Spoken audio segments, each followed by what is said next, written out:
so you guys are good to try out V2 of Cerberus Initiative? Yes. Awesome. Okay. So there's some rule updates from V1 that I will. I think you should just do a full. I will because Garrett hasn't I mean, played. full. Yeah.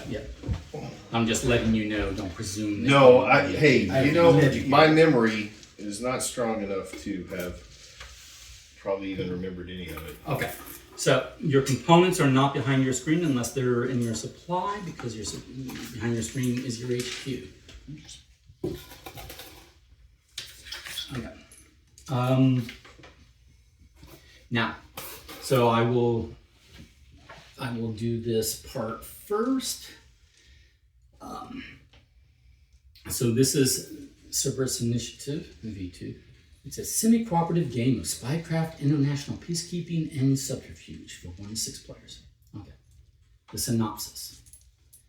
Terrorism, organized crime, and radical elements are on the rise, threatening to destabilize the civilized world. To combat these threats, the Western and Eastern blocs of Europe have formed an unprecedented international interagency task force of seasoned spy masters, known as the Cerberus Initiative. But are all of these agencies and their spy masters fully committed to the cause, or do their governments continue to play games with the safety and security of the world? Spoiler alert, they do. Okay. Objective. With the aid of your fellow spy masters, that's what we are spy masters, for different agencies of different countries, okay? Cooperatively maintain order throughout Europe and Europe adjacent for people like Don, who doesn't, like to consider Dubai part of Europe. Fair. While also clandestinely pursuing your agency's own specific objectives. Everyone loses if the game ends in turmoil, but if the game ends in order, the most successful spy master is the one who has achieved the most towards their agency's objectives. Now, we have done most of the first steps of setup, particularly the city setup stuff, but we're going to do a little bit of, still do some player setup. So, first of all, let me explain real quick how to interpret these agency objective cards. We're each going to get a random one. But before I shuffle these up and deal these out, I will explain how to read this. So, most of these have all of these point accumulation criteria are cumulative per line. Like you can score the top line, the second line, the third line, the fourth line, the fifth line, the sixth line. You can score all the lines, okay? The bottom 4 lines are essentially, with maybe one exception, the same for all, which is for every 3 resources, every 3 of these small cubes in your possession. Now, they could be in a city, they could be behind your screen, meaning at your HQ. If they are in your, all for every 3 cubes of your color that's not in the reserve, okay, you get 2 points. Similarly, for every 2 agents, which are the meeples, you get 4 points. For each level of intel, cumulative, now intel is only, you don't have intel at HQ, you have intel in cities. We all start with 0 intel on all 8 of the cities. But let's say at the end of the game, I have 3 intel in Vienna, and that was the only intel I had while I'm a shitty spy master. But if that's the case, that is 3 times 4 points. You get 4 points for every level of intel cumulative across all 8 cities. Okay? Now, you also get points for collections of different treasures. That's the little diamond within a diamond symbol is for treasure. That's these little crystals. Every city has a different color crystal. The color is not significant to the city other than the fact that you can discern that they're all different. So what you want is collections of different. So if at the end of the game, if I had a clear one, this aquamarine one, and a yellow one, I would have 3. That's the minimum to score any points. I would get 10 points. If I have 5 different ones, I'd get 20, 7 different ones, 35. More than that doesn't really, having 8 different ones doesn't really score you anything more. Gotcha. Okay? The top 2 lines are the ones that are most likely to be, well, almost guaranteed to be different for each of us. And they generally have to do with this concept of stability. So, on the cities, each city has a stability track, and they all are starting at 5. The max it can go to for any particular city is 9. The lowest it can go to is 0, which is actually denoted by an X. Okay. If it gets to 9 and it would bump up further, it doesn't bump up any further, it just stays at 9. If it ever gets, but it can still be lowered, like it's still at 9 and something could still lower it from there. If it ever gets to X, the city has gone into turmoil. We've lost all control. Okay, it's cities in turmoil, it's goners, it's doners. It can never go back up. It can never come out of turmoil. So once it gets to 0, it stays at 0 for the rest of the game. Okay, and this feeds into our lose condition. But let's say we were to win and we're trying to determine the most successful spy master. That's where we would score these cards, is determine the most successful spy master in the case that collectively, cooperatively, we win by ending the game in order versus ending the game in turmoil. I'll come back to that in a moment. But if you're scoring this card at all, this blue spade stability is saying find the 2 cities that have the blue spade icon. There's 2 for each icon. Gotcha. Like so this one and this one. Okay. Gotcha. You would add their 2 stability scores together. That's the blue spade stability. Gotcha. Okay. And you're comparing that, is that greater than the combined stability score of the green clover cities here and here plus 6. So combine those 2 scores, add 6. Are the blues greater than that number? If so, score 30 points.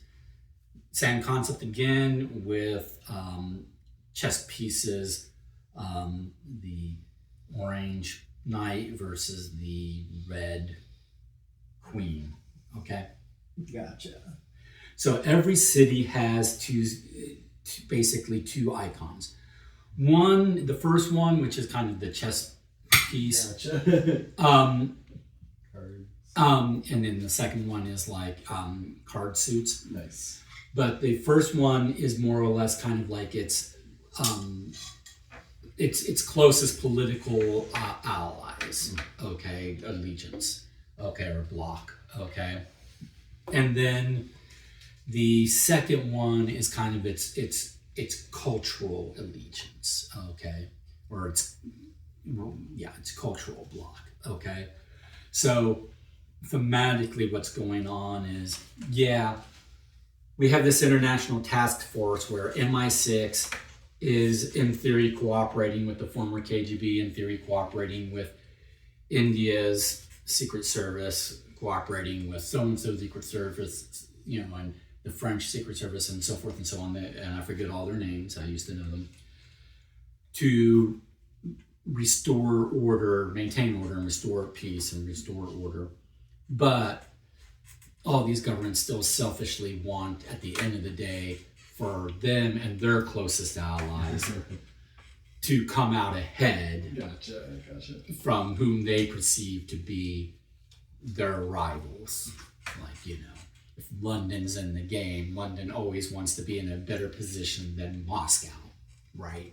London's not in this game, but the same block is. Okay. Make sense? Yes. Okay. So that's how to interpret these. Okay. And that's, this is this versus 4 plus this, 20 points. Gotcha. So you're going to get a random one of these, and you're going to get random 4 of those. If you want to hand me, or someone hand me just a few of those, I'll just go over a few examples of what these are. These are enemy action cards. I'll go through programming here in a moment, but we're going to be programming orders.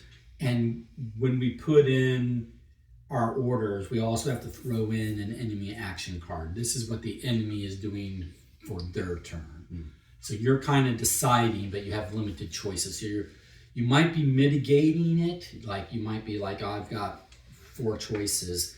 This is the least worst right now, or what I think we can most deal with in that particular city. Or you might be, hey, this is an opportunity to tank perhaps the stability of such and such city because I want them to be lower than stability over here. Okay, selfishly. That would be the selfish play. Don't do that. But the way this would be read, like this one is like, hey, they're eliminating 3 good resources. We're the good guys. 3 of our resources. We would have to, in that city, we would have to negotiate amongst ourselves who's taking the hit. Are we spreading amongst us? If we can't agree, if we can't come to an agreement, we have to do a roll-off, but we can lose agents in the process of a roll-off. So it's just better that we come to some sort of agreement, okay? So all of the X white stuff, that's get rid of ours from that city. The plus black stuff is add enemy agents, resources, whatever to that city, okay? And there's another type in there that will be like steal a treasure, and that'll be like, basically like an up arrow of yellow diamond. It just means they're going to appropriate a treasure from that city, which has its own negative consequences that we have to deal with, okay? So we're all going to start with, if you want to, Don, if you'll randomly give us 4 of those face down, which you can put behind your screen. And then at the start of each programming phase, you'll draw 2, keep 1, discard the other one face down, so we don't know if you're, keeping the worst or the best. Have these had a mix of any sort? Yeah, they have. They have they don't need the full magic shuffle. I've done that already. Okay, so these, get 1 of these, keep it behind your screen. This is, we don't want, want people to know how you're potentially scoring at the end of the game. Gotcha. Yep. And then keep your enemy action cards behind your screen. There you go, Don. And then keep your actions close, but your enemy actions closer. And then if you'll put this stack just out of the way, because we don't need the rest of those for the game. Gotcha. Okay. And then the last thing we're kind of, or not the last thing, but the next thing we're going to kind of do for player setup is, first of all, we get some stuff. So, Garrett, if you will take your city cards, shuffle them up, and then just reveal 3 of them to reveal different starting city locations for each of us.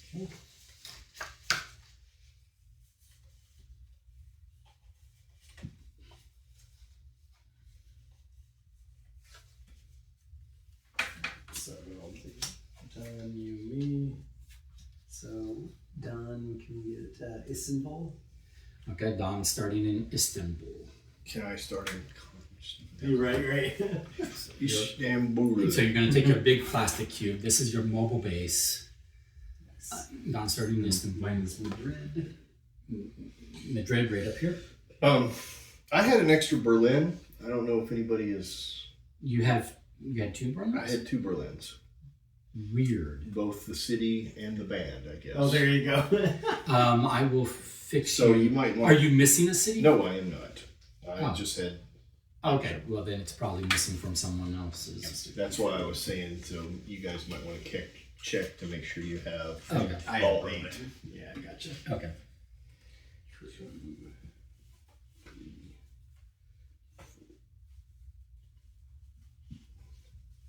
You should have 8. Well, 8 total because we took out the 4 that aren't being Yeah. used already. Okay. Anyway, so I just have an. So if it's not one of yours, it's from a. Another pack that Yep. another player kit color, I'm sure, because I didn't print extra, so it belongs somewhere. Okay. Cool. Okay. So now in your starting city, and where your city where your mobile base is, you get some starting edges, agents, and resources essentially. You get 1 agent and 2 resources, which are cubes, in the embedded. So there's a allocated and embedded column. There's also a diverted, but you want to put your starting stuff in the embedded of that city. And you're going to move your intel tracker. You are going to start at 3 intel in that city. Oh, whoops, I'm sorry. I was up there. Okay? If you care to move me down, and can you move Michael back? Right. Good night. He's already cheating. I just happen to have 3 extra. Sorry. Okay. So then, yep. Okay. That now in your HQ, you're going to also start with 2 agents and 3 resources. Okay. All right. Cool. And okay. And then just take a handful of plastic clips and you can put them behind your screen. Move your screen if you need to make a little room. Colors don't matter. I take it. Colors will matter, but you want a variety of colors. Okay, gotcha. And then, and I will demonstrate how these are used for the programming, and I'll demonstrate how programming works. Okay.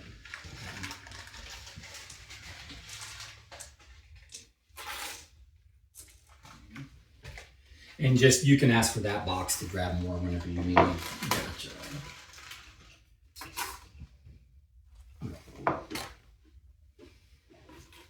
All right. Cool.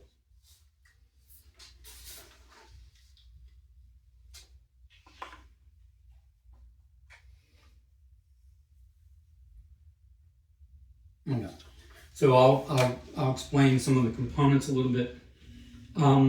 These plastic discs in your color are essentially only used for one thing. If you were to take possession of a treasure, you put your little plastic disc under it so we know that, like, I'm the one that has this treasure in this city, okay? So that's what those are for. If there was a treasure that's unappropriated and no disc is no player disc is under it, then it's presumed to have been appropriated by the enemy. Whenever something refers to the enemy in this game, that's the black meeples, resources, intel. Those are the enemy for which we were all founded to combat. Those are the terrorists, the organized crime, the radical elements on the rise, trying to destabilize the civilized world. Those are the enemies, okay? Every city has its own little pocket of baddies, okay, represented by black components, okay?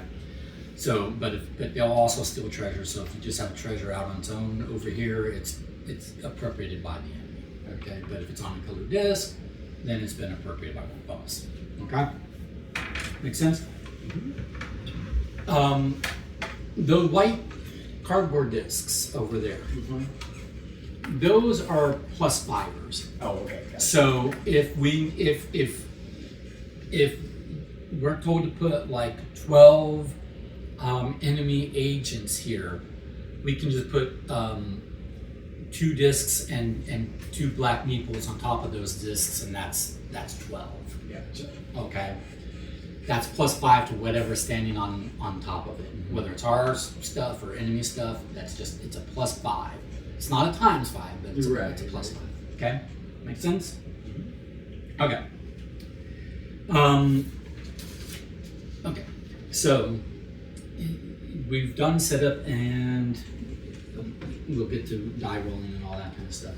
So let's continue to teach a little bit. So, talking about how the game ends.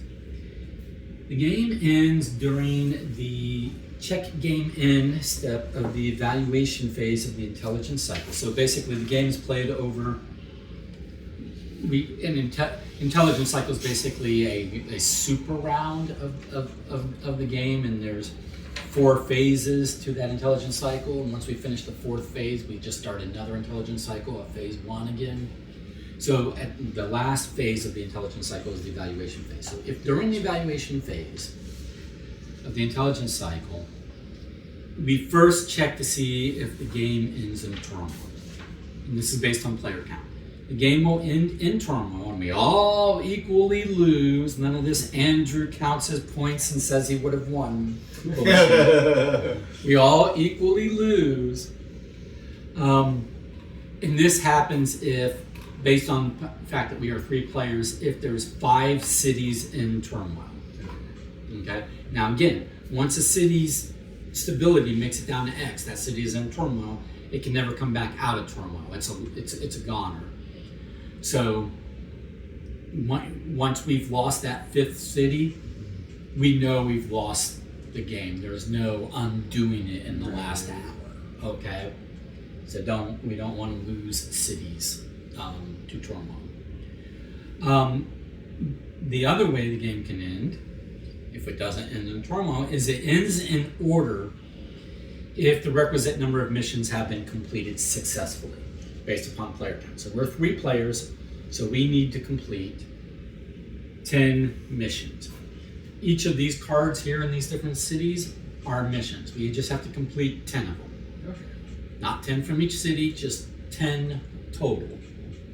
And not have not have ended in turmoil at the same time. But we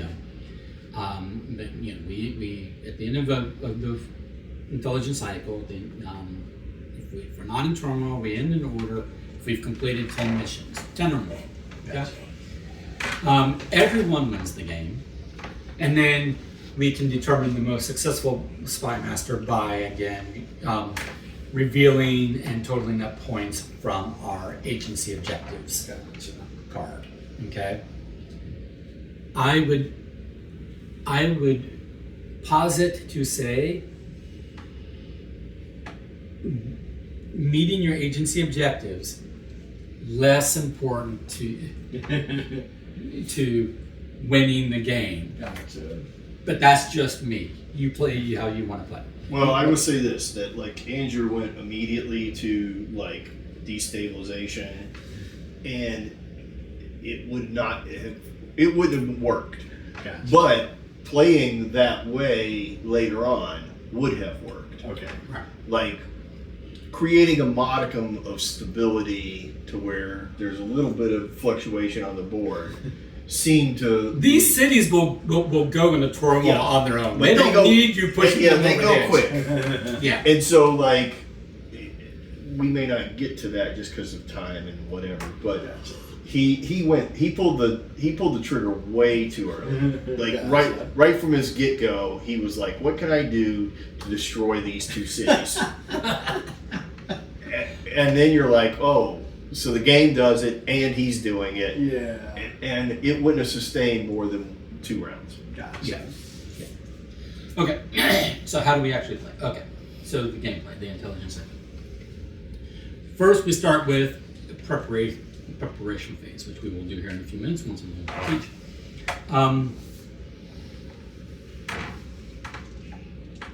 I'm trying to decide if I want to talk about something else first. Pizza. Talk about pizza. Talk about Okay. Talk about Talk about love. movies. Let's talk about. No, I'm going to talk about meeting Let's mission talk about requirements. sex. Baby. I'm going to talk about meeting mission requirements Okay, first, let's do that. because we've already talked about city stability and cities in turmoil, so we'll just finish this section here.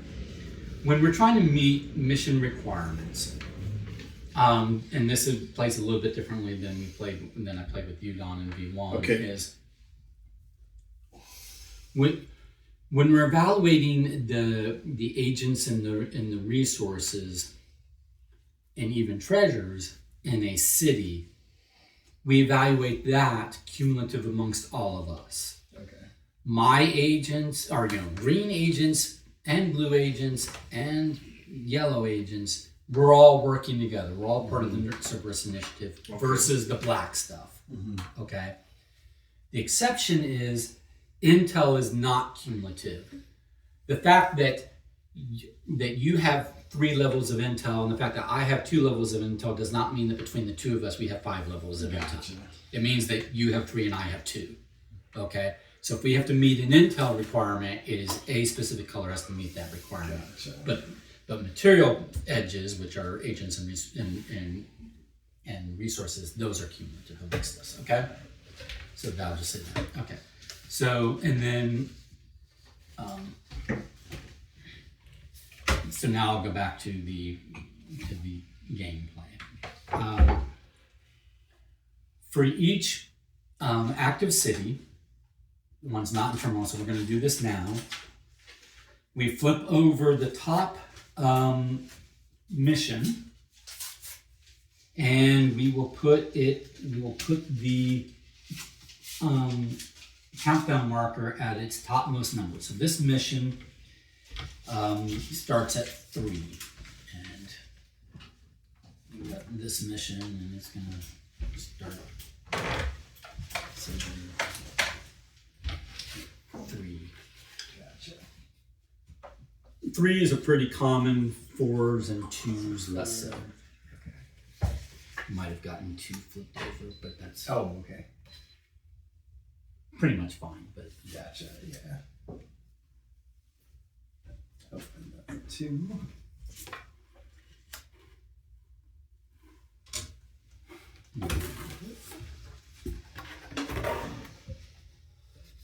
okay. So this is essentially where these are new missions that are Just that one. now need to be dealt with. Gotcha. Okay. This goes on the. This one goes there. Yeah. This one goes here. Yeah. Is that a 4 or 3? Yeah, it's 4. Okay. Cool. Okay. All right. Then, and we do the inception effects of every single mission that got revealed. So we'll do that after I've basically gone through Teach. We'll have to go pause and go through, because in the beginning for the first round, this takes a little time because all of these are being revealed at once. But basically all of this shit's gonna happen right now. This is what brings this mission to our attention. This shit's happening in the city. Now we know that there's a mission to be, It's like a geostorm. And then clandestinely, which we won't do until we've done all this and evaluated what we want to do. Whenever I say clandestinely, it just means behind our screen. We will select a city card representing the city we wish to move to. Okay? And then we will all reveal simultaneously. We can discuss whatever, we can openly talk to each other, but we can also be lying to each other. Gotcha. Gotcha. All right? Which is like normal. But once we reveal, then you're going to move your mobile base to the city that you said. And if you don't want to move, just reveal the city you're already in. Okay? But keep in mind, there is a cost for moving your mobile base. Okay. It's 1 resource. And that resource has to either come from your HQ, and again, resources are the small wooden cubes, either come from your HQ or from the allocated column of any city. You cannot spend embedded resources. Okay. They're embedded. But and things that are allocated are basically liquid. Things that are embedded are essentially invested, if you want to think of it that way, so they're not liquid. But so you have to spend a resource from HQ or from an allocated column anywhere, okay, per step. So if I want to move to Berlin, that's 2 steps. Gotcha. I can go clockwise or counterclockwise, whatever makes sense for me, but it's 1 resource per step. Okay. Gotcha. So we will do that as part of the preparation phase. We reveal missions. It is in a circle, so you can't go from Amsterdam to Istanbul Correct. for one. Correct. Yeah. It is a circle. Gotcha. It's laid out this way for table space purposes, Right. but it's a circle of cities. Gotcha. And yes, I have fielded the whole, but why is this city closer to that one? That makes no sense. It's travel arrangement, logistically easier to get, in theory, from this city to that city, not necessarily the fact that they're closer. Gotcha. Okay. Okay. That's the preparation phase. Okay. So after the preparation phase, we'll all be in the cities that we say, that we've gone to. We will reveal missions. We have done inception effects. Okay. Then we go to acquisition phase. In the acquisition phase, we will draw 2 enemy action cards, keep one, discard the other one face down, but you want to keep behind our screen. Gotcha. Then clandestinely, again, meaning behind your screen, we will encode, meaning program, up to 4 orders on our city cards. Gotcha. On up to 4 city cards. And then we'll put all the city cards, whether we've encoded orders in them or not, we'll put all the ones we didn't use basically in the bottom of the bag. Then we'll put the ones that we have encoded along with the enemy action card we choose to put in the bag. Okay. Then those bags will get double blind mixed. The way we do a double blind mix is we put all the bags in the center. Everyone closes their eyes except for one person who mixes the bag. Then he closes his eyes, someone else opens their eyes, remixes the bags. Okay. And then everyone can open their eyes, and then we resolve the bags. Gotcha. That early on in the game, when we're being all super cooperative, hopefully, won't matter as much. Later in the game, that is a way that you can obfuscate that your order. You can throw someone else on the bus and claim that someone else put in those terrible orders. Gotcha. Okay. Then we will execute all week 1 orders. I'm going to go through programming here in a second. We execute all week 1 orders,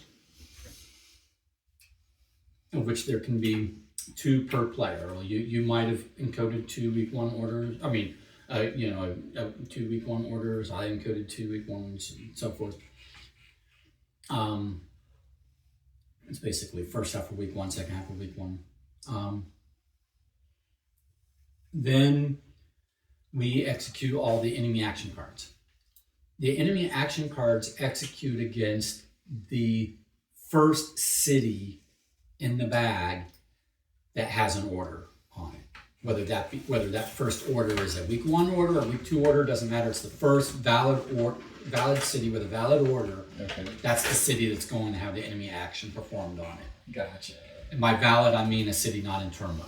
We don't get to sync turmoil cards, or we don't get to sync enemy action cards on cities that are already in turmoil. Gotcha. Okay.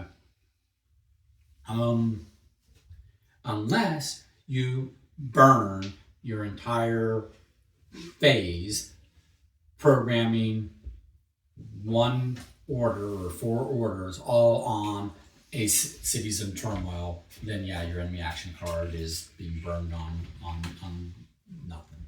Okay. But that's an inefficient way to use your turn more often than not. so less likely to happen. Make sense? Then we will execute all week 2 orders from the bags. Okay.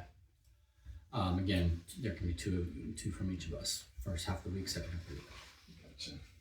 Gotcha. Okay. In the acquisition phase, what's important to note is as soon as we meet the acquisition requirements, during the acquisition phase, acquisition requirements can only be met during the acquisition phase. Acquisition requirements. This card comes off, and we set it somewhere else on the table. It's still an active mission, but because it's no longer on the city, it's now in the dispensation phase. Okay. What that can mean is if this is acquired and like sits over here or something, down there wherever there's space for it. And it's not completed by the end of this intelligence cycle, then when we get back to the preparation phase at the top of the cycle again, the next one from that city can become active. And now all of a sudden we've got 2 missions originating from the same city. Okay. And we can quickly have a mission overrun. Gotcha. Okay. So we want to, kind of be strategic about things. But that's the acquisition phase. So as soon as, if you've acquired, if you met the acquisition requirements, you've acquired that mission, it's a full op. Okay, it's a full in progress op now. Then we go to the dispensation phase. The dispensation phase works exactly like the acquisition phase. We get 2 enemy action cards, we keep one of them. We take back paper bags with city cards. It doesn't matter which bag you take back because they'll have all 8 city cards. And you're going to program 1 to 4 orders again on 1 to 4 city cards, put in an enemy action card, put the paper bag back out. We double blind mix them, we resolve them, all the same way. The only difference is in the dispensation phase, you can complete missions that are in their dispensation phase. If you meet the requirements of the dispensation phase, they become completed. And we get the completion benefit on the mission. Okay? What you can't do in the dispensation phase is you can meet the requirements of the acquisition of a mission, but it won't actually become acquired until the next intelligence cycle. Gotcha. Okay, you can only you get what I mean. You can only acquire during the acquisition phase. You can only complete during the dispensation phase, or dispensate. You can only dispensate during the dispensation phase. Okay, but you can do shit order-wise that has nothing to do with acquisition or dispensation. Like I'm going to get me more agents. I'm going to get me more resources. You can do that in either phase equally well. Okay. Just may not have a pertinent effect on a pertinent mission. Okay? All right. Then after the dispensation phase is the evaluation phase. We already kind of talked about that with Game In. The thing that's going to happen in the evaluation phase, though, is every active mission that has yet to be completed, it's face up and it has not been completed, we will advance its countdown. Okay. All right? If it gets to X, that mission is expired, essentially failed. Okay? We will apply the expiration, it's not a reward, the expiration penalty. We will apply the expiration penalty, Gotcha. and then it will go away. Okay? We will keep discarded, and then we discard everything that's finished. Completed or expired, we will discard them face down in separate piles because we need to keep account in which one did we complete successfully Right. in order to try to trigger the game in. Okay. Gotcha. Heads up, expiring missions quite often will they'll have severe penalties, but will quite often reduce stability in cities. That is Gotcha, a primary way that stability in cities will go down. Okay. That and stability will also just kind of go down during inception more often than not. Okay. So we have to kind of get on top of them. But meanwhile, completing missions is how we can increase stability. Okay, or that's a way to increase stability. Okay. So after we've advanced countdown and we've dealt with expired missions, you will recall everything out of the allocated column of the city that you are, where your mobile base is. Your mobile base is kind of like in Agents of S.H.I.E.L.D., you know, they're flying jet thing. Yeah. Gotcha. You know, think of that as like your mobile base, right? So everything's in allocated, not embedded, but in allocated, and that's agents, resources of your color, treasures. If you've acquired any treasures, all of that comes out of allocated, goes back to HQ because it's basically being transported back via your mobile base to HQ. Okay. Now, the very next intelligence cycle, you could stay right in that same city and redeploy all that shit again. Because part of preparation is you deploy however much you want from your HQ to where your mobile base is after you've moved your mobile base. Gotcha. Okay? Make sense? Okay. We just repeat that cycle until the end of the game. I will talk about role and opposition role, and then I will go over I'll go over programming, but I won't detail every single combination because the point is there's a lot of shit you can program. Okay? But concepts of role. If you have to do a role, it's versus a target number. And what you get for doing the role is every allocated agent gives you a D6. Okay. Every embedded agent gives you a D10. Okay. Every allocated resource cube in that city, you know, where this is going down, gives you +1 to the roll. Every embedded resource gives you +3. Gotcha. Okay. So, and basically you have to use all of your stuff. You can't say I'm not using that agent. Okay. So for the color being rolled. So if this is what's kind of going on, and I'll put all this back in a moment, then I would be rolling 2d6 a d10, and I would be adding 1 + 6. I'd be adding 7, right? So do the roll, add the 7. Did I meet or exceed the target number? That's doing a roll. Gotcha. Now, if a d6 or a d10 ever rolls its max value, you get that value. You resolve for the fact that you got that value. But then at the end of the action, that agent that gave you that die dies. Mm-hmm. They basically sacrifice themselves in one of those, world-saving glory moments, They jumped out of the airplane with the bomb strapped to them. Yeah. All right. Okay. Previous version, they also died if they rolled a 1 for their ineptitude, but I've taken that away because it was just too much agent death. Okay. But if you do get a 10 out of an agent or a 6 out of they gave 100%. They gave 100%. They gave a lot of. There's no more. Okay. So that is the risk for doing a roll. And again, why we want to come to agreement on some things versus opposition rolling. Don't roll 10s and 6s. Yeah, that sounds like a good strategy. Opposition roll works the same way, other than the target value is whatever's rolled on the other side by the enemy or by a different spy agency's network or whatever. Okay, it's just an opposed roll. Make sense? Yes. Okay. And, do they also have the potential of losing agents if it's a max value? Yep. Okay.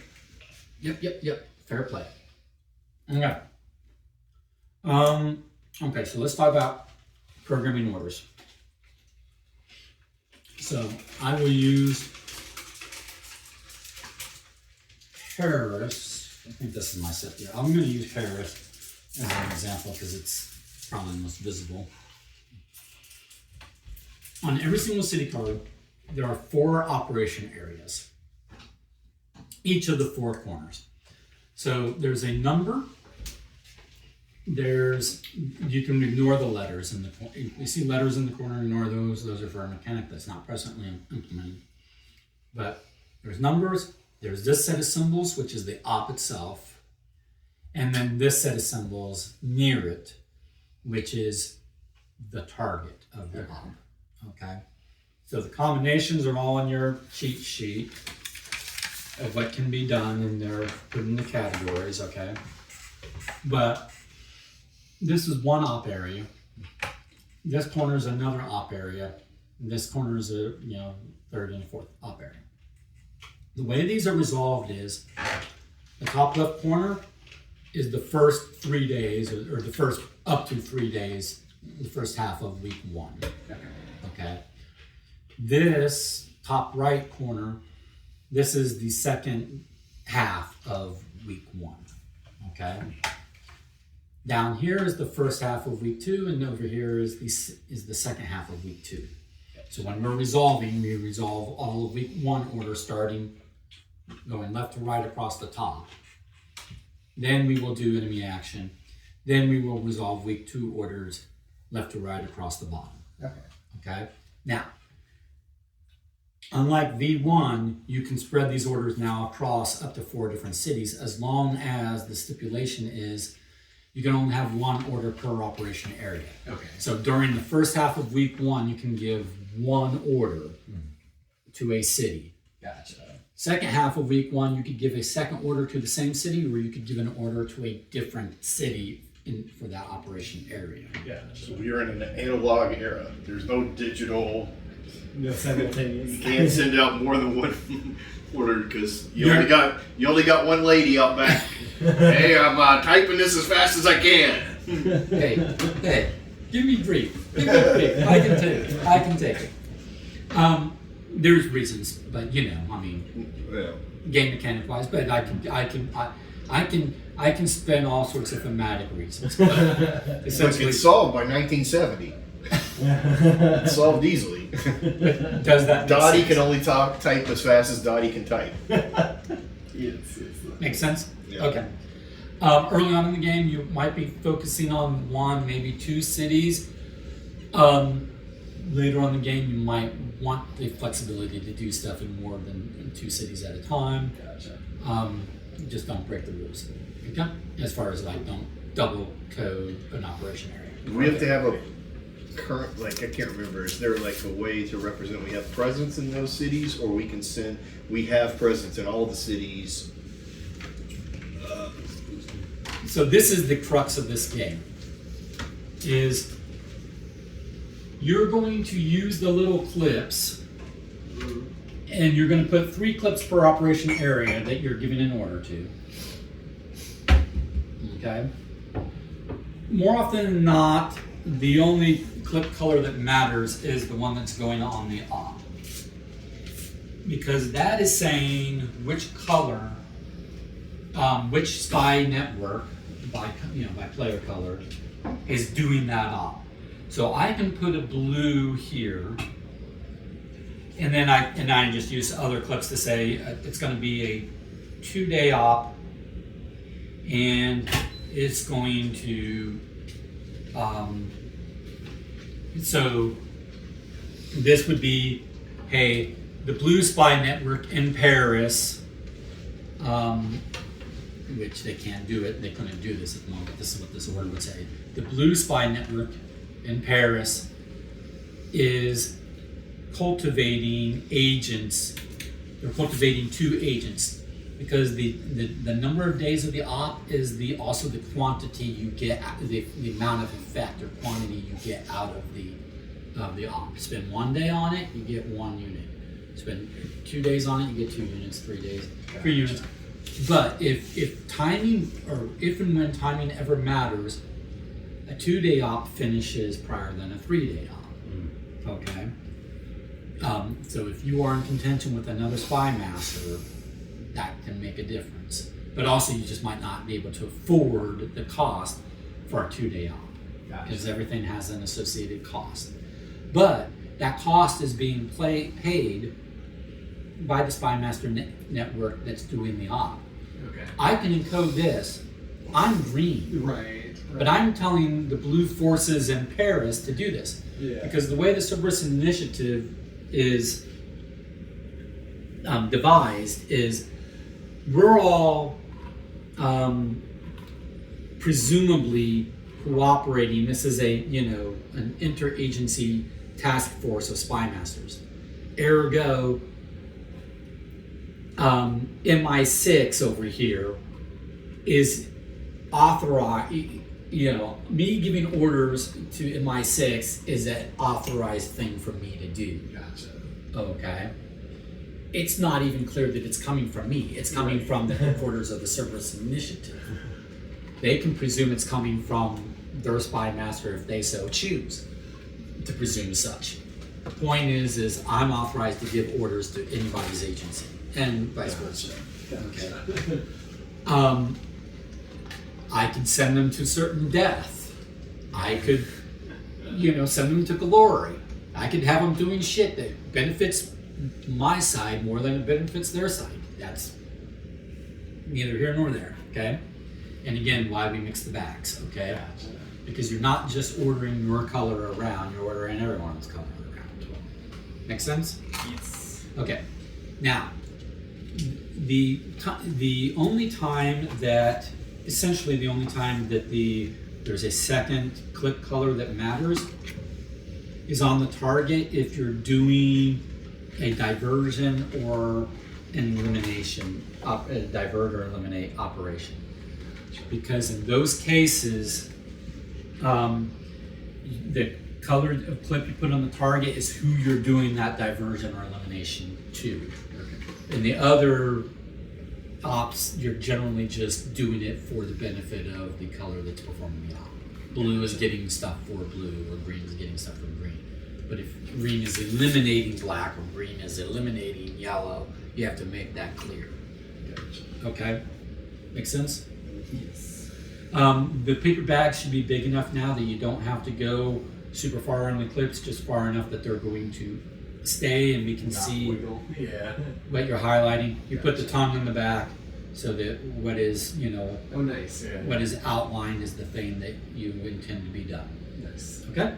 It just goes in the bag like this along with the other ones that you've encoded and then the op card. Make sense? Yes. That's what we are doing.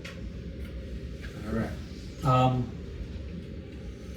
Questions before we finish before we finish preparation phase for the first cycle? Okay. Well then let's get going on I this. remember there's a lot of I guess for the clarification as we go. Yeah. I think the thing that we missed last time is there is what remind me of the names of them. There's the allocation and the Yeah, you've got your sheet right there. there's the acquisition phase and the disposition phase, Right. and we were playing it as if we only had one. Like they're two different turns, and they could Okay. accomplish. In essence, you could accomplish 8 different things Gotcha. over those two with Right. the enemy action in between. Gotcha. And so the play that we kind of did in the first effort was all or nothing sort of situation where we didn't mitigate things. Okay. We were like, oh, we got to figure out how to get this done and lose those places. Gotcha. Gotcha. So the 2 phases allows you to let's slow this down just a tiny bit. Yeah. Also, it didn't help that Andrew was actively working Yeah. against the table Yeah. as fast as he could. It's one thing to work against the table secretly, but to work as hard as you can, and then the other two, Okay. So let's I hope Andrew doesn't hear about all this. well I'm talking bad about him. no he can watch the stream. There's nothing I want to say to his face. I mean, Hey, you. Oh, those are your guys. Yeah, that's your team. That's your city. Never mind. yeah, yeah, But I think That is not in the right yeah, place. yeah. You're right. Okay. All right, let's see if we can do some more confusing Okay. setup. So over here, I need 5 enemy agents and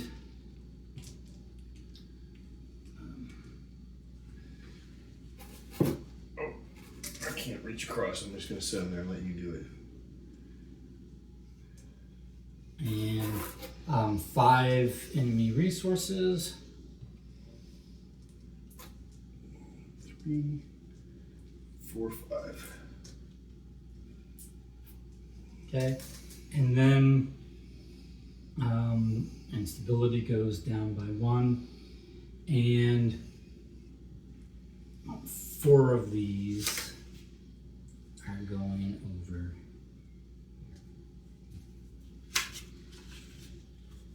Okay.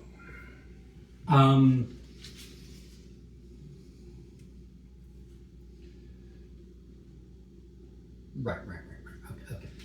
And then one thing I didn't discuss in the teach, when treasures get allocated, when appropriated, treasures are the cultural touchstones of a city, of a country, or whatever. Stuff in the Louvre in France, stuff in Vatican in Rome, important things, crown jewels from in London, whatever, right? So the thing is when those get appropriated by bad guys or even by us, it pisses off the citizenry and decreases stability. If that stuff gets destroyed, it decreases stability even more. Gotcha. But if we can rescue the treasures back and return them to their rightful city and secure them, then we increase stability. Okay? Gotcha. All right. Okay. So then, and we also get a bonus of we get resources whenever we get extra resources. We get a reward for securing. In addition to stability going up, we get a reward. Okay, but that sets up that. Okay, over here, what do we have? We have the same thing again. It's the same damn mission. Shit. Okay. So I will need 5 and 5 again over here. 5 and 5. Okay. Let me. 2, 3, 4, 5. Counted that right? Mm-hmm. And 5. Oops. Mm-hmm. So. 12 resources. Resources. So I two misread that. 2 discs, 2 cubes. We do that. And then plus 5 on the intel. Okay. This is 10, 8, and 5 on the intel. Okay. This is 4, 4. What's the plus 1A heart? Oh, that's the treasure. Okay. But it's coming from the nearest heart, so it's not from that city. 3. So where's the nearest heart? All right, so yeah, heart. 1, 2, Oh, 3. it's all the way. It's 1, this one, 2, 3, 4. Yes. So there's 1. which reduces this again. Okay. And that goes to appropriated. That goes up. No, appropriated. Appropriated. Yeah, Right. yeah. Right. And then 4 of these. 2, 3, 4. Over here. So 4 appropriated. 1 appropriated. All right. 10 agents, so I'll need a disc in 5, and 8 resources, so I'll need a disc in 3. 4, 5. There's a disc. Actually, here's 2 discs. All right. 1 for each. Yep. 1, 2, 3. Oh, is that the same as this mission over here? Is it quell domestic insurgency? Yeah. And we have that in Dubai as well. Well, All right. there's 10 missions and they're variations of a theme, so there's going to be some Gotcha. modification. Yeah. 3, 2, and 2. And that one is 5, 5, and plus 4 appropriate, or 4. Just those are just from there. We've got like how many of these recover stolen domestic? Yeah. Do you have more black meeples? I can find more. We're still running out of those. Yeah. Okay. All right. We'll do that. And Yeah, I don't know how you would do it, but if you had a set of black disc. Oh, are the disc only for the? Now the disc could be for us as well, Yeah. but maybe a disc without any thing on top of it could just be the enemy. Could or be something, 5. like 5 of Yeah. the enemy. That would possibly solve that. Anyway, this needs 5. Because at least at the beginning of the game, So this we're needs not 2 gonna catch more up of to them that. for a while. And 1, 2, 3, 4, 5. I mean, we could put another color on the table too. And for treasure, yep. Okay, so this is on 2 already. There's not a 3 there. That's just 2 and 1. That's whoa. Ah.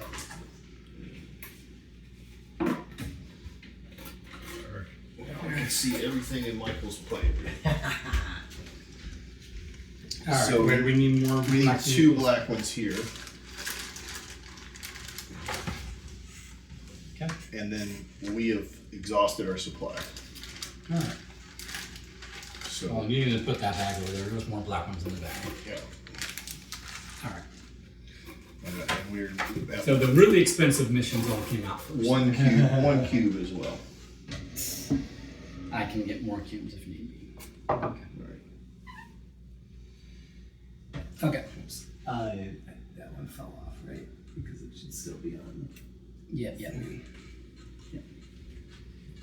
I don't know why these are as bent as they are. They weren't initially. So I guess they got bent, packed in the bag. Or maybe they dried a little Humidity. bit that way or something. Probably humidity. Yeah. Okay. So looking at this, we might want to strategize a bit about what we think. Well, I'm going to need some advice in Istanbul because it's a 2-rounder.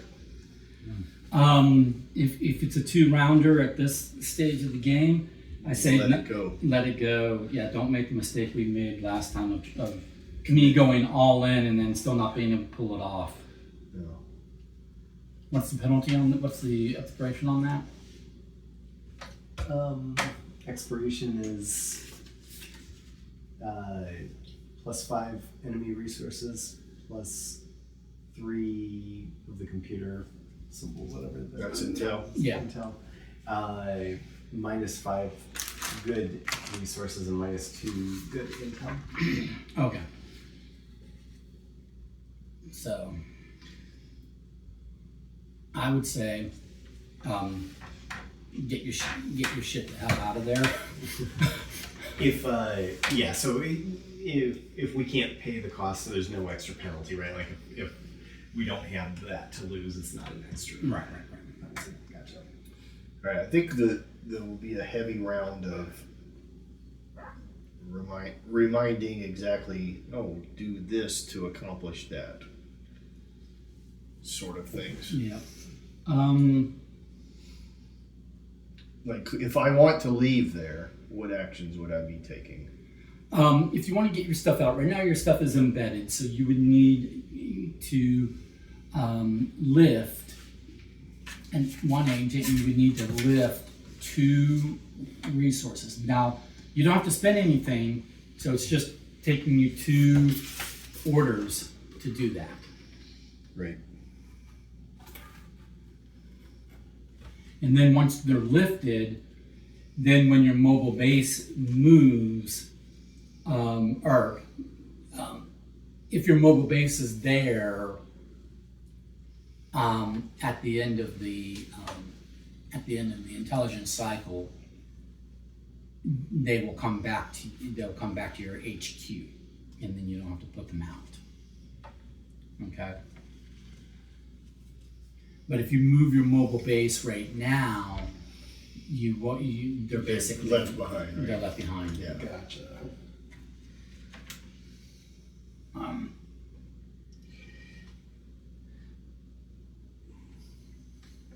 So I will say that And what's our action to move our mobile base? That happens. at the beginning at the preparation phase, which we're doing right now, Yeah. we just decide we're going to secretly choose a city that we want to go to, Yeah. and then we're going to pay resources to move. All right. Yeah. But that only happens at the beginning of the intelligence cycle. It only happens during preparation phase. You cannot move it during the rest of the intelligence cycle. So if you need to get, How do we indicate that again? It's just using the card. we will all select a card, which we will all then simultaneously. Okay. review. Okay. Gotcha. That's part of the preparation phase. We're not in acquisition yet. Right. I mean, we're not in. We're not we're not in the programming yet. Yeah. Gotcha. We're just in the select where we want to go. So I'm looking at like where I'm at, right? So where I'm at, to acquire, I need at least 4 embedded agents and meet or exceed the enemy's intel. It could take me a while, but that's something I could potentially do. Gotcha.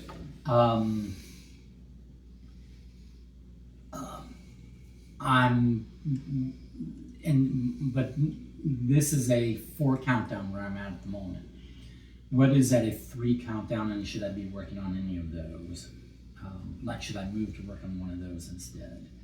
Is the question, right? Yeah. So, problem is I don't like you. You've got a couple agents and 3 resources with your HQ that would go with your mobile base if you move your mobile base. So you could move right now. This is turn 1, or intelligence cycle 1, round 1. If you don't move your mobile base, you can put out your 2 agents and your 3 resources from your HQ to the allocated in that city, which would combine with the 2 resources and 1 agent that you already have embedded in that city, Gotcha. and the 3 intel you already have in that city. That's a lot of A lot of power Yeah. to do something in your starting city. Gotcha. But if you move your mobile base right now, the city you move to, you will have 0 intel. Right. You could put out 2 agents and 3 resources in the allocated, and that's what you've got to work with, period. Now you could still give an order or 2 or whatever to your other starting city where you have your embedded shit, Gotcha. because you don't have to have your mobile base in the city in order to give orders to that city, okay?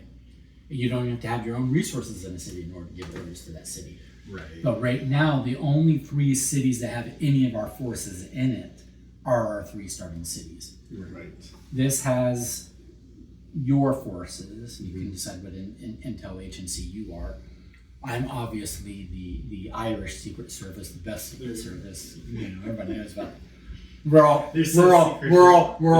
all former IRA. Yeah. Not really. We're not IRA. Nothing's cool about the IRA.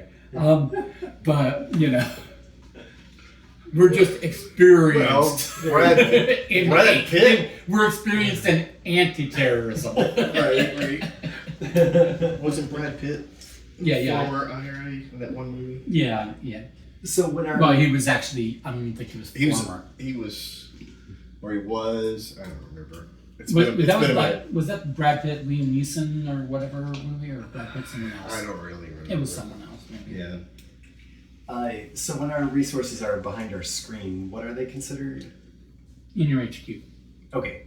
And But and this is the reserve. Then, right? Yeah. Yeah. Gotcha. And to what is the ability to move from HQ to a location? That is Preparation phase. That's not an order. You cannot move your HQ with via an order. No. To put these into play. Oh, that just happens.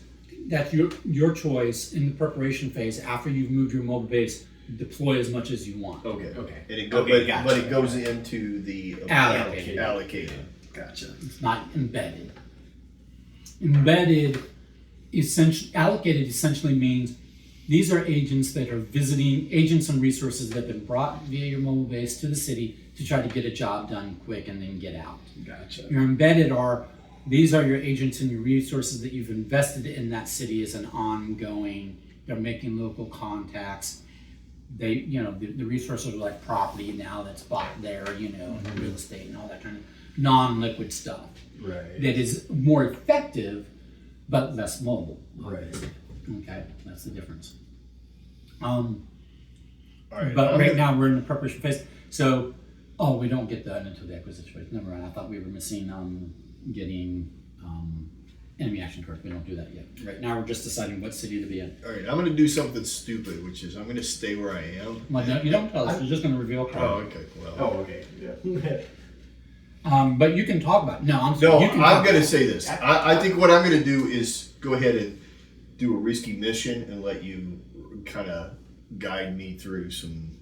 What if I try to do this? So I'm going to be a little more transparent, just to relearn the process.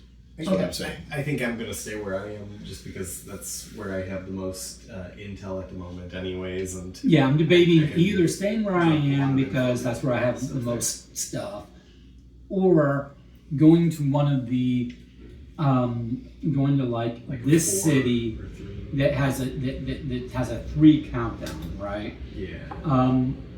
But the expiration on these, the stolen domestic treasures or whatever, jewels, it's stolen domestic. It might be different per mission. But this one's stolen domestic jewels, or recover stolen domestic jewels. I guess it says it on all. The expiration on that.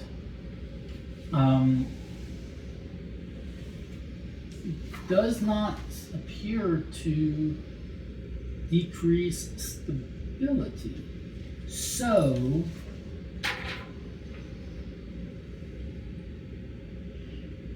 I don't know that it's as important. Wait a minute. Am I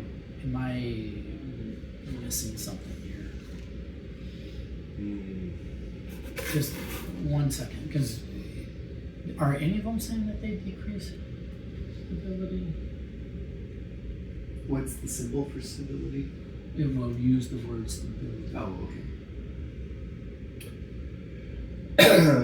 In the expiration, Not that I can no. And yet I know that they do. I mean, they do decrease, or they do change intel, which. So this one, its completion increases stability. That's fine in a few IDs. This one also increases. Well, this is Quell Insurgency is +2 on stability on completion.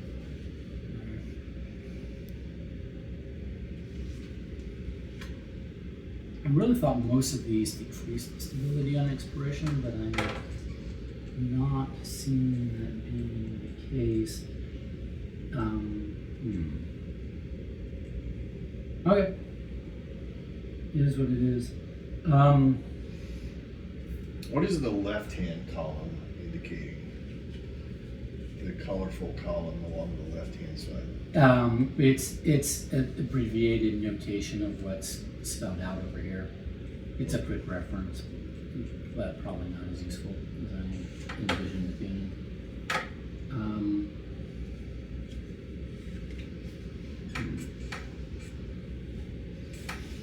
Other than I can see at a glance that this is increasing stability because it's purple.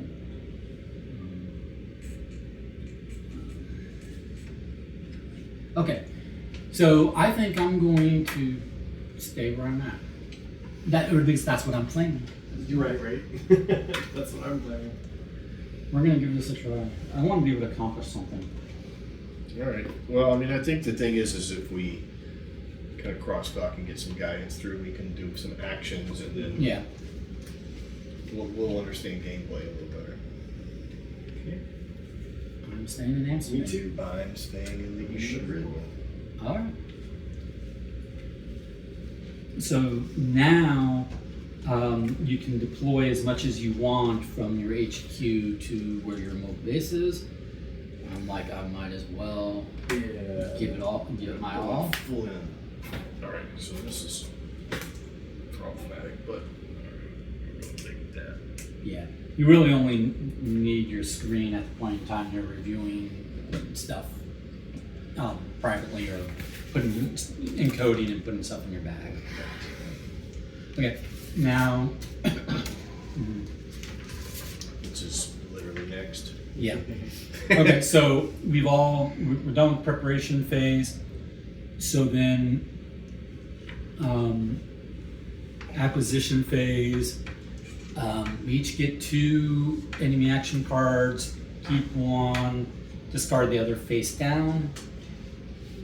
When do we get to use our stack of enemy cards? So the one you're getting is adding to the 4 you started with. So now you have 5 to choose from. Okay, gotcha. And then you'll get another You can one always choose for the from dispensation phase. So you always have 5 to choose from. Okay, gotcha. But you'll keep. Keep one. And actually, wait a minute. I may have made this even better. Wait a second, no. Okay. Sorry. All right, and then Michael died, and it never got moved to the next round.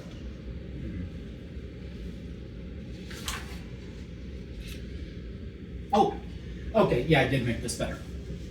So take the 2 that you just got, add them to the 4 that you have. You now have a hand of 6. Discard one of those 6. Gotcha. Face down, which is better than the one where it had to be one of the 2 that you got that you discarded. Gotcha. So now if you have a really bad one, And that was built an extra, so discarded an extra.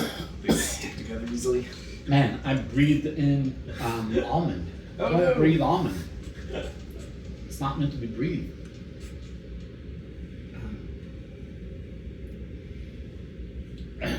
And that's going to happen in, again, the first city that has a thing. Yeah, the first city that you're doing an order in that's not a city in Troy. Gotcha.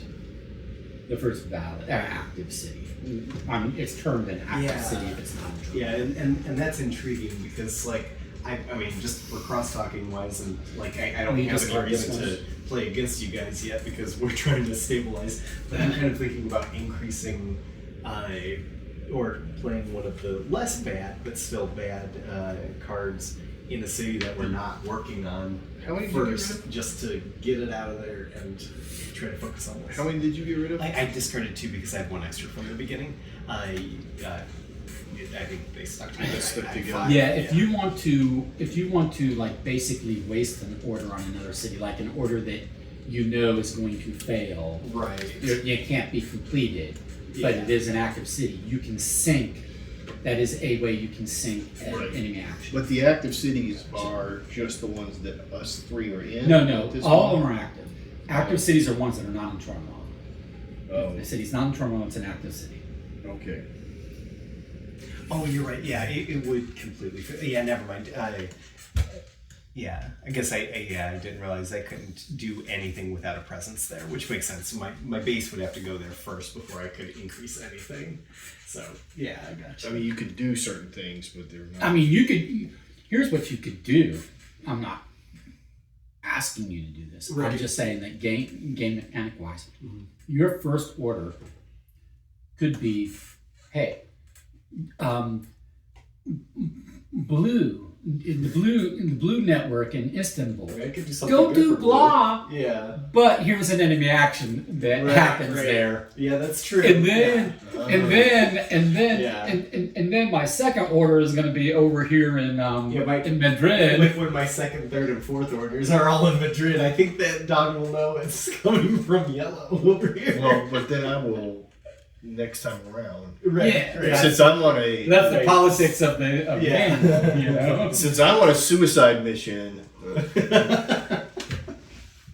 my disposition will all be in Madrid. There you go. I'd be okay with that. I'll take a bad guy if I also get 2 good orders from you. Well, they would be kill yourself. Oh no! Everybody take your suicide pills. Immediately. Eliminate all yellow. Yeah, don't question it. Just take your suicide pills right. now. Compromised suicide. All right. So they're gonna roll whatever they're gonna roll. When are we gonna do the rolling? Whenever we have to do a roll, If let's you do choose the to cost. try Yeah. For me, I'm trying to take the resources back, so I'm trying to convert those to my control. So at that point, I would do the opposition. Yeah. All right. Yeah. When the cost says you have to do a blob roll to get it done, that's you know, that's when you would roll. And these are sort of asymmetric options here, right?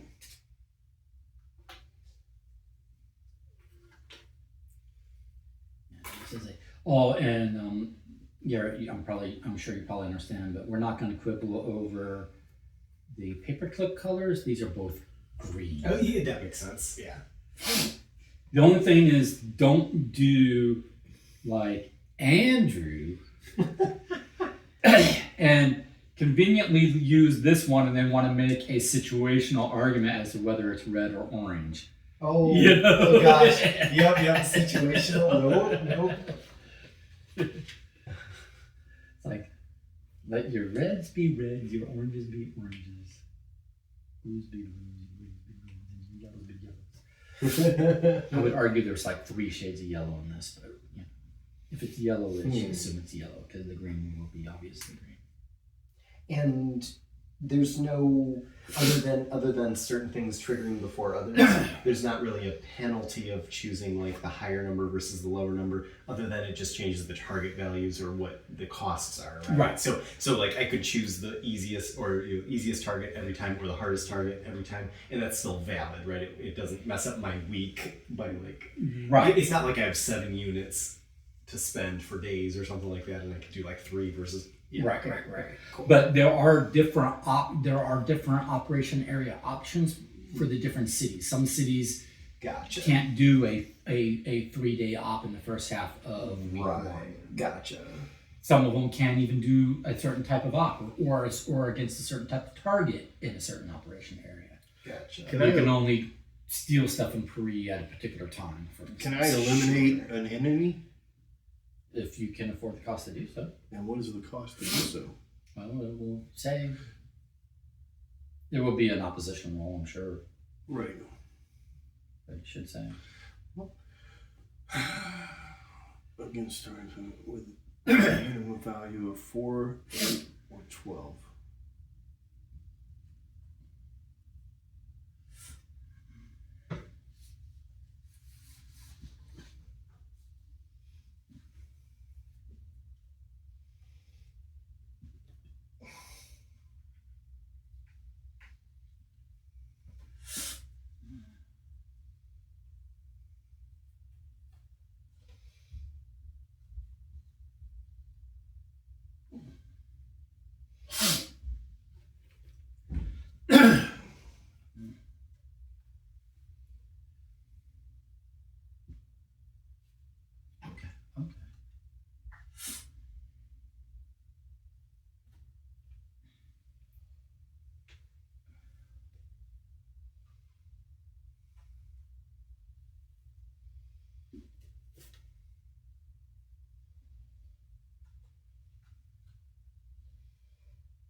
think I got this. You remember, it's left to right across the top and then left to right across the bottom. Yeah, thank you.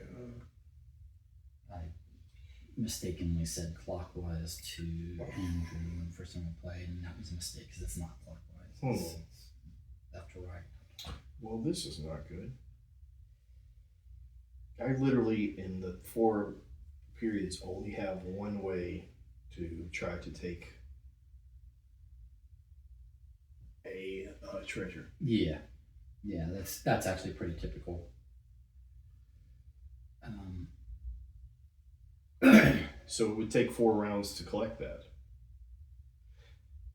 Unless Well, you have. Unless you can do more than one, quantity wise, like for one order, try to do 3, in a go, or 2 or whatever.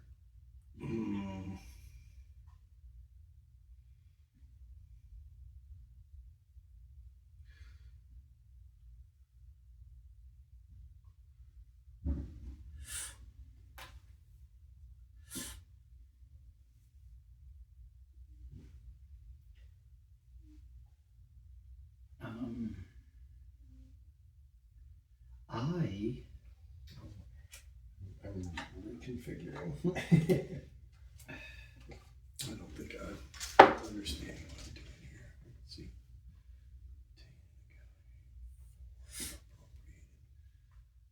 So the only way to take the appropriated things is to convert. Take possession of 3 treasures. Roll.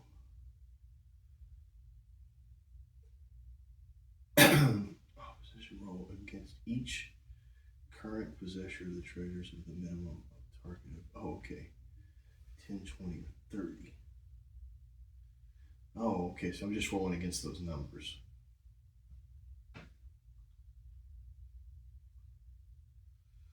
Oh, okay, so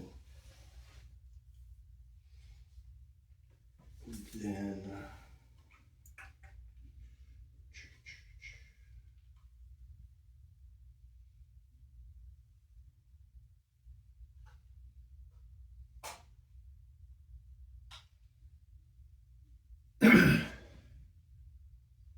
well, that's just ridiculous.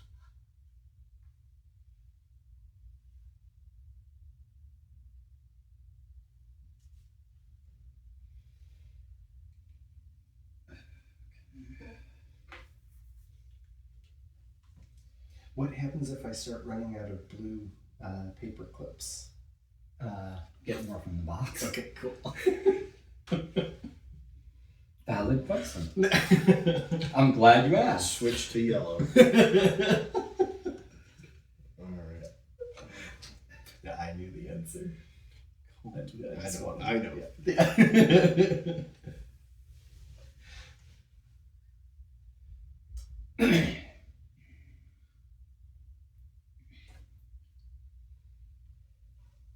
I'm hoping this goes down as planned.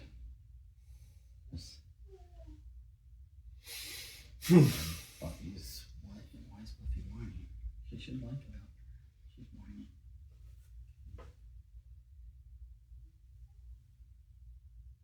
whining. I failed miserably, but I'm gonna try it anyway. It's gonna be like normal. I'm gonna do it. You're gonna be like, what part of the rules do you not understand? Which is valid. I mean, That's this is a gonna be playtest. like, I guess most of them. This is a playtest. All right, so we are putting all of our cities. All of your cities in the bag. So put I would say put the unused ones in first, and then you can put in your encoded ones and your one enemy action card. So that hopefully paper clips don't get disturbed.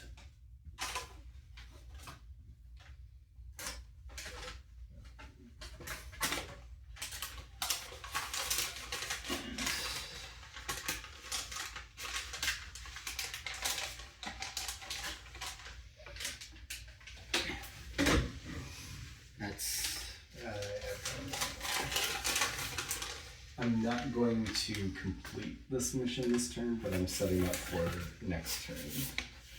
Well, most you could do is an acquire mission this round. You can't complete anything until next phase anyway. Oh, that's true.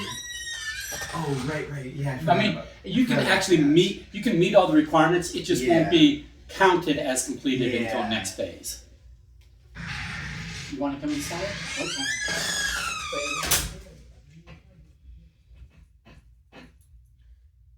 All right, we usually wait till Michael leaves and then really talk terrible stuff about his games. You can go first. There you go. Alphabetically or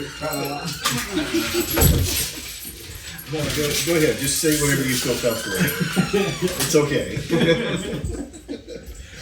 So like acquisition, obtain, and allocate for a Buffy! diamonds. Oh no! Which part of you have to be good did you not understand? Buffy. Do you happen to know What's what? good about that? Do you happen to know what the obtain and allocate for for treasures? These treasures. Gotcha. You have to get those. Oh, That's okay, the mission, gotcha. is to collect those. And the way that you collect those is a roll. You have to convert foreign. Gotcha. So it's convert foreign controlled my treasures control. to your control. Okay, gotcha. And then to take possession of 1, 2, or 3 treasures in the appropriated or allocated areas of the city, you must have an opposition roll against each current possessor of the treasures Are the baddies? Gotcha. with a minimum target of 10, 20, or 30. Okay, gotcha. So you're rolling against that target is what it Yeah. sounds like. It sounds like if you're trying for 1, you got to roll a 10. If you're trying for 2, you got to get a 20. Are you trying to take the treasure from the city or from the enemy? From the enemy. Okay, so yeah, it's an opposed roll. It's converting, it's opposed roll, right? Yes. Yes. Because the appropriated means they have possession of it. Gotcha. Yeah, I don't think I can mathematically count on it. I don't want to gamble on it. So these tick down after the acquisition and disposition. I phase, believe, correct? yes. Okay. Yeah. So in essence, you have my like 2. Yeah, so my first one, I'm not going to be able to do it. I'm just going to be, or I'm not going to attempt to do it because it would be rolls. And Well, I'm going ahead and try it, even though I know I'm going to fail at it. Okay. I think that, like- when you roll, you are risking agents' lives. Yes. Yeah. We'll worry about it. Succeed or fail, you're risking your lives. Well, it's too late. Oh. I've already. If we're playing cooperatively, I haven't programmed mine yet. Would there be, since I'm going to take a second card anyways to do mine, would there be a way that I could boost your? Well, it would have to happen in the very first week, because the only week that I can do any kind of attempt to take that is in the second week. Oh, okay, gotcha. So I gotcha. think So what I'm you're doing is trying to get it build out up the some second troops, Yeah, then roll to try to move that, gotcha. and then do some other programming later on. You heard me tell Buffy she had to be good if I brought her inside, yes? Yep. You said it. And then what's the first thing she did? She'd be bad. She did not be good. Well, there's that new Bad Boys movie out, and Is there really? players gotta play. Is there really a new Bad Boys? Like, Yeah, who asked for that? it is a hit at the box office. Really? It is the only movie that is doing well out there right now. Okay. So apparently a whole Well, I mean, I know there's a new like Axel Foley, Beverly Hills Cop. yes, but it's on Netflix. Okay. The Bad Boys movie is in the movie theater, Right. and it is one of like 3 movies all summer that is making money. Gotcha. Well, see, the thing is But Will Smith is incredibly marketable, and those oh no, I mean, things are fun. Yeah, it's just. I mean, it's summer. Everybody wants a fun, actiony movie. Yeah. Right. I just wasn't aware that anyone had been, like, I'd heard about the new Beverly Hills Cop movie for well over a year. Yeah. I had not, I get the Bad Boys thing just completely, I missed it, I guess. Well, did you miss Bad Boys 2 and 3? No. Because So basically they're just old. They're playing, hey, we're getting too old for this. So Don, Well, just that's the thing I'm wondering about Beverly Hills Cop is like I like all of the Beverly Hills Cop movies, you know, ones. But I'm like, at what point in time do you just let an actor be too old to reprise a fan favorite role of his? You Well, know, I when are you mean, gonna stop asking Harrison Ford to do stuff. When are you going to stop asking? I guess when Why ask people, Eddie Murphy in his 60s to be Beverly Hills Cop again? I mean, I'm assuming he decided to do that. probably. it just seems maybe that not that they can't do it, but they just shouldn't even be asked Well, to have to do it. it's strange because here's the thing, is that Like in other generally- words, at their age, they should be able to do some other new product Right. that is more in line with what's comfortable to do in your 60s versus right. what you were pulling off in your 20s. But we're in an era that studios will pay for IP, and that's what they think sells the most. Mm-hmm. And it is an IP, especially in a section of the populace. And here's what is a real thing is that films that have minority leads right now are almost always doing better at the movies than films full of just a bunch of white people. Oh yeah. It is consistently over the last several years, those are the best selling films. And so then do you create a new thing, or do you do, what's the Rich Asians did incredibly well, but it's a book, right? If I remember correctly. And so that's a property that is also being, so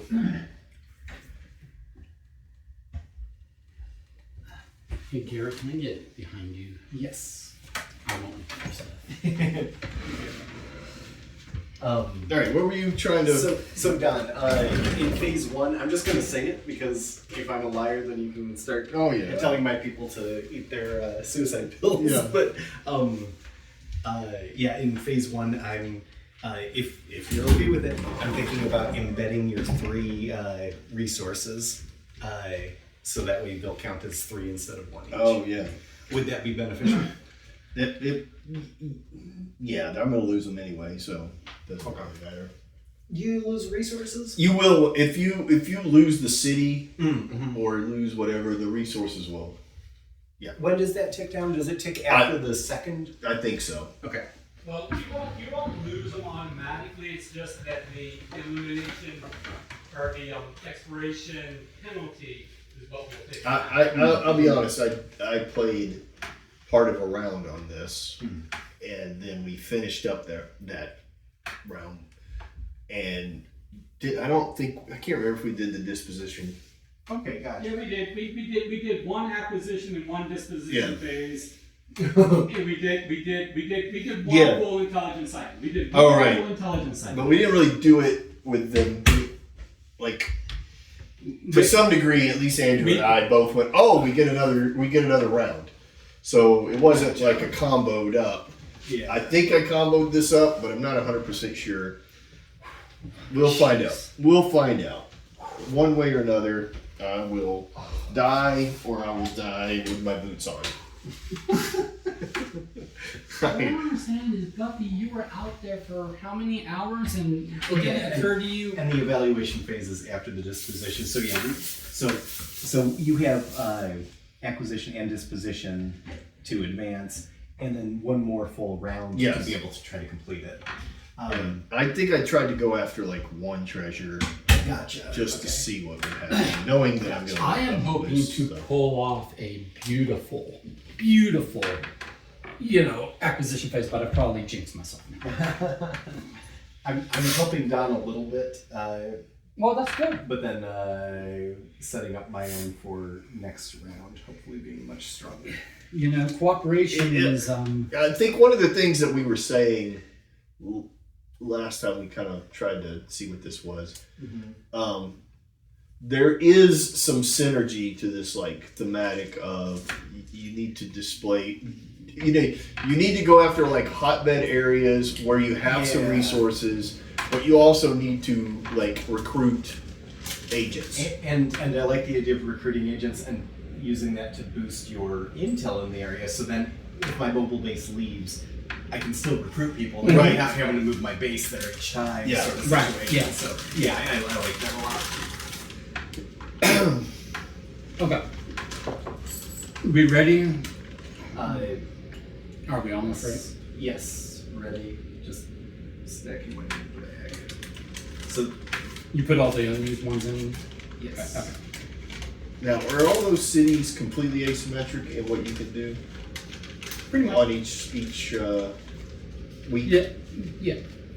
They're all a little different from each other, yeah. Do Don and I have different ones, or is it? No. I mean, every set of city cards is identical, Okay, but every gotcha. city's different from each other. Gotcha. Yeah. All right, I've got my bag as well. Oh, I guess I open. Do a little flat and then open it. I'll tell you what, we Mark my can name on close it. our eyes and let you move them around. Sure. Since we're All right, I played the shell game. All right, now Don again. Go with the swelling. Okay.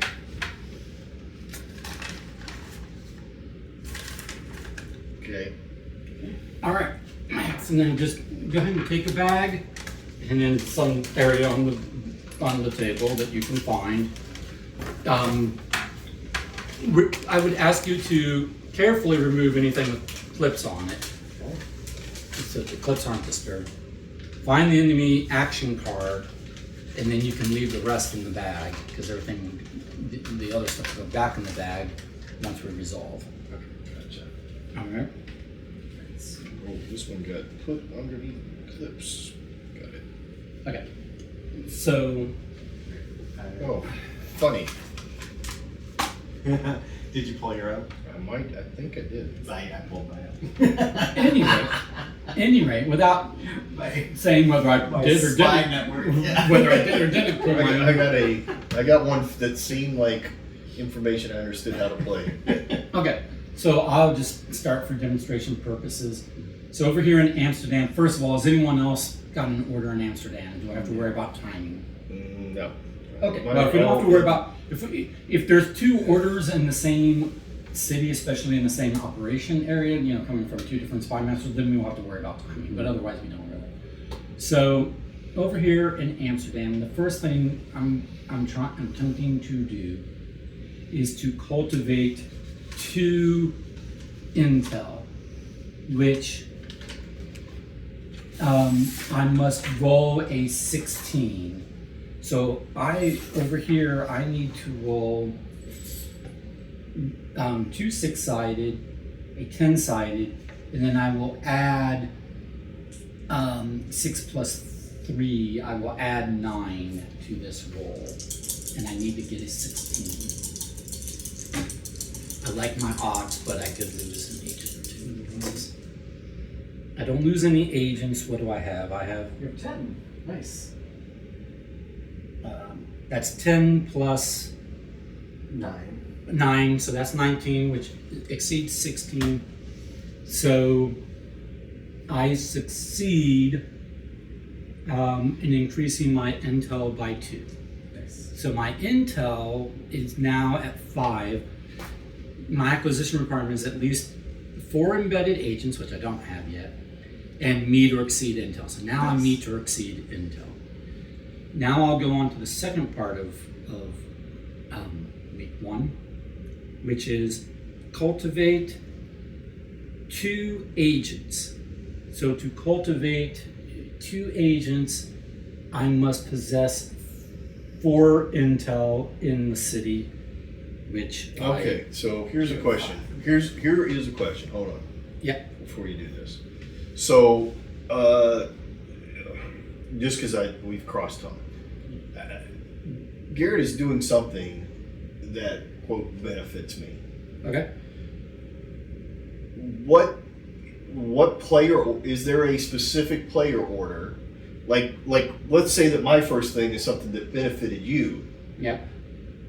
That's why I asked if you were doing anything in Amsterdam, because there is a way to resolve it. Oh, okay. All Because right. then it would be based on the It- number first, right? The operation area first. So if he's doing a first half week 1 and you're not, then he goes before you. But if you're both doing a first half week 1, then it is your operation days, and one day off finishes before a 2 day. Got you. But if everything's equal, then they just happen simultaneous. Okay. All right. Okay. Yeah, I got you. Okay, so we'll come to that in a moment. Yeah. In a minute.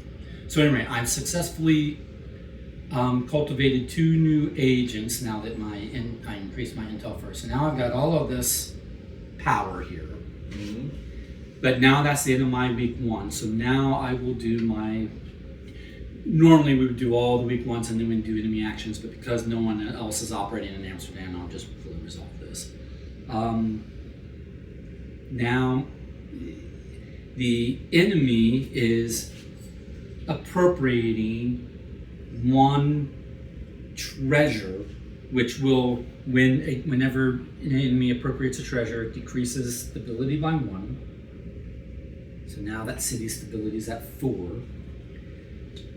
And then I'll pause here and we'll do your guys' week 1. So you both got in Istanbul's, right? Yes. Correct. And you both I'm at 3. got first half week 1s? Yes. Okay. And you're at a 3 and you're at a 1. So yours goes first. So you're doing. Done. Is this ability correct? Should this have been dropped more? Because, or actually, for that matter, like all of the ones with the treasure that were appropriated. That's part of the setup. Okay, Or that was part of the. that was It's That- when that- you first reveal. That was part of this Inception, and it told you -1 gotcha. stability. In regard, okay, yeah, gotcha. Instead of the action, doing Right, it, but if it's there was an something action else. that does Okay. it, then Gotcha. Okay, because otherwise, what would happen is It it would starts be at 5. made a fail. It would be Yeah. it'd be an auto failed because it'd be Yeah. -4 for the treasures plus another -1 there. Gotcha. Yeah. Okay. But the difference is when you've got this one took from another city, so this one it did drop that city. Okay. Okay. Oh, right. Oh, okay. By 1. Or okay. So then, because it came from here. Right? Gotcha. So this one dropped 1 for that reason. Okay. All right. So All then, right. Well, I'm cultivating intelligence. Intel. well, red is. No, I think that just is blue is the action, or is the Is the The blue should be here, but that's fine. oh. Well, I put it on the On the target. on I the got you. target, Okay, so that that's the fine. target, you know. So you're cultivating 1 intel, so you don't need to. Oh yeah, you're having to roll. So I Yeah, have to roll, but I have to roll an 8, and I have a 10 and 2 6s. Okay. And then I'm gonna add 6 plus. You're gonna have 9. 9 as Yeah. well. Yeah. So you got. So I already got Oh, you you lost- lose but I 2 lose agents it. though. Oh gosh. lose 2 agents. Oh goodness. Does it matter which ones you lose? Well, You one, lose one for this one and of one for each that. Yeah. 6. Oh, fuck. All right, But you got your intel. Get my intel. You're 1 intel. That hurt. Yeah. They died at the newsstand. Yeah. Okay, and then My Istanbul is blue, or blue is embedding 3 resources. But to do so, actually that. Oh wait, no, okay, yeah, move from the allocated to the embedded. So no cost to that. It's so just a those 3 decision. get moved. Okay. So now second halves of you didn't have anything more in Istanbul, right? No. So now we will do second half of week So 1 now- Istanbul. I'm going to convert. That was supposed to be a treasure. I don't know where that went. convert one treasure is what that was supposed to be. I don't know where it disappeared. Okay. The clip is gone. Oh, it's not in the bag? I don't know, but I know what it was. Yeah, okay, got it. So convert one treasure out of that. And so to convert a treasure into your control, I am going to take possession. The opposition must roll against the current treasures with a main target of 10, 20, or 30. That's what that says. I don't understand that. A minimum target. You're rolling. So you're rolling against the opposition, but but they have a minimum of 10. Oh, But they're gonna have more than 10 because Okay, there's so a bunch of they're shit rolling- there. It's 5 plus Gotcha. 5d6. yeah. So they're gonna roll that, and that's gonna determine what you need to Gotcha. roll. Well, let's see what they got. In what form? None of them died. 5, 9, 12. Plus 5. So So 17. you have to meet or exceed a 17. So, and I'm rolling 1, and I'm going to add 3, 6, 9, 12. 15. 15. Yeah. So I need to beat a what? 17, I think I said. What did I say? It was 12 plus 5, 17. You have to beat 17. So you actually have a good chance. 3. That will do it. Okay. Right? Yeah. Because 15 plus 3 is 18. So you put your disc under here? Is that right? Yeah, and it just goes over here. Because then at the end, when he takes everything I've allocated, it's his, that will come with him. Oh, okay. Gotcha. It goes in this spot or in this spot? This spot, there's a separate action where secure now that it is yours, now you could spend a separate command to secure it. It has to be in your possession in the allocated column of that city, and then you can do a command to secure it. Okay. Um, And is that on here? I think it's under the embed All right. to the secured Yeah. area. All right. Yeah. So And that's when you gain then stability as well. my action will go ahead and he does nothing.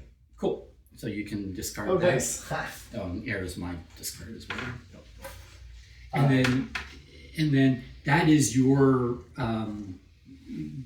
that's your day one op, or that's where your enemy action is going.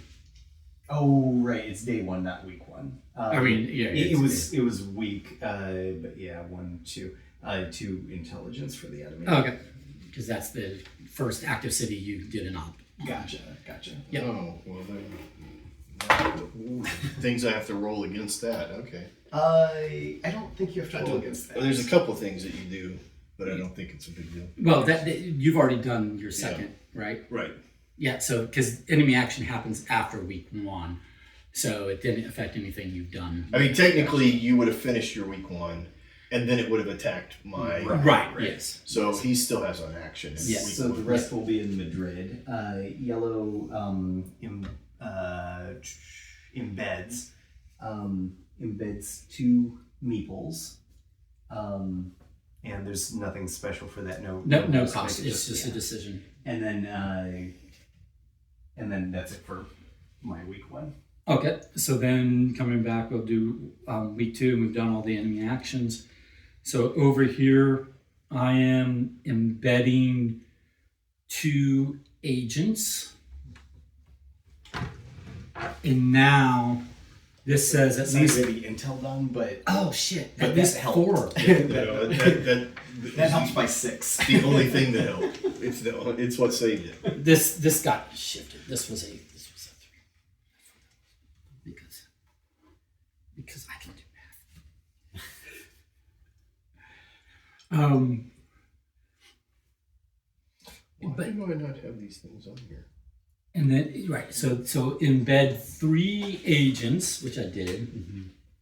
So now it says at least 4 embedded agents and meet or exceed intel. I have now acquired this mission. This is now an acquired mission.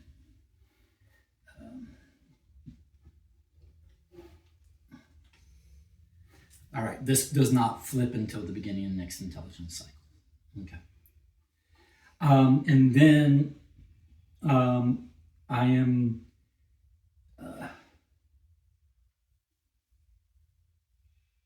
what was this? Oh, what was this? Shifted. This is the convert appropriated, right? So there was an appropriated treasure. I knew what the enemy action was going to do, so I accounted for it. So now I'm going to try to get it back, which is rolling the opposition. And the opposition is 12. So I have to beat a 12, right? Oh no, yeah, because I'm doing 1, so the minimum would be 10, but it's actually going to be 12. Okay. But I am rolling now 4d10. This is where I could lose some agents. A d6, and adding a bunch of values to it.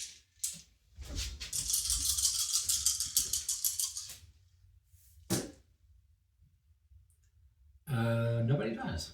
Okay, that's good. And you And I definitely have make- more than exceeded 12. Yeah, because you have 9 with your cubes. So. Right. So now I have counteracted the enemy action that I foresaw that they were going to do. Sure. And taken that off their hands. Now if I can secure it, it will actually secure and increase the stability by 2 and will give me 5 resources. Basically the city gives me a reward for getting their treasure, getting their precious treasure back. Nice. So that's the end of my week 2. Let's complete your week 2. All right, week 2. I'm going to cultivate agents. How many? 2. 2. So that requires 4 intel. Which I did increase by 1, so now I have 4 intel. So then I Add just 2 to the do allocated. that, which is what I was doing there. All right. And then Then I'm going to cultivate intel how much? by 1. By 1? So that's a roll against them, right? No, that's that. Well, it's That's just a it's roll it's just a roll against 8. Yeah. Oh, It's not an opposition roll. No, if I'd have known that, I would. But that's all right. So I You're have, rolling 3, 3d6. 6. You don't even. I don't even have to. No, you do have to roll because they might die. They might die. Oh dang! 2 of them die. Dang, Don! Quit sending your guys. Hey, to look. die. Let me just tell you, I'm good at rolling. It just is the wrong end of thing. All right. I feel like that. I feel like that. Hey, boss, we have 2 dead agents here. I feel like that. They sacrifice their life for one intel. 4. Make them 4. I feel like that should be like you die on the 1, not on the 6, though. Like if you're terrible at something, you lose. Yeah. Well, you guys told me. But no, that's fine. I It like is that it's at 100%. least- It's at least bittersweet. That's why. Yeah, no. It's good because you do get the Yeah, positive. because if you got the 1 and they died, then if you got the 1, you're less likely to have met your objective. Right. Yeah. If they're Right. getting max I like value, that it's a yeah. then No, you're you're right. only dying that you probably met your objective that you mapped out. You're that right. You could right. potentially meet. You're Right. correct. Yeah, I think that. Yeah, I like that aspect. And that was both. That was both of my. Gotcha. Yeah. Because it was. So now you can remove all Fire your guys lips and and then put kill them. put the That's city back in the bag, because the bag can go to anybody. Mine are both in Madrid. Embed 3 resources. That's just automatic, and then increase resources by 3 or by 2, and I can do that because there are 3. We don't so need I to- can do we just 2. keep them. Or well, if the bag roll in the center of the table, but Oh, because they're near each of us, yeah, you can Yeah, you keep your. That's why we decided that you should Yeah. put all of them in, is so Yeah. now you Oh can yeah, take it. yeah. You don't have to got a pass full back. set, Yeah, that makes you've got a sense. full- and then you won't know who did. Technically, you don't know who did what. right. I think this little figuring out how to do these clip, what it would be in real life, is a little bit of a bear. Yeah. No, I know. I agree. This is prototype quality. This isn't production following, for sure. Now, here's a question for you. Your like programming that are on these different things, Yep. the different cities. Is that based off of what the missions that happen in those cities are, or is that at some point you're just kind of randomizing to make it like where you can't do everything all at once? More the second than the first. Ideally, there would be a little more variation in the missions than between the cities than there is presently. And so then ideally there would be an asymmetric balance between the operation choices available in the city versus correlated to the odds of particular types of missions coming up in that city. Right. Maybe a little more culture theft in Paris or Paris versus Dubai or something. Right. And Dubai is maybe a little more terrorist heavy, but then maybe people might say, well, then you're playing in the stereotypes, Yeah. Paris is cultured Well, and India is full of terrorists, which is not necessarily the case. So, correct. So right now the missions are pretty symmetric. It's like the same 10 core missions with slight variations doled out to all this. No, the only reason I'm asking is that in general, when you have a mission which is trying to gather the treasures that have been acquired, Right. when there is only one option to do that out of 4 turns, Right. but you have to do it in a countdown of 2, it is So that's kind of like you would want other people to go in with you on it, right? right. Because I can program this twice between the 2 different phases, but if you can program it once in one of those phases, and one of us can go in for more than one, like if during the acquisition phase we can build up enough, edge agents and resources, you have enough of an edge that we can go in for full 3 for So one then, order. okay, so then theoretically, at some point, there should have been some table talk about, There should always be table Either- always can be table talk. right, but I'm talking about specifics here. Yeah. It's either increasing, which we did do, increasing agents in a particular city, or eliminating enemies in a particular city. Yeah. You want to either make the roll. Like, so for example, you want to your increase your odds on the roll situation, or decrease the odds on the roll. your right? situation is in really good shape in that you are going after no agents. So all you had to do was roll against the number of resources. Well, he also rolled in a lucky way twice. Yeah, He but I'm lost just saying. no agents. But I'm twice. saying, like you're Because that mission, they weren't in that mission or this mission. They're not stealing. This is not a stolen treasure mission. Sure. Yeah. That was just an enemy action card. So I knew I was putting in an enemy action where they were going to steal a treasure. So then I was like, okay, but I'll take it back because they don't have the manpower to stop me. Right. They have Well, enough that's what I'm resources, saying but is they like don't the have enough role. agents. The role that you have is against no agents, so it's a static number. Right. And so if we were to do that to the other cities cooperatively, then that would be to an advantage to like lower the number of agents you're rolling. Well, right. It's always Or like you did in the resources. like- because- It's always because for that advantage to increased it eliminate. by 6. Yeah, same potential sort of losing thing. it. Right. Yeah. Right. It's always to our advantage to eliminate enemy agents. It's just you're always risking your own agents' lives Right. to do so. Yeah. Yeah. All right. Okay, so that's the end of We the did all of yours. acquisitions. So then it's the Dispensation phase. We just do it all over again. So 2 new enemy action cards to everybody. Add it to your hand, and then discard 1 from your hand.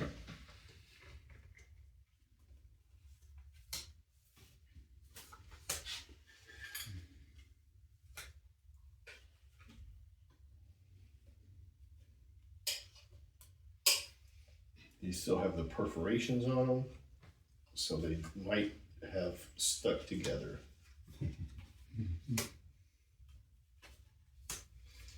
Okay. 2 for you. 2 for you. 2 for me. I like that once you know how to play this game, set up, teach, play, and tear down is probably going to be about like 45 minutes. If that. Right.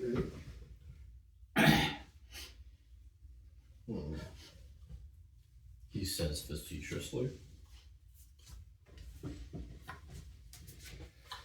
Out of all these,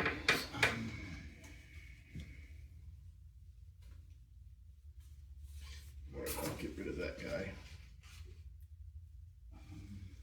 1, 2, 3, 4, 5. Okay, got 5 in my hand.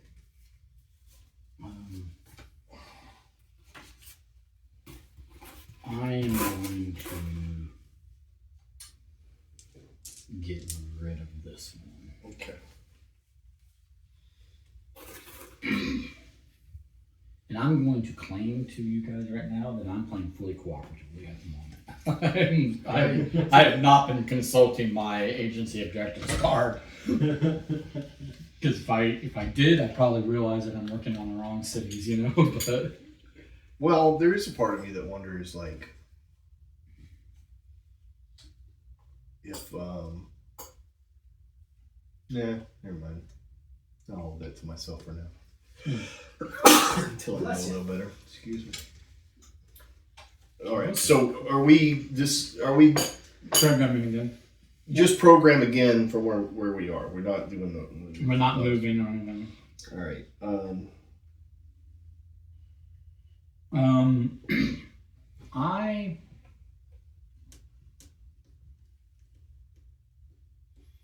Ooh. Okay. That's interesting. I need. Okay.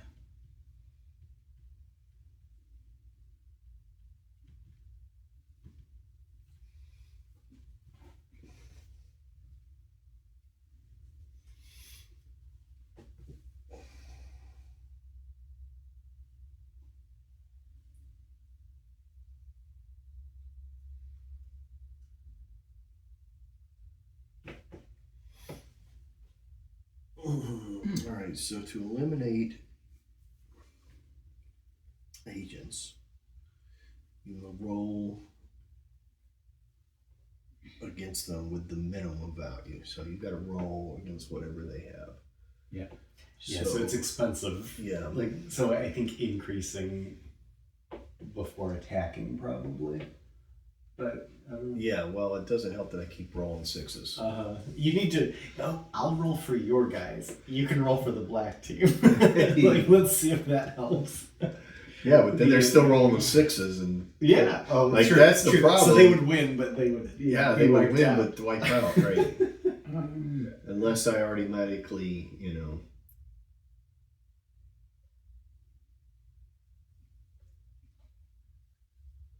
And so even if I complete the acquisition, it's not the acquisition phase, so I would not get the mission quite yet. But if it still applies, that would happen next turn. Right. Or Yeah. next- Yeah. Okay, gotcha. And Which is kind of what I. but it also because it won't come off. A new mission won't become active, so that can Right. be strategic timing. Gotcha. It's like, I've met all the requirements, And then so they can that will sit come there to me, and or that will yeah. come to us. Yeah. But it's going to sit there and block a new active mission from Gotcha. entering that city, right? Or a new mission becoming active in that city. All right, I have a question. Where were we supposed to start our intel at? 3. So my You intel increased twice. Oh yeah, I did increase twice. That's right. It cost 4 agents, Yes. but you increased it twice. Yes. Don't forget their contributions to the world. I'm like, my agency, knows how to increase intel and steal artifacts without losing agents. Don's, on the other hand, his agency sucks. Right. You know what Don's agency is. He's the CIA. The Pink Panther. Oh, No, okay. he's the CIA. I'll take it. Which is notoriously, what's hilarious is, America's so great. We're not. We are middle to bottom of the pack of most world indexes. Education, cost of living, quality of life, longevity of life, blah blah blah. Okay, America's not near the top of any of these. We're also nowhere near the top of most best, most accomplished spy agencies. CIA is way down the list. What measurement do you use to gather that ranking though? Well, I mean, Shit talking don't get offed. I mean, like, I don't know. well, apparently the like, let's be honest. What foreign spy agency actually is good? The German one, the Australian one, the Mossad, which is the Israeli one. Mm-hmm. But are they? Yeah. I mean, like, to what measure though?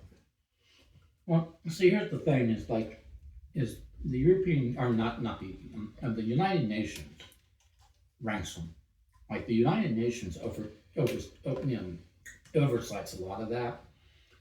As far as they're supposed to. What, did they get a trophy or something from the United Nations? I don't understand. No, but what I'm saying is it's not just Joe's opinion on Wikipedia. It's an index put forward by the United Nations.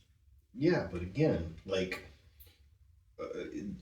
overthrowing a country sloppily or secretly or covertly, it is a messy kind of thing. Is all I'm saying, and it seems like, how would you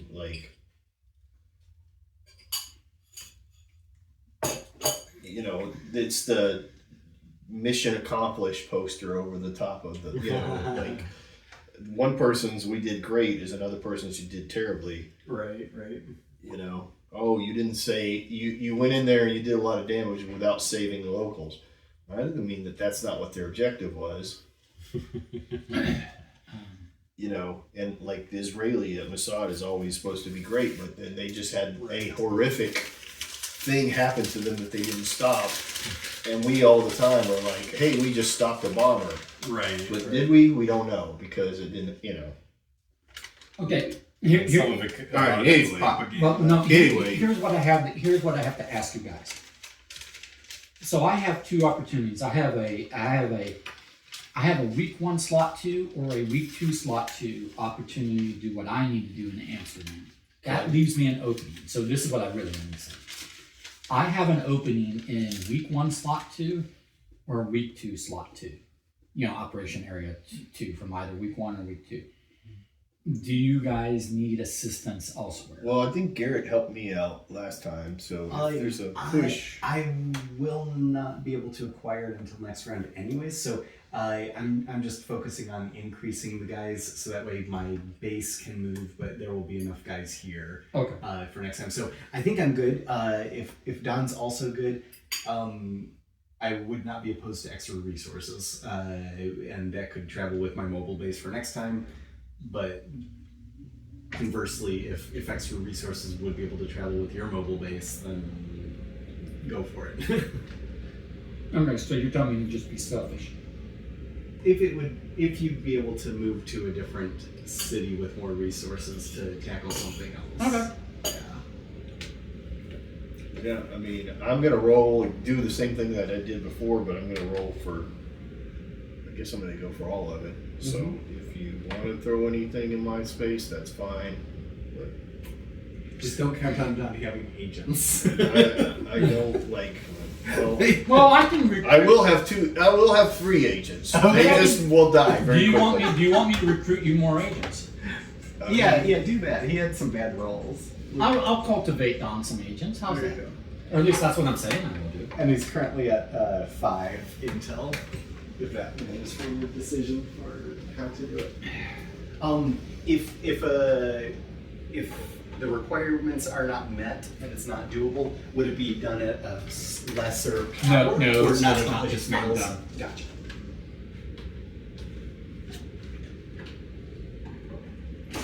Yeah, no, I'm going to show just how cooperative my agent, is. I don't really have anything to do my second week.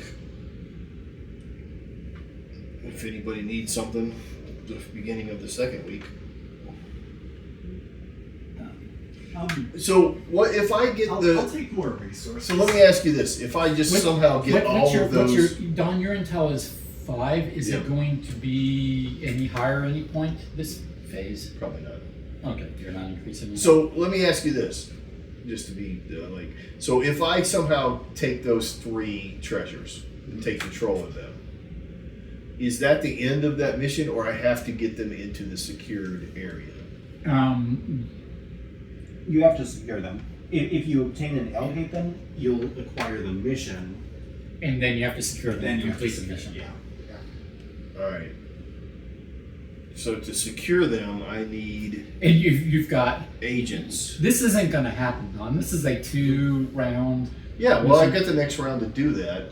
Okay. And we could maybe. I have some 2 opportunities to secure the treasure in a round, but I only have 1 opportunity to take it.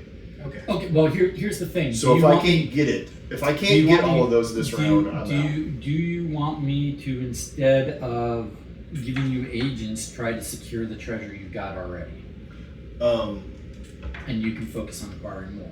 No, because Or do you want me to focus on trying to use your resources to acquire another agent? I'll take the agents. You'll take the agents? Okay. All right.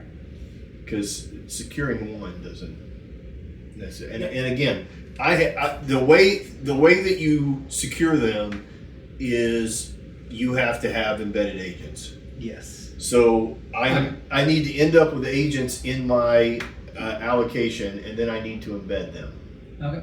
Yep. and then I can move. So I need to somehow survive with 3 more agents. I'm gonna try put some in, but the opportunity to put more in doesn't come back around. I guess the only thing I could do is try and increase my intelligence again. Yeah. No. my intel.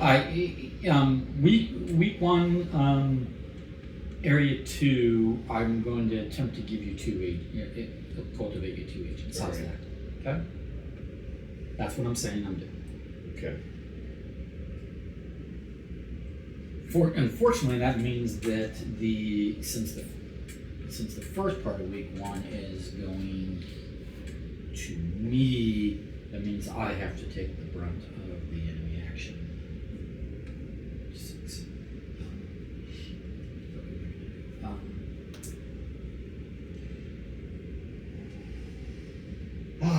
Which of these is not the worst?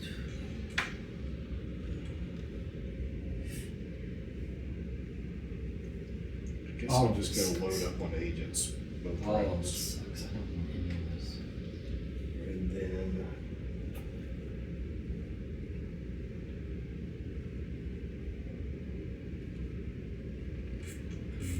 I guess this is the least bad of the options. It is, but you know.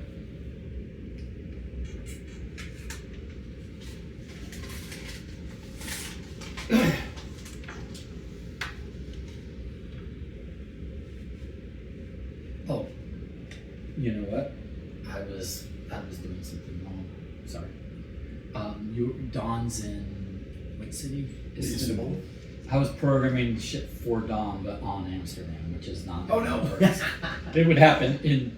Oh, I've got 2 Parises. Oh, okay. Why do I have 2 Parises? I don't know. I had 2 Berlins earlier. Put that over there. Well, you can't have too much Paris, apparently. Apparently. If I've learned anything from Rick, play it again. Yep. I always have Paris. And we also always have Paris. And, okay, and What was it? Both Paris. We'll always have both of them. Well, Paris, Tennessee. Yeah, they have a little They have Eiffel a Tower. Paris, there. yeah.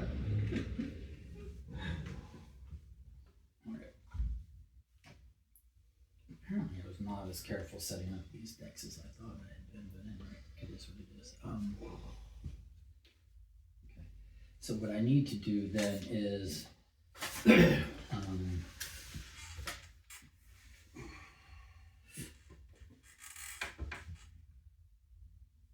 can I? So embedding is just moving them directly. Oh, I can do what I. Yes, no roll. I am- roll against them. So I they won't am die able- during that process. I am able to do as I promised I was going to do for you, gentlemen. I just have to move it over to this appropriate city card. I'm glad I caught that because that would have been embarrassing. Have you seen my gameplay?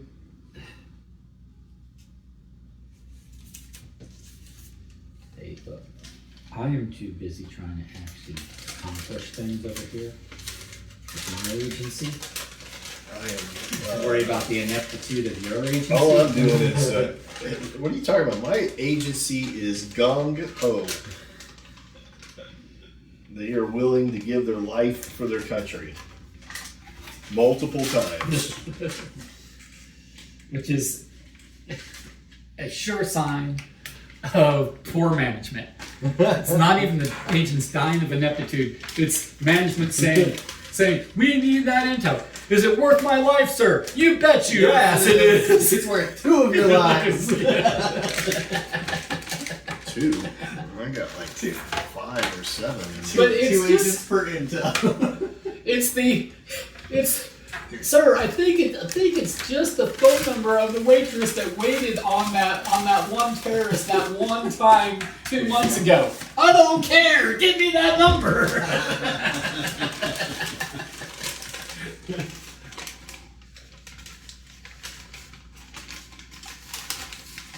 What she knows, son, could be what saves the world. Don't question me. All right. Little goodie bag. Little action here. Oh, there's the reaction card. Alrighty, I'll start us off. I've got a full. Pull the symbol. Well, no, I don't have a full. I have a Well, I don't have a target on this. Does someone want to tell me what the target on this one is?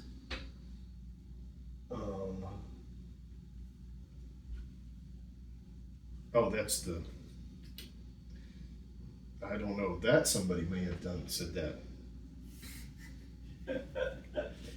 I don't know that that's what who knows that it was mine. Yeah, who knows?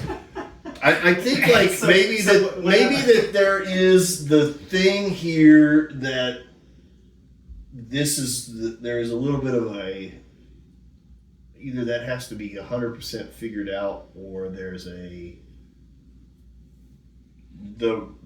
changing mechanism is defeating it a little bit. You know what I'm saying? Yeah. Anyway. All right. So we'll start over here. Any week 1, area 1 conflict No, for Istanbul? No. No. Okay. So over here we've got a cultivate 2 agents in Istanbul for blue, which has enough intel to do. There's 5, so Yep. yes. So 2 agents over there. 2 blue agents. Hey, thanks whoever did that. All right, then I've got a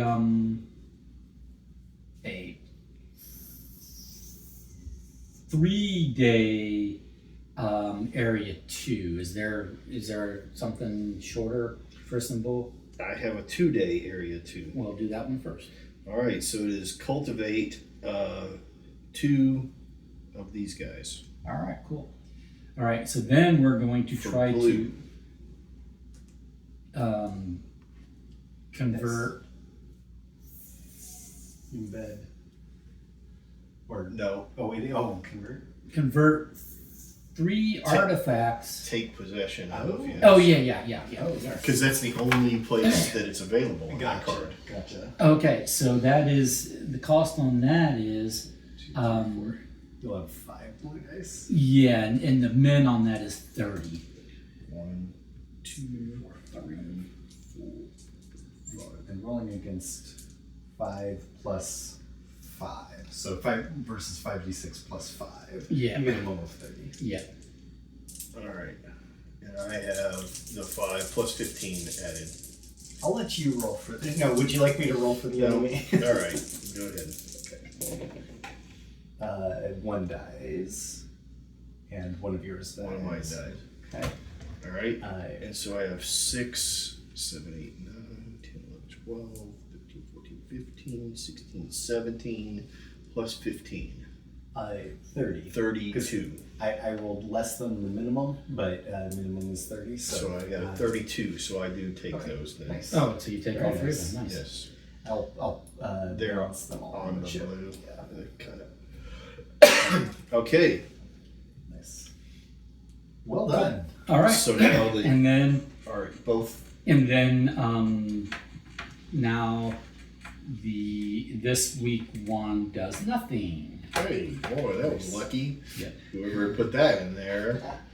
And It's then the only reason that I decided to go after that is because I had 2 of those cards, and I was like, nice. at least I can do it with 2 without it like Hurt super going. so before we do your week All right, 1, so- we need to, or before we do your enemy action, we need to do the other week 1 or the first part of week 1. First part of week 1. in this batch. All right, so it's a 2-day. That is a Any other Amsterdams? No. Okay. convert. Is that what it is? Nope. That is Divert. divert, which is to move 2 resources to the allocated. Correct. To diverted, Oh, right? We're just gonna remember that these are. Enemy ones, yeah. oh yes, because you put the black on there. Yes, I see that because yeah. Yeah. So we're those diverting 2 enemy resources. And is there an opposition roll on that? Um, Do I have to roll anything? Okay. Diverted must roll against 2, 4, or 6. So you must roll against 4. Oh, okay. But it's a roll, That's what it says. because I would get it without a roll. Damn it! I don't want to roll. Yeah. You got a lot of guys on the line. Just don't let Don roll.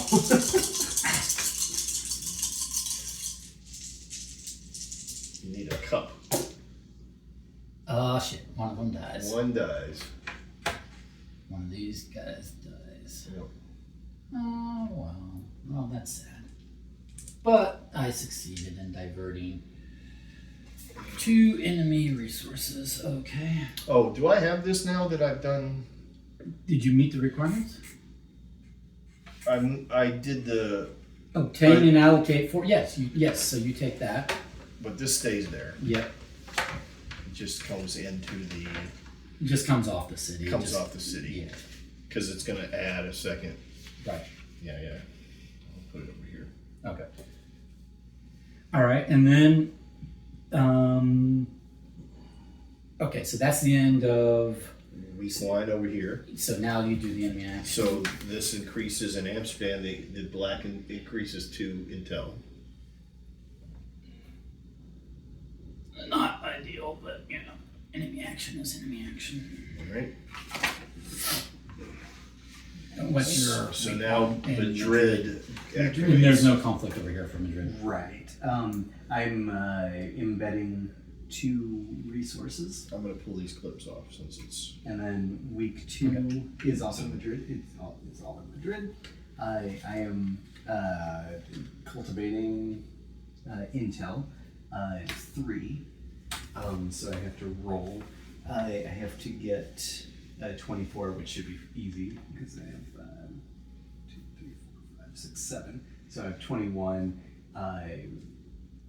But I might lose agents. Okay. They're rolling d10s. So I just need to get Actually, it'll be an auto success, but they might die. One dies. Okay, unfortunate. 1, 2, 3. And this triggers in Madrid, obviously, 1 enemy and 1 enemy intel. That goes away. Discard. And All right, so then now we're on to week 2. So over here in Istanbul, do you have anything week 2 Istanbul? I do not. Okay. So over here we've got cultivate 2 agents. So 2 more agents to Istanbul. 2 blue agents. I'm sorry, 2 blue agents to Istanbul. Well, that's what's Somebody coded did. Somebody did. That's what's coded here. Cultivate 2 agents. Oh, okay. Yeah. I guess I just did that, doubled down in case I lost, yeah, so that I can have Repopulate. agents to embed. Exactly. And then we've got embed 2 agents. And that doesn't cost anything. Okay. So that's it for here. Okay. So in Amsterdam, we are going to divert 3. Ooh, that's interesting. Divert 3 resources. 3 orange resources. No, just sorry. It should be black. I'm sorry. Not divert. It should be black. Yeah, that was my bad. It's divert 3 black. Okay. All right. So That's bad. is there a roll for that? there is a roll. It's a roll against 6. Gotcha. And that's in Amsterdam. So we're rolling 3d10 I'll and move the then resources d6. because it's going to succeed, but yeah, you might lose, guys. Okay. First, those easy missions killing our guys. So that's what I know. I just lost whatever they didn't mean to lose.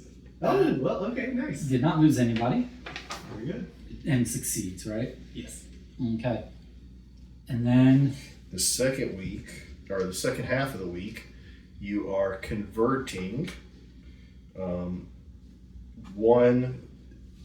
Oh, you're taking control of 1 treasure. So take control of take possession of 1 treasure into the. You must opposition roll against each current possessor of the treasure. well, no, I thought I was securing. Am I not securing? That is a secure. Oh, is it? Or did I do the wrong thing? Yeah, I think you did the wrong. I meant to do embed. I'm sorry. All right, so it was supposed to be the arrow down. Yeah, which is available, right? Yes. Yeah. My bad. All right, so I you're should know how to do securing. Yeah, exactly. So that is 1 treasure secured, gaining stability. Yes. Must possess 2 embedded agents, Yep. which you do, and spend 2 embedded resources from the city. Okay. So This has now been secured by me. Mm-hmm. So this goes up 2. Nice. So it started at 5. It's now at 6, and I get 5 resources. They're not embedded, but I spent 2 embedded, and I get 5. My reward from the city, the grateful city, is 5 new resources. Nice. There. oh, okay. So it's this blue. I see. Yeah. Do you keep your token under that for points at the end of the game? No, because it's no longer in my possession. Oh, okay. Gotcha. Only the ones that are But in your possession. stability of the increases. Did you move your? Yes, yeah, it was 4, so I increased it to 6. Okay. All right. That is the end of this card. All right. For Madrid, gaining yellow is gaining 3 people, and can do that because the intel is at 6.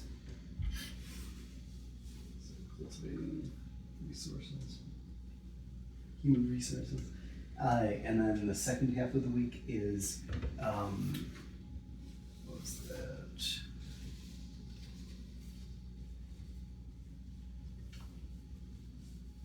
converting 2 treasures, which is take possession of 2 treasures, must opposition roll with a minimum of 20. So what I'll be rolling is 2 of these, 3 of these, and 1, 2, 3, 4, 5, 6, 7. So 21. I get 21 plus whatever I roll versus the opposition roll. Would you want to roll for the baddies, Michael? Yeah, that is. How many of them are there? 2, 3, 4, 5. 5 d6s. Alright. And then it'll be plus 5, but minimum of 20. But I think we'll roll higher than minimum. I didn't lose any agents, so that's. They did not either. Okay. They're right at 20. Okay. They're at they rolled 15 plus 5 is 20, so. I'm at 40, so success. So I control these 2 now. Awesome. Okay. And that's it. That's it for this card. All right. So then you can remove all the clips and you can just kind of keep that card. All right. So that was the end of the dispensation phase, right? Correct. We have not completed any mission, correct? Correct. Okay. Did you complete that? No, I have to divert 12. I've got gotcha. 5 5 diverted at the moment. Gotcha. So we increase the countdown on all of the missions, or Even the one that's off the one yeah. that's As long as it's still active, it's still counting down. Okay. This one. I think that's all of them. Okay, so now we go to the second intelligence cycle. So Do we flip new ones over? yeah, so this is going to be preparation phase. So first step, we flip these over. We will apply their inception effects. Oof. Okay. So this one. So then maybe I should not have completed that without, yeah. Well, He didn't until this phase anyway, so he wouldn't have acquired it, or yeah, he wouldn't have acquired it. Oh, did you acquire it during Just the now. dispensation phase? Yeah. So you leave it there. yeah, But you'll pick it up, or it'll come off the board. It doesn't matter. and it'll stay blank. Yeah, because you can only acquire it in the in the first, acquisition phase. Oh. which is the first 2 weeks. Correct. So Yeah, so now So your it's time ready is to actually be really acquired, but it's holding that position, so we won't flip that.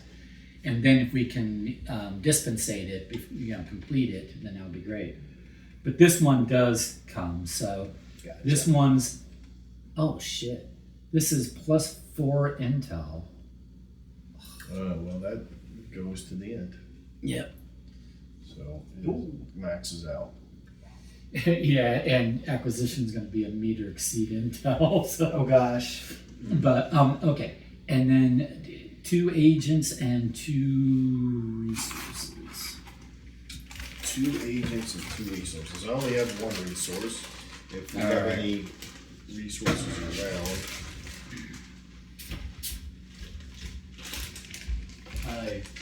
We could do a 5 here and just know that 5 is 5 resources. Well, as long as we don't get confused with resources versus people. Well, I wouldn't be. Because we're doing 5 resources here, so we could do the same thing. Yeah. We'll just put 5 resources there and call it, or put a 5 on 5 plus, yeah. So plus 5. Sorry, for which one? Was it this one? Here. Oh, well, then it just goes here. Oh, yes. That's true. So we don't need them yet. Right? Right. Okay. Yep. Because that was the setup. It just needed. Yeah, because it's just this place. Where did that go? Here, it's right here. Gotcha. So, But here we can. no, where did you get 5 resources? Or how many resources did we need? I might have been Oh, two. two. Gotcha. Yeah, just needed 2 more. Oh, yeah, so Gotcha. So I was making change. but making I got change. confused. So, All right. So that's making change, and then we gain 2 more. Gain 2 there. For the, yeah, and then we have 4 in reserve. Gotcha. Okay. and then we did the intel, and then So you don't want any of these at the moment? all right, we take We might for later. Okay. on the hearts. You plus 3 Wait, for what? acquired treasures on the hearts. Is that From the heart. from the hearts? Oh, Oh, they're stealing from. so they take them from both of them? So, okay. So these bad guys stole 3 treasures from the nearest heart Oh, from the nearest. That's heart city, Which is- and they're now hanging out in this city with those treasures. So 3 come from here Oh gosh. to there, which does that? How much stability does that affect? 3 Oh, minus But 3. it's here. No, it's theirs. It's where we're Oh, it's stealing from. theirs. Wow. Wow. That is They're not that doing is hurtful. Yeah. This we might lose this city. Yeah. Yeah, I don't know that we need to go and. Yeah. Okay. And then that's that. It is what it is, right? Mm-hmm. And why? What is this heart up in the corner? Is that a stray or is that? I think that's a stray. What's the question? You have a red heart up in the corner. Oh, this is telling you that this is the origin city and this is the city where it has to be dispensated. Okay. So it's at this city you have to deliver Yeah. and secure. Oh, so you have to acquire those and bring them back to where Yes. it came from, basically. Yes. Okay, interesting. Treasures can only be secured in the city that they came from. Gotcha. Alrighty. Vicious. So now we are at programming. Well, no. Now we're at select the Oh, city you're select your going city. to. Oh, true. Well, first, before we even did preparation, you're supposed to take all of your allocated stuff for your mobile bases back okay. to your HQ. Gotcha. But I'm going to modify this and say to your discretion. So if you want to leave anything behind, I'm gonna leave mine there because I'm not telegraphing anything. But Right. I will.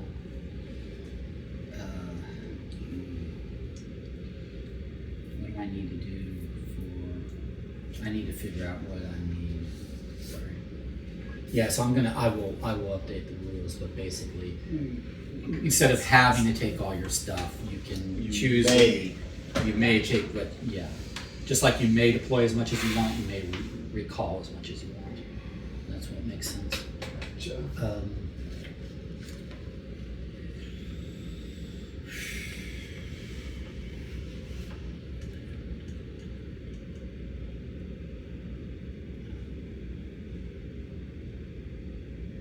Oh, do I even need to though?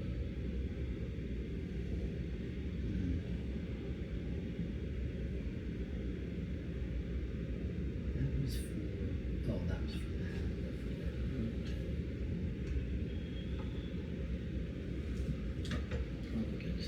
Okay. I'll take it all back. I'll take all of this back for now. Because the question is, oh shoot, this is it's 3d10 versus 2d10 now, plus a bunch, right?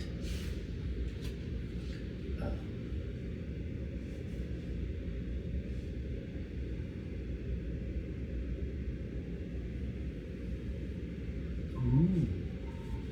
But I could do that.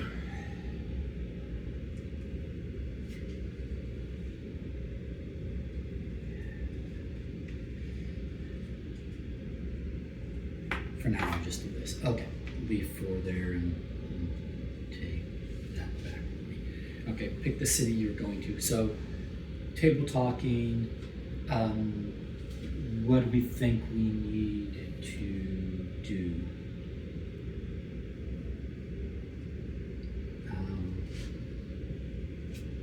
Don's is the only one that's going to expire at the end of this round, but he's already set to acquire it, and then just needs to secure it. I am actually not, because you have to give up embedded resources To secure. to secure, and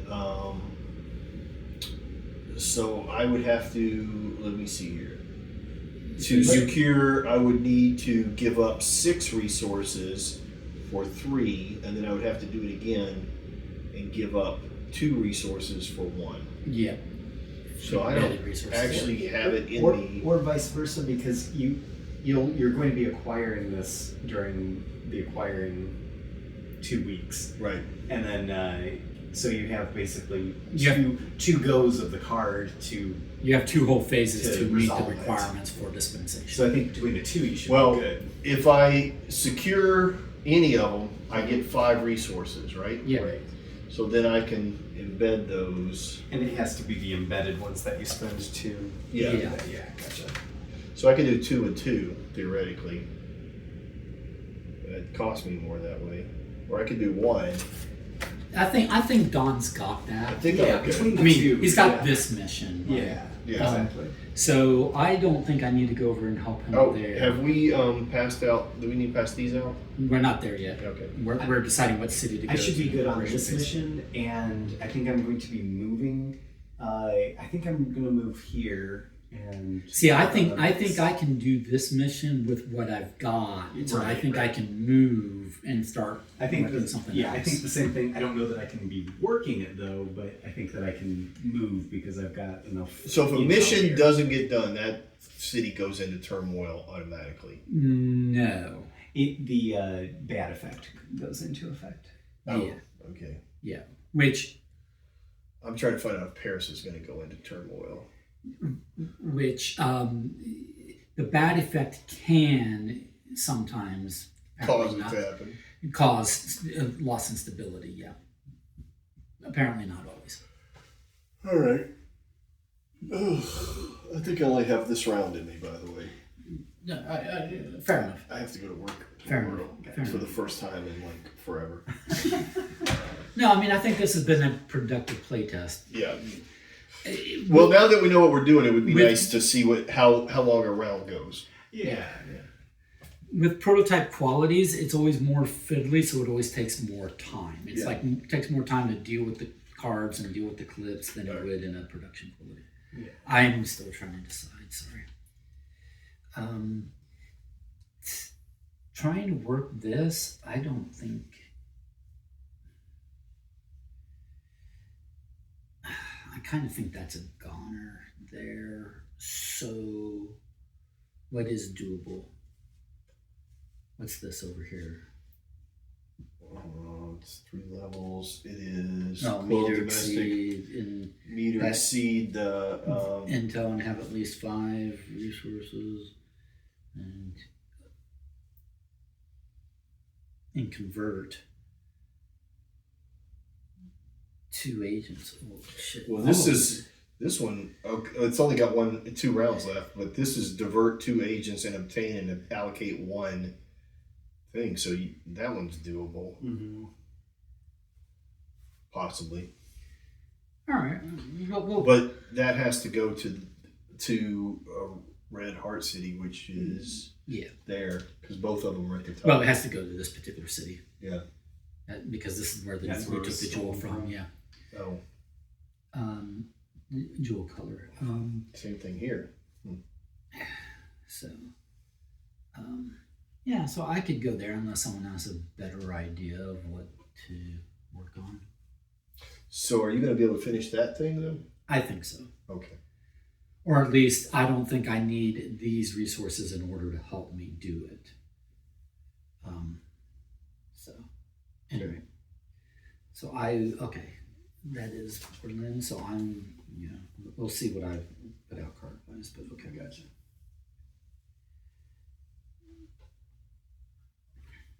Right. I'm going to Vienna. I'm staying where I am. I'm going to Berlin, which costs me 2 resources. You're paying your travel costs, right? Sorry. Can I pay that from the embedded? Nope, only from HQ and allocated. Oh, well, then I cannot. Nope, I'll stay where I am. That would be burned. All right.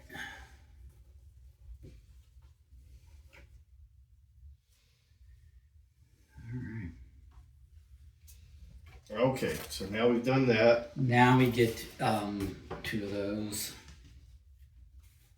Because now we're moving on to the acquisition phase.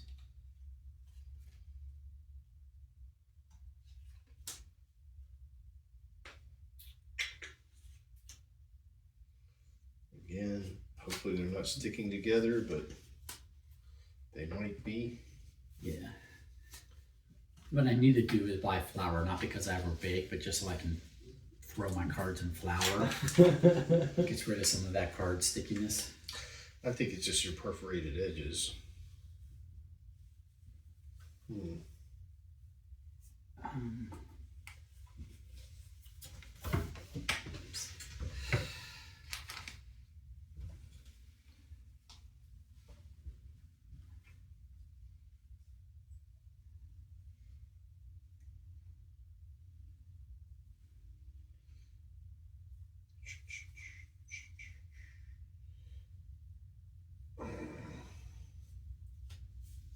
Just to be clear, that's from the location that you're on. Yeah.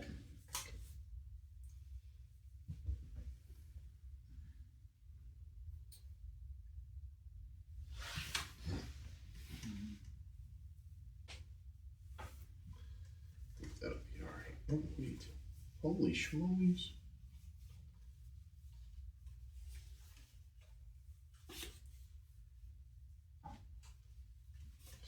Alright. I will get rid of this one. Okay. And you can start programming. Or encoding your orders. Alright. So I need to do this in the right order.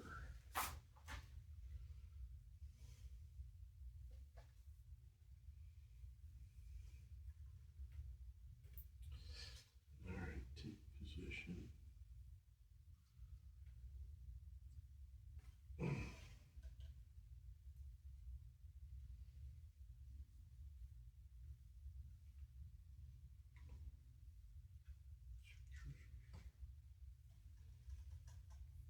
Nope.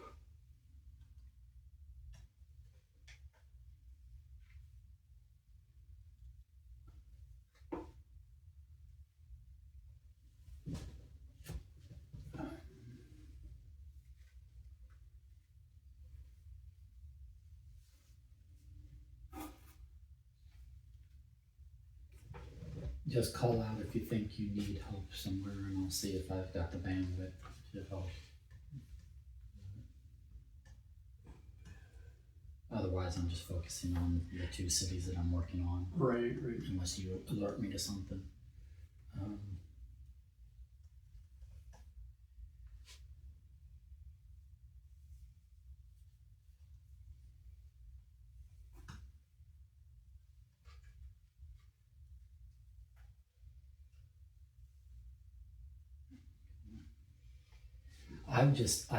I've had the worst selection of enemy action cards. I have not. Someone keeps getting blanks. I haven't seen I any have blanks. been mixing them and doing everything that I can. I have been like, I draw the two and then I have six to look at. I'm like, I don't want to. I want to get rid of all of this shit. I don't want any of this happening in my cities. Right. Oh, okay, I can't do that. I don't have any to do. But honestly, I think that's a good for the game design. That's the feeling. Ooh, you I've get. got a problem. Right. I have a problem. They're not weak sauce. They're not. Oh, I'm deciding to do something completely innocuous. Right. It's like, no, this is All right, painful. does anybody have My a- choices are painful. Does anybody have a first action that they can do in exchange for me doing a first action for them? Potentially. What do you need done? I need a resource. Oh, I don't have a way to do this. I don't have a way to do this. You're trying to that one's already acquired for you, right? Yep. Yes. Okay, so here, what we do, we are in the acquisition phase. This comes off right now. Sure. Okay. So there's nothing more you can do to, this is on what, 2 or 1? It's on 1, yeah. Okay. So here's the thing. There's nothing you can do this phase to complete it, but you can get as close as Right, but I don't. Want. There's no physical way for me to do this because of the way the card is laid out. Okay. So I have to get a All right. In my second move of the week, I can take X number of secure to it, as many of those as I have. Right. Okay. I can secure 3 or whatever. Yeah. All right. So then I will gain resources, but they won't be embedded. Correct. I would have to embed it, then secure it. But the only time that I can secure is immediately after, so it's like it goes treasure here. Those are so I don't have a step in between to do any embedding. Right. So in other words, in this acquisition phase, do what you can, and then in the dispensation phase, do the rest. But I can't do the rest because I won't have the resources to do this. And Why not? in The dispensation phase, which is the only time you can complete it anyway. yes, okay. So do as much That's as what you I'm can in the getting confused. acquisition phase. I'm making this acquisition of this disposition. No, it's not. Yeah. You've got No, I got 2 plenty. weeks of Yes. acquisition and then 2 whole weeks of All right, distance. never mind. Right. Okay, So tell me what helped you. So now let's go back to I don't need any help, but what can I do? What can I do to help anybody else? Is there? I might have an action. Okay.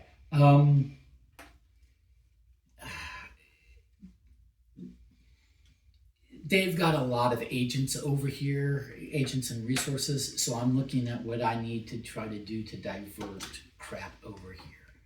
But my first priority has to be, well, not my first priority is not completing this because I can't do this until the dispensation phase anyway. So I need to concentrate on this at the moment. So this is what?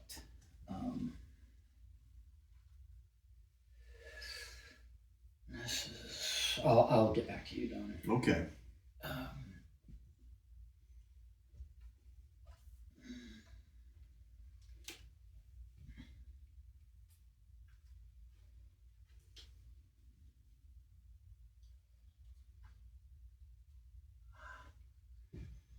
Okay, so first thing I need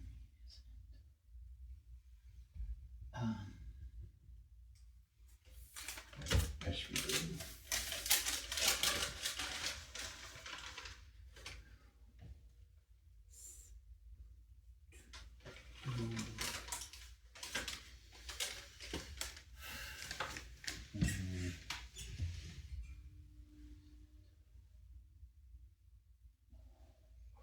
So I really only have one move I have to make.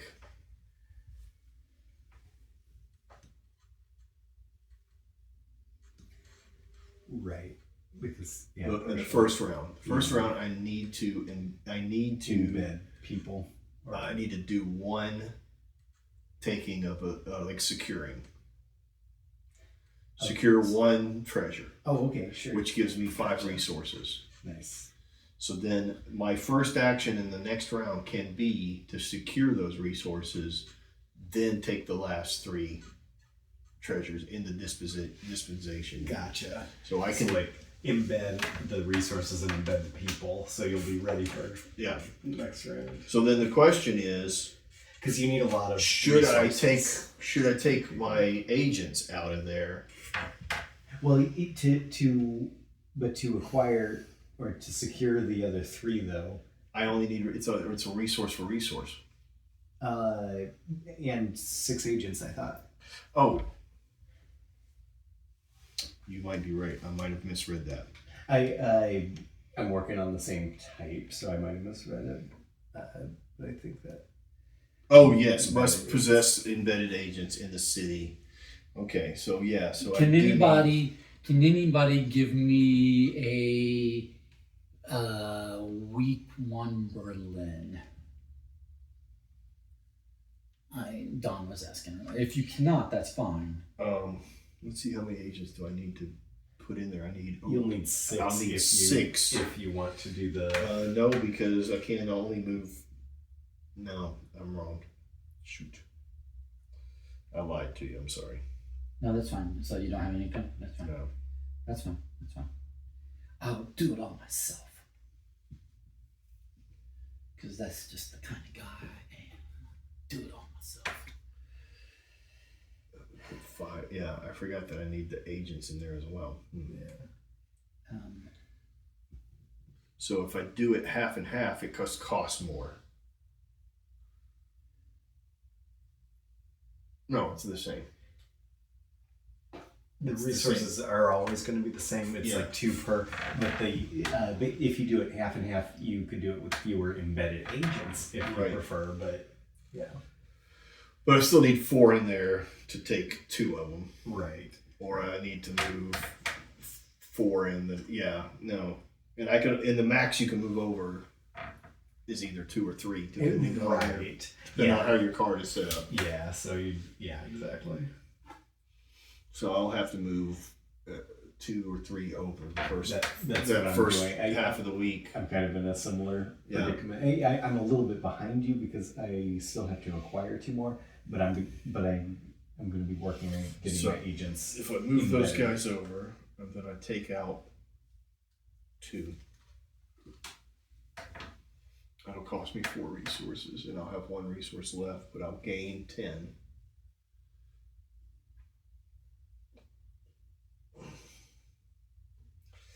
Then, second week, embed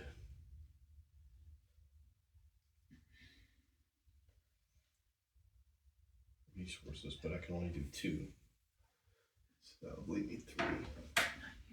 So I'll have to do that way anyway. So my second week,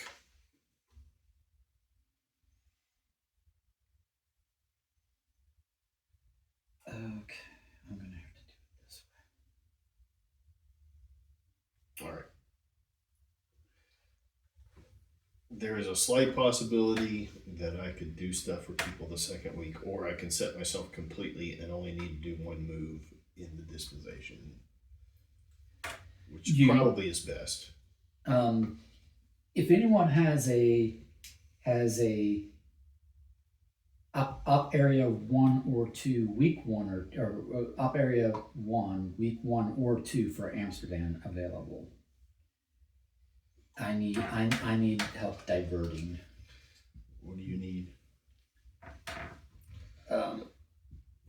Mathematically, I need to divert at least 2 resources in Amsterdam, and the only 2 times you can divert resources in Amsterdam are up areas 1 and 2 either week. All right, to divert, you just need the arrow to the right. It'll need to be and need to be rolled, but Michael's got 3 guys in there. So that's And you. it's rolled against That's a fixed you number. rolling, right? Yeah, it's a fixed number, not a. I can do opposition 3 roll. for you. Or do you want 2? 2. Easier roll. Yeah. All right. So Thank you. green, diverting 2 resources. Because I figured out that mathematically in the dispensation phase coming next, I can at most do 5. Gotcha. And I need to do 7 total. So I need yeah, to pick so up 2 2 more from 2 somewhere else. Yeah. Which, I may be able to help in the dispensation depending on my roles and if I need to reacquire assets. Embedding resources we just do for free. Right. If you have it, you move it. Yep. You gave them the order to go embed themselves or to lift themselves out of the embedded. Diverting. All right. Cut all ties. All right. I am saying that I am giving week the first half of week 2, Amsterdam diverting 2 resources. Awesome, thank you.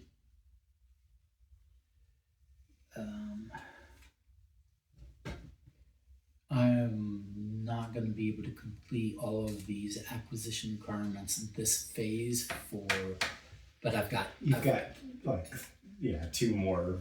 Yeah. So I can work on it. You've got plenty of time for I that. can work on it. So that's what I'm working on in Berlin right now. And starting with no intel, I'd imagine you have to Yeah, I have to. work I have on to. intel and I stuff. first have to embed the shit so To that be I can able roll to high acquire enough to get the intel. intel, to then get more shit, to then Right. it's a process. Yeah. But it's meant to be. That's It's the game. thematic, yeah. It's the game. It's meant to be the process. Yeah. Deploy some agents with some liquid resources. Go tell them to embed themselves. Gather some intel. Use that intel to recruit more agents and acquire more resources. Right. Now we're ready to get to the real mission, which is now I gotta competing with figure the out the enemy. math of what I'm Right. doing here. All right, so I'm gonna put 3 guys in there. So that'd be a total of 5. I need 4. I only need to put 2 in there. So if I move 2 guys in Are there, you doing 2 both times then? yeah, that's what I think I'll have to do is do Gotcha. 2 each time.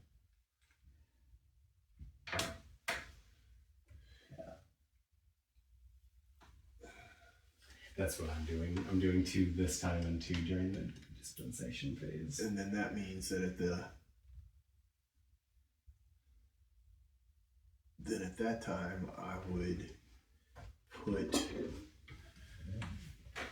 2 is going to cost me 4. I could have 3 that time. Oh. Theoretically, I could give somebody my second week as well. Oh wow. I should be decent if Michael's building up resources and we're Do playing you cooperatively. need something else to happen Maybe look more into in week 2? In week 2, Berlin, I could use. I guess or done playing the long game, which we're not, but if you build more resources for your mobile base, like theoretically to travel with Yeah. you for next round. Well, I mean, theoretically, I would unembed them at some point. Well, maybe, yeah, but like my area, I plan on leaving since I've got the 6 intel there, so I can put more people there.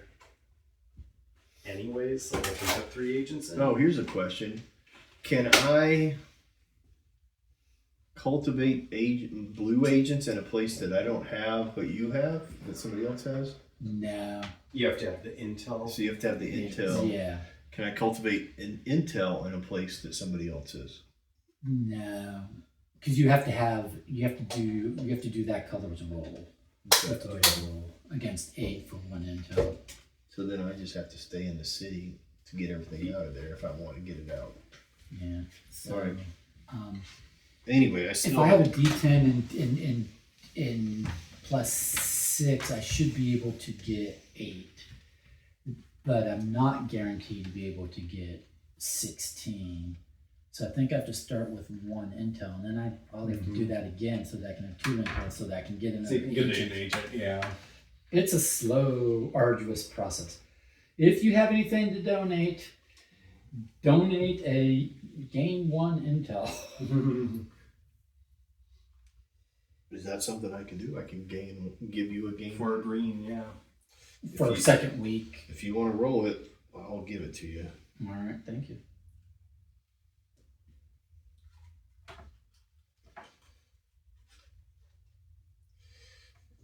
All right, I'm gonna put this in green then. Are you doing that op area 1 or 2? You want that in Berlin? Yeah. And you're doing that in op area 1 or 2? 2. The second half of 2. You can't give me intel in second half of 2. Oh, because it's not on there. Right. I was looking at my card. Yeah. Well, if you can't do it, that's fine. I just need to know what you're promising. No, I can't do that. Then. Okay. If Okay. I can give you something in your second week because I've already given you Amsterdam, Right. and that thing that you Yeah, need in then- Amsterdam is not available. Yeah. So yeah, don't worry about it. Then. Yeah, there's no intel available in Berlin. Yeah. Maybe getting generic resources for any of us. I could cultivate some enemies over there. Would that help you? There you go. Yeah. Do that. All right. Well, then I'm just gonna cultivate some agents in my area then, Sure. Yeah. That sounds good. because I could take those with me. Right. I'm using purple as blue in some cases. Okay. As long as you told us and now you know. I'm using purple and red and orange as my primary, innocuous colors. Doesn't matter colors. Mm-hmm.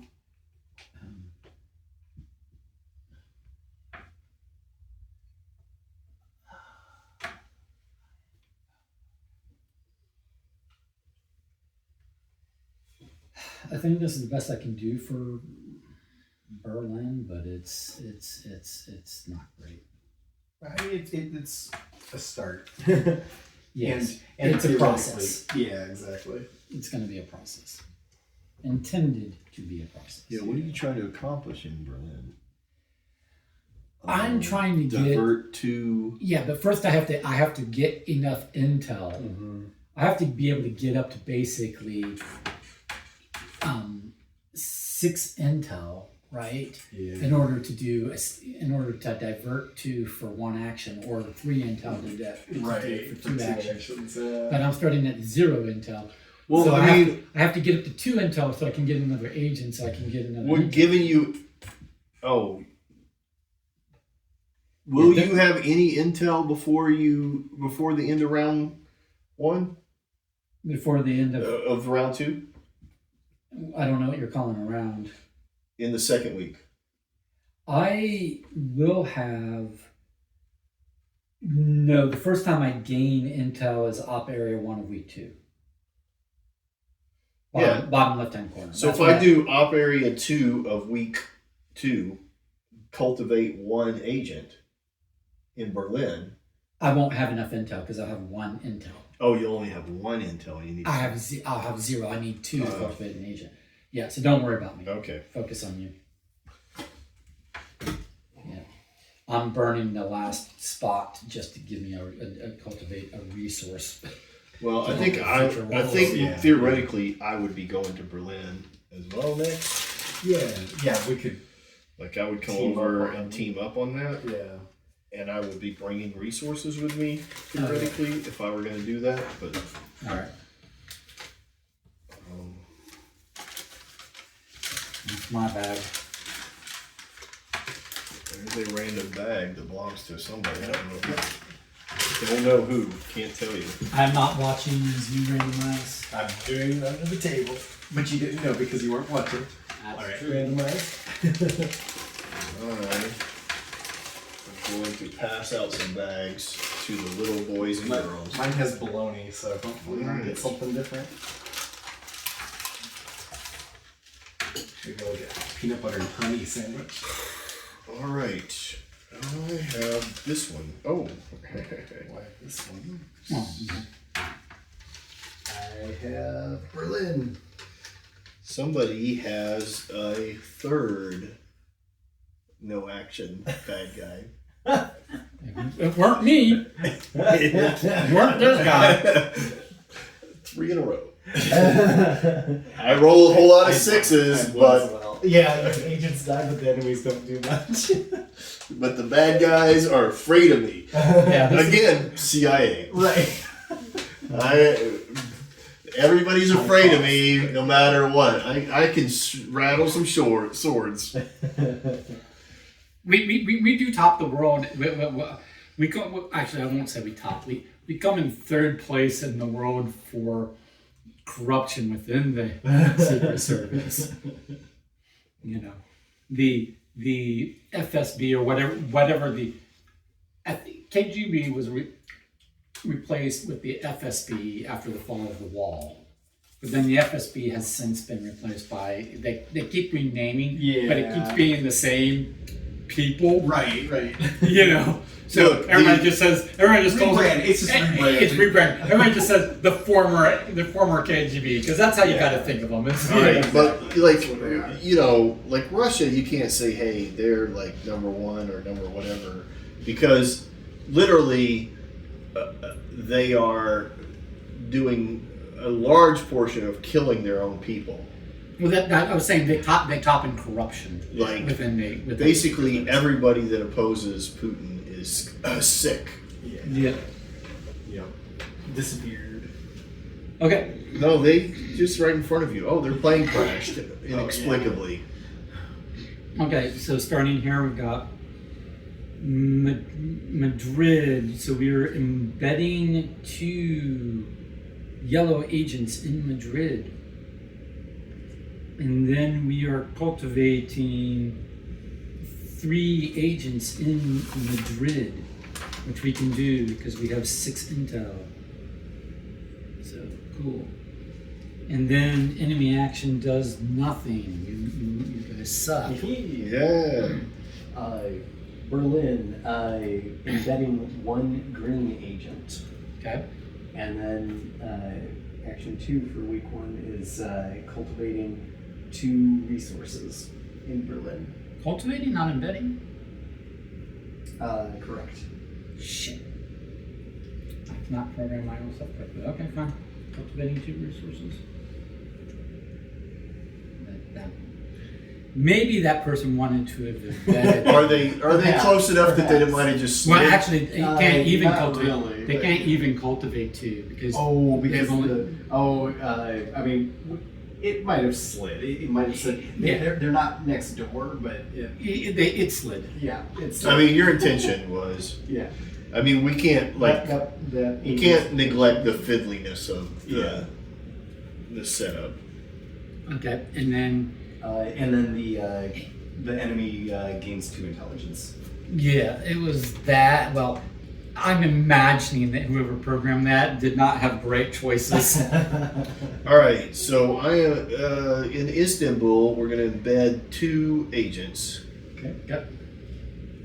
and then going to secure 2 2 of these. those. That's by spending 4 resources. Yes. And you have the agents. So Yes.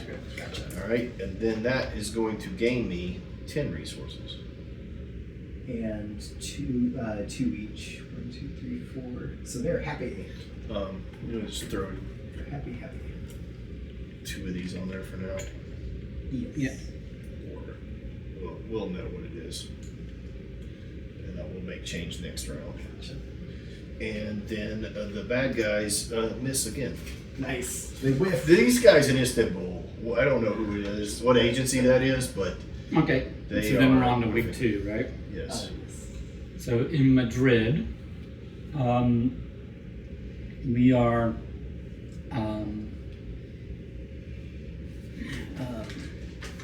securing 2 treasures in Madrid. And that'll cost 4 resources, which are there, And you've got and 4 agents. And so those 2 treasures. So that'll be 1, 2, 3, 4. And you get 10. Yellow gets 10 resources.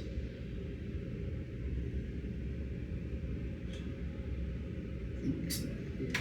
10, so you can put a little. This guy.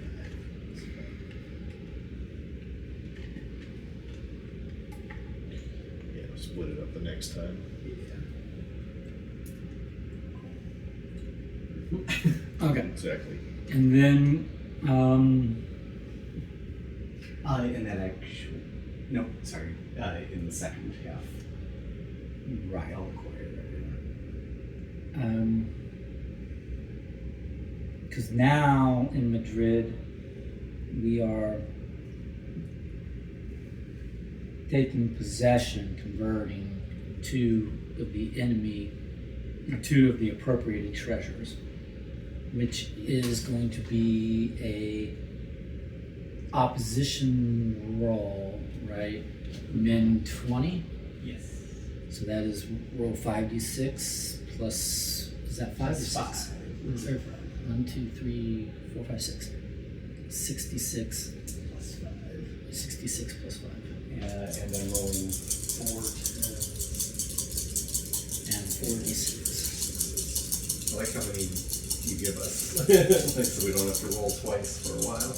and then mine will be plus 10 plus 9. So basically, I'm just rolling to see how many agents I kill. None of our agents die, that is. None of mine die. Done. You're the king of rollers. 9. You're the king of mediocre rolling. Right? Middle of the road. Okay, so this is 19 plus 5 is 24. And I have 10 plus 9 just from those, plus a lot. So I definitely beat them. I was just rolling to see. And you were if just you going for die. 2, so the minimum is 20. and the enemy's not dying on these rolls. They're not. No. Which they need to be. But I do- Because I don't want to have to put 100 black meeples in the exactly. thing. Right. I expected some attrition, as you play the game. Like they come out, Right. they die. Cycling, yeah. All right, my round here. Oh, did you? That does acquire this, yes. Okay. So that's now an acquired. Okay. Cool. Amsterdam is going to divert 2 resources.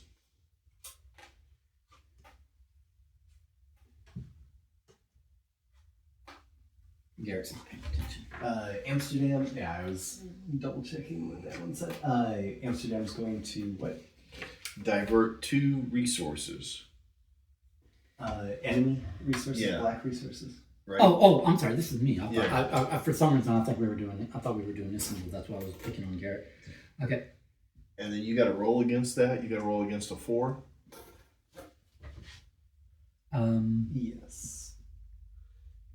Divert 2 resources. Yeah. So I'm rolling 3d10 plus 4 against a 4.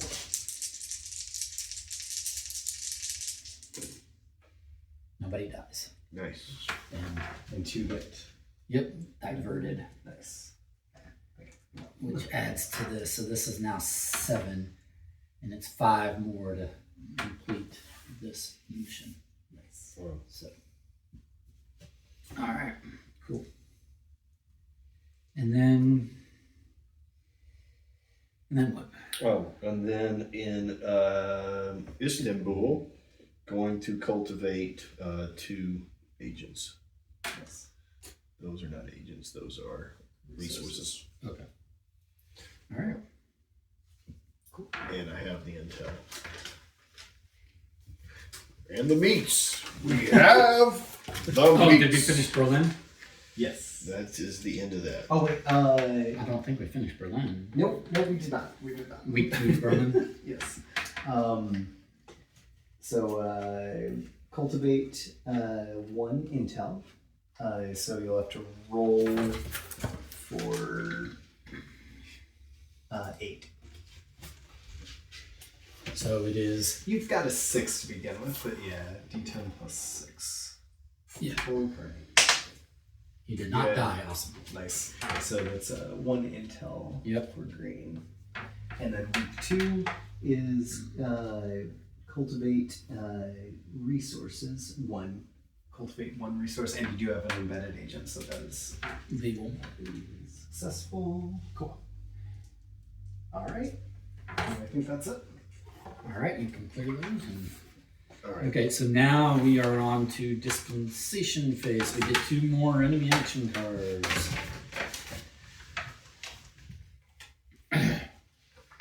Now is when I need to try to complete Amsterdam. And I won't have, I may have free actions for other people because I can only do what I need to do on 2 of the actions, on 2 of the up areas. Okay. Thank you. Yay! I'll take both of these and give up one of these others. By all means, please.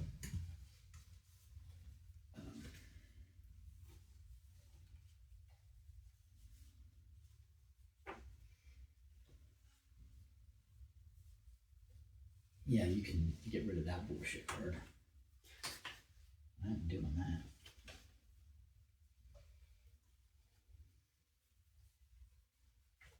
Okay. Or Berlin. Oh, okay. Sure. That gives me something to do. I need to. I should have one resource there. So I'm gonna need 4 there. So 3.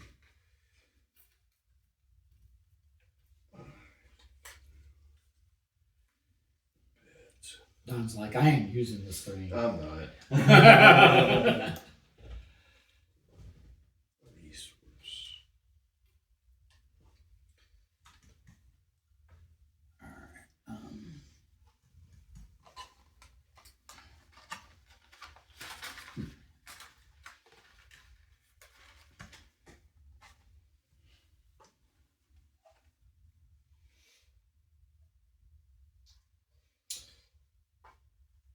So I wonder mechanically, just as an idea, No, I don't like it. is there a way for this to be fully co-op, but in a particular round you gain this kind of thing? I'll be honest. You brought that up last time. Did I? You did. I don't remember bringing that up last time. No, you did. Or either you or Andrew I did. don't But I think it was recall you doing because Andrew wasn't interested in the co-op aspect. No, you did because you were like that would have forced Andrew to be more cooperative. Oh, Yeah. maybe, yeah. Yeah, because otherwise you could get a troll, and especially in such a long game. Yeah, I would fear the backstabbing and betrayal that you could start eliminating on like close to when the game gets closer to completion. Yeah, right. So my thing or my response last time, and it still continues to be my thing, is like that should be a meta that's generated at the table, because there are other games like that, like No, you're right. like BSG or Unfathomable, where you have the hidden trader, but it's like how long is that trader going to play good before revealing themselves? Because they gain power by revealing themselves, but they also incur the enmity and the mistrust of everybody around them. Right. So it's a balancing act. I wanted the same sort of thing here, where it's like it's the meta at the table that drives it versus, the rules. I would just worry that it might be along the lines of like Dead of Winter, where you like that's such a harsh game to win anyways that as long as you count out like your final turn, you can do an action that messes up the rest of the group and guarantee that you don't get repercussions. Right. Doing by Now, revealing yourself, right. sort of thing. But this isn't like full hidden trader, because it's not ever your goal to tank the game. You need, unlike Andrew was doing, you need the game to end in order. Right. And everybody else should be fine with the game ending in order. You just want it to end in order with the scales tipped a certain way between certain cities, which might be different than someone else is trying to do. But you can even collectively, cooperate on that and be like, hey, I really need to kind of push this city down and push that city up. Does that work for you? And he goes, I can deal with that. Gotcha. Do you want to divert resources in Amsterdam again? That's what I was going to do. So you can work on something else. Well, I have unless I've counted this wrong, I have completed this. Okay. So in the first, what are you calling that? Week in the top. First week. Week. In the 2 ops in the first week. Yeah. I have completed this. Oh, okay. So the only other thing that I can do is bolster myself for my move. Right. I would do that. Focus on bolstering yourself. Okay.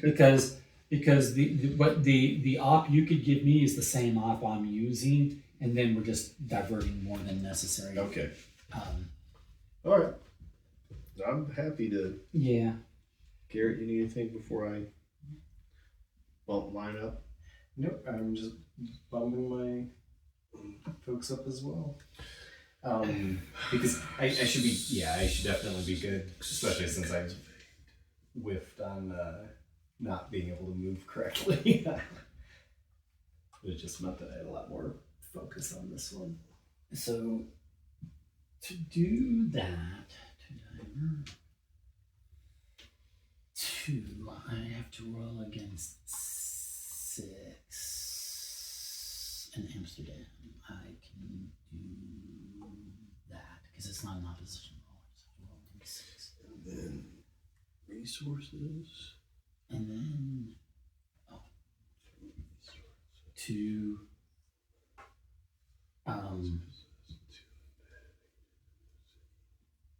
divert 3, I have to roll against what? That's the question. I have to roll against. No, to divert 3, I have to roll against 6. To divert 2, I have to roll against 4. I should be good. So I have second op areas in both weeks 1 and 2 to negotiate with that that I'm not using for Amsterdam. Yes. Or don't need to use for Amsterdam. So I either bolster myself or I go back to working on Berlin, or someone else tells me they need something done. I'm good with I'm good. I'm beefing up to move to Berlin, All right. although we're not necessarily making the move. right, but just Yeah. So I will work on Berlin on the presumption that that's what you know. That would be my thing, is that I'm going to complete this and then take most of my resources and leave, knowing that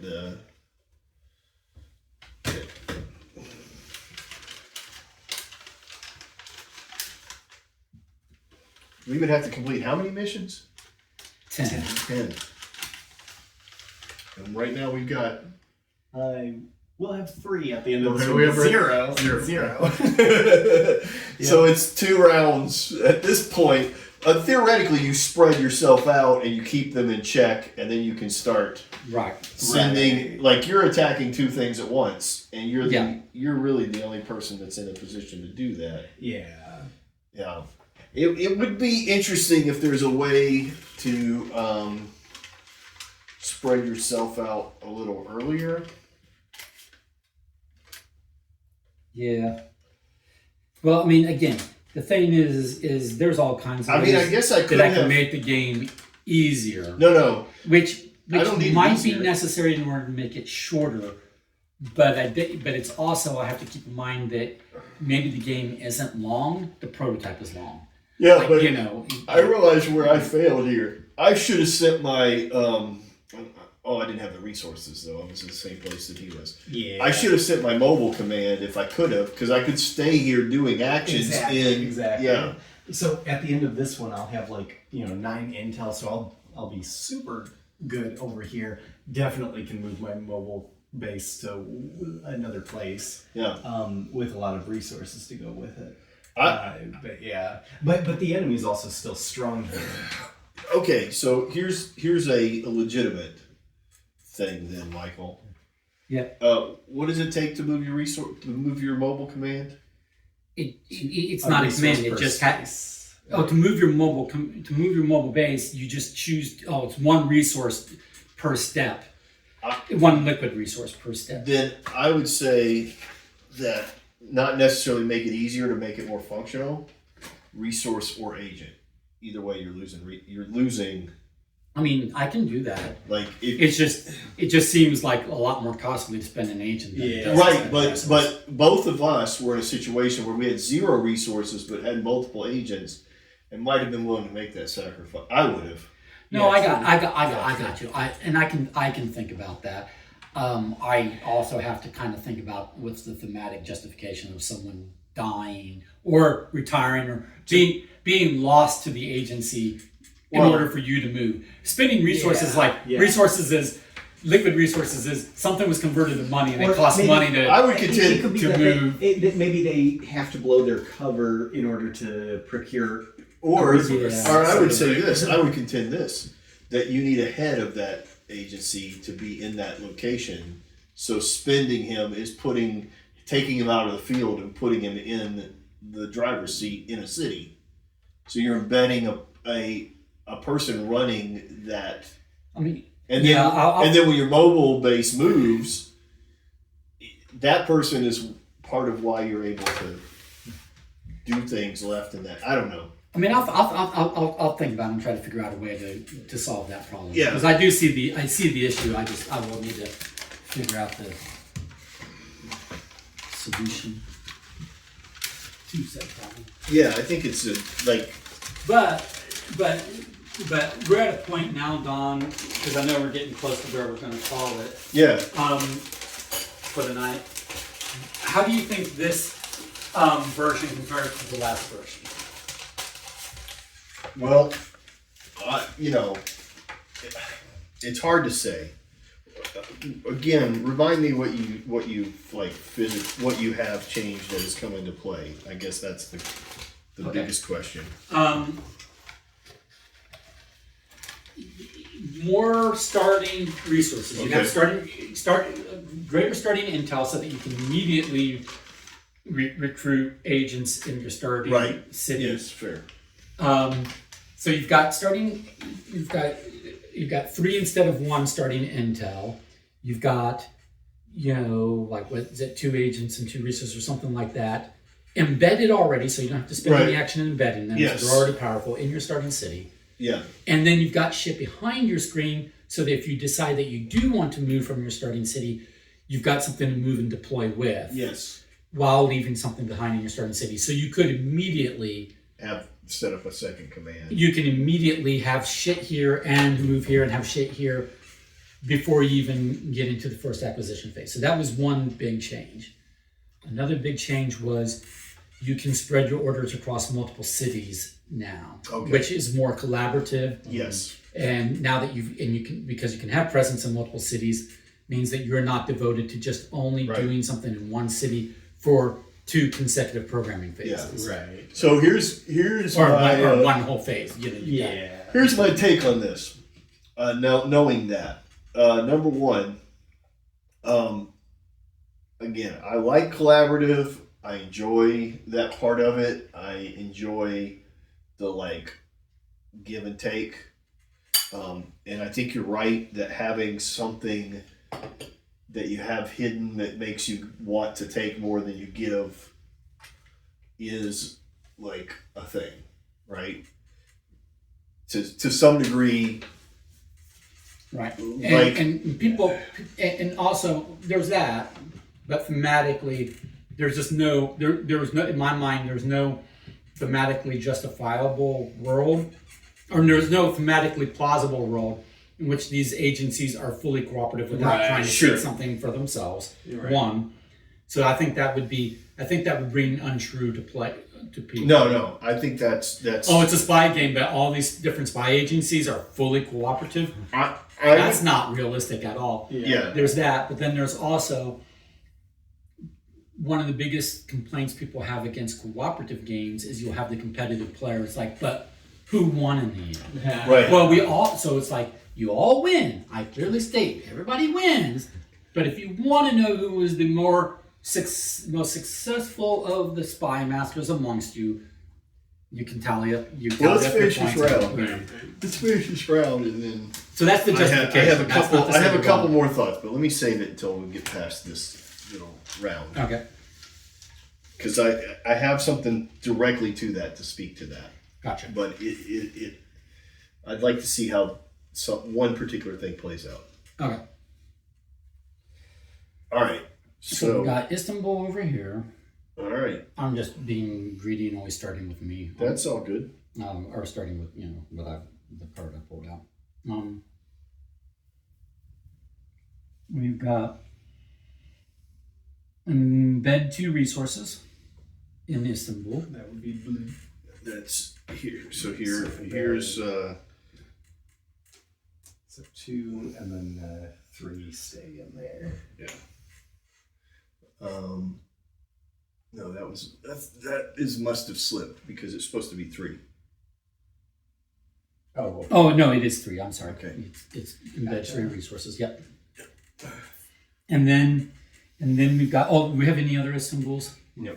So we don't have any conflict of timing. Okay. And then we've got Secure. 2 treasures, So which that requires for 4. which there are. Yep. And they get spent. And have 4 and spend 4 embedded. Yep. And so 10 more resources go here. Yep. So we'll just take that off of the. And And it's already It's at already max. maxed. you're doing great for Istanbul. Istanbul loves you. Yes, they do. They're like a treasure. They do it. Well, fortunately, they have an inept gang. All right, and then that's the end of that week for me. And then nothing, and then didn't do shit. 4 in a row. How did that happen? That's my favorite part of this game. Right. All right, you want to go to me? Sure. Madrid. All right, so we get down, which I'm guessing is in bed, In bed. with 2 resources. Okay. I'll swap those. All right, and then we are going to embed 3 resources.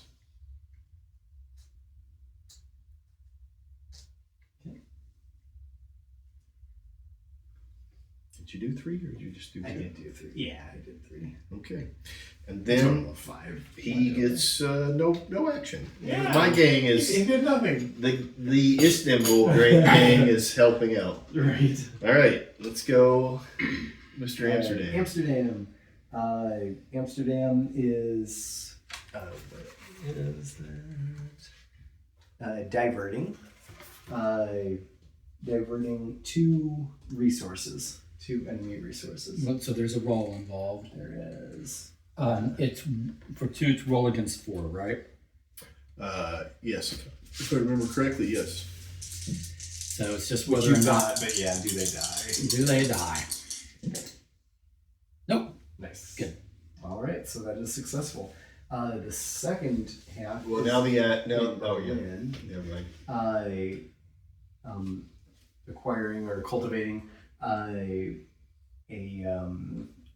Intel? Yep, 1 intel. Which requires a roll. Well, 8 is it? All right. Yeah, so it's rolling 1d10 plus 7. Yeah. Nice. So definitely. Oh, fail! Oh, that hurts. No, you needed. Oh, did you need to exceed 8? Oh no, that's Meet or exceed. Yeah. I thought you were No, just no. rolling to see if he died. No, that's me to receipt. It's just I assumed 1 wouldn't meet it, but it's 7 plus 1 is 8. Oh, okay. So you're good. Yeah, you were Oh, just cool. the only way you could have left it is if he died. Right. Yeah. Okay. Cool. I'll take a 1 in that case. Yes. Yes. I was like, oh man, if I don't get that intel, then the whole rest of what Berlin's doing don't matter. And then in Amsterdam, they destroy a gem. Not destroy. It should be. It's not an X, is it? It is an X. Huh? X, 1 gem. It's not an X. It is an exit. Oh, it is. Fuck. You need to learn what these symbols mean. Talk to the game designer. He's trying to tank Amsterdam. Well, he did. Yeah. That For leaves- some reason, I was thinking they were. It was. I did. You already did. You already I took was this thinking it was appropriate. I was thinking the person who did it probably thought that it was appropriate rather than destroy. But you know, it is what it is. All right, so that's week 1. That's week 1. Week 2. Okay, back over here in Istanbul. Cultivate 2 agents. Nice. Get ready for the liftoff. Which requires 6 Which, intel. yeah. Okay. Wait. No, it should incorporate. 4. Should be 2 4. should be 4. 2 is 4. Oh, it's only 4 intel? Yep. Oh, okay, cool. 2 per agent. Got it. Okay. And then cultivate 2 resources, which you can do because you have 2 or more embedded agents. I don't know why I did that. And just more resources for the I next guess I turn. could have done 3. Okay. True. Yeah, true. Unless the card may not have had a 3. It does have a 3 on the top. okay. No, No, it's it only did 2 not. on the It- bottom. yeah, Yeah, yeah. there's Yeah. it's a little fiddly like that. And then for Amsterdam, back in Amsterdam, meanwhile, we've got embed, is that? No, it's another divert. Divert 3 enemy resources. And that is a roll of 6. Which you're going to be successful. but- Well, I mean, yeah, because. But I do lose a guy. Okay. Aw. Where are your? Oh, they're at the top. I was like, you don't have treasures to take. So now 12 diverted, right? Nice. Yep. So this is Successful mission. a successfully completed mission. Oh, Don completed his. Too, I had right? completed mine as Yeah. well, but Nice. we'll wait until. So we apply completion effects immediately. Oh, I'm sorry. So +2 embedded resources. I'm going to say that the green agency did all the work here, so so we're going to give it to green. -3 enemy intel, which is good because this requires would meter exceed. So, and then +2 stability. Nice. So So that's the benefit of that. Plus, this is one towards the Yay. 10 that we need. All right, let's back up and finish mine out then. Yeah. So I get +2 on the intel on the blue. Ooh, nice. Wait a minute. Should that go to you or should that go to one of the other agencies? Minus Yeah, let's roll on. Minus I 2. disagree. Let's roll on. -2 agents, black agents, Nice. and -2 resources, black resources, and then -1 on the intel. Cool. So that's what that would have all done Yeah, immediately. this is how you fight the enemies back, is by completing these missions. All right, so let's do Garrett's. So it is in what is it? Secure treasure. Secure 2 treasures. Okay. All right. And Looks like what's, they're hidden at the top. Oh, yes, and that's just spend the 4. Which So I you have. need to have 4 agents, Which Thank does. you. and then spend also 4 4 resources. So All right, there we go. and then- And that gets 10 resources and caps that. Yeah. Yep. And then the second thing here is that completing it. It does. That does. So then I complete. guess you immediately apply your So 2 intel, which I wasn't paying attention to. yeah. I'll cap it anyways. I mean, it didn't cost anything. Yeah. -2 enemy agents, -2 enemy resources, Nice. and -2 enemy intel. Nice. -1 enemy intel. Okay. But still, say it went to 0. All right. Now you're going to cultivate 2 agents, yellow agents, and that's the end of that. And that was 2 because I couldn't do 3. Is it cultivate 2? Yes, Where? on his card. That Oh, his oh, final that action. wasn't the That's completion benefit. Right. That was the thing. So we've completed 3 missions. Yes. 3 missions out of 10 by the end of the second intelligence cycle. Yeah. For 3 players, I don't think is a horrible ratio. No, Okay. I think we're in real good shape because Don and I have a lot of resources to move with our Right. races, plus the 3 that we Right. have completed are all strong. You are already getting a good foothold there, so yeah, I think it's Okay, so now let me throw this out there. rolling. My 2 conditions, one of them actually goes against itself. Yeah. So there is a little bit of a One which of mine does. which one do I play? Yeah. But the other thing of this is that Well, here's what I'll say about that. So you just want one Wait. higher than What you're and one saying- is higher than the other. Yeah. What you're saying is that you need an imbalance of the political and you need an imbalance of the cultural. Right. But what you'll discover is that there is no that the two different cities that give you those two different icons, they never share the exact same combination. Right. So you can accomplish both. Yeah. Yes, You because just have to strategically. you gotta do it. like play. Now, here's the thing. I aided the area that I didn't want to aid, Yeah. but So did I. But I probably would have left that alone and let it track itself down Right. without, like, I've made a presence in Istanbul and then I have to leave Istanbul. Yeah. And here's the thing. My stronghold where I really need to be active and do a lot to gain extra points at the end is in Berlin. Okay. And so to some degree, I was extending a like olive tree to you Yeah. in Amsterdam. And I said, oh, Berlin is open. Berlin is a good place to go. Yeah. And then I was going to join you in Berlin. And then, so we have a compatriot action happen here, Right. which qualifies me to my card. Now, I don't know if it benefits you or not, but that is the actions that you want to have happen in this game. Berlin benefits me a bit on one. Amsterdam both benefits and hurts me. Gotcha. Yeah. On it benefits me on one and hurts me on the other. Right. Right. So for me, keeping Amsterdam, at a 5 or a 6, or basically a net neutral, Right. is fine. But I could have pushed this one up as much as I wanted because this one's only helping me. Right. Yeah. Yeah. And then I would have just needed, in fact, this is the one that I need the diamond to be higher than the clover.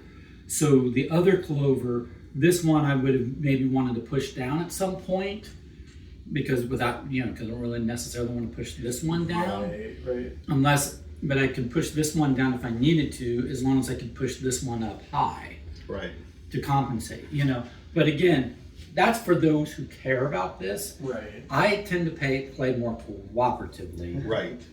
Like when I played Legendary, I'm like, I don't really care who got the most hero points if we all won as a team. Right. And I think that's a legitimate way to play, but I also think it's fine for someone else as long as we all get the table Right. in for someone else to go, ah ha ha, but I accomplished my secret objectives better than you. And you're like, Right. good on you then, dude. Right. Yeah. Well, my point in saying that was that I think to some degree the nuances that you want to increase were there in my goals. Not necessarily in my play, but in my goals. It was there. I think the challenge I is stayed here because they were both my icons. So this Right. was my best. That one it was the whites I didn't like. So this one was good and bad for me. That one I wouldn't have liked. So if you guys started ganging up on that one, I might have thrown in some traitors and stuff. Right. Okay. well, and then so you and I were directly opposed to each other. I didn't care about yellows. You could have gone up on No, yellow. but at the top, yes. the white. I need the pink Yeah, to be a little lower, the white to be a little higher. Yeah. Yeah. So And you had the opposite, I right? did. Right. Yeah. So if I did my job correctly, for all of these that have a double stability objective, we find because we're done playing, right? So Yes. now we're just dissecting. Yeah. Yeah. Okay. So if you will find the other pile of objectives, I'll show you something. The remaining. Are they still here, or did you take them Think to to the other room. I thought they were still here somewhere. Oh, they're over there. They're by it. No, oh, And there's another one over. yeah, I think something just hit the ground, sorry. And maybe under the bag, is there another one? Yeah, there's a couple. Okay. So, I'll show you a few of these, okay? So, for the ones that have the two different stability goals, right? Stability and balance goals. If I did my job correctly, none of these should fully contradict each other, meaning you might be competing on one, but you should not be competing on both. Right. So that if makes you're sense. willing to cooperate, one of you might be like, oh, okay, I can give you that one, just don't touch my other one. Right. Right? But generally one is more significant to you than the other, because one's worth 30 and the other's worth 20, okay? But there are then, in addition to that style, there are these two. There is the wholly good player who wants total stability to be greater than 40, for which he gets 40 points. But if total stability is greater than 48, he gets an additional 30 points. So he can have up to 70 points versus up to 50 points, but he's playing all good, right? So given that other people probably have this style, he's having to work hard to achieve an all good for 70 points. But he can get 40 for 40 points, which is mid of the 50 that you guys are potentially getting, right? It's, better than 30, you see what I'm saying? Right. But then you have the asshole. So the asshole wants total stability to be less than 40, he gets 20 points. If it's less than 32, he gets an additional 20. So he can only max out at 40. So his max stability points are less than what any of you guys can achieve. But his are easier to achieve because these cities want to trend down in stability. Right. So he's got less work to do to sabotage things to achieve his. But you get both of these players randomly in the game, that's where you're going to get some tension. So then what happens mathematically on the board if I'm that guy and I tank 2 cities?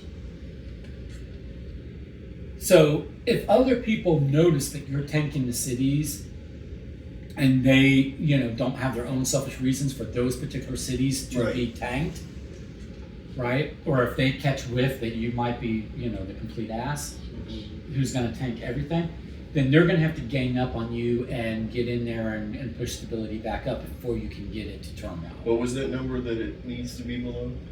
32? 32 for him to get the full 40. Okay. Yeah. That's... Which 32 divided by 8 is, he's looking for 4 or less average across all 8 cities. And you would need to, and it is not... But he still can't win if it ends in turmoil. Right. So it has to be a order win. Right. Yeah. Everything kind of. But it's not inconceivable to lose a city. Oh, not at all. Right. So that's 9 points you can get off the board. Yeah. But it still has to average, Yeah. That's what I'm saying, if you lose 2, it's doable. Yeah.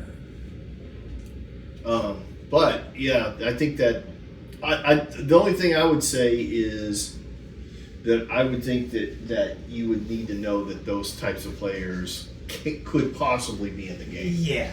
It's like when we're playing Skullport. Oh, somebody's trying to take, you kind of know the play, or you know what the lords of Waterdeep are generally trying to do. Yeah. Right. If you don't know what they're doing, it's nice you to know don't that. block If you them. know, you want to be on the lookout for who's my builder. Right. Yeah, exactly. Who's Right. the builder lord? Right. And it's not always the player who's building a lot real Not early. necessarily. No, Yeah. because I think that's the thing is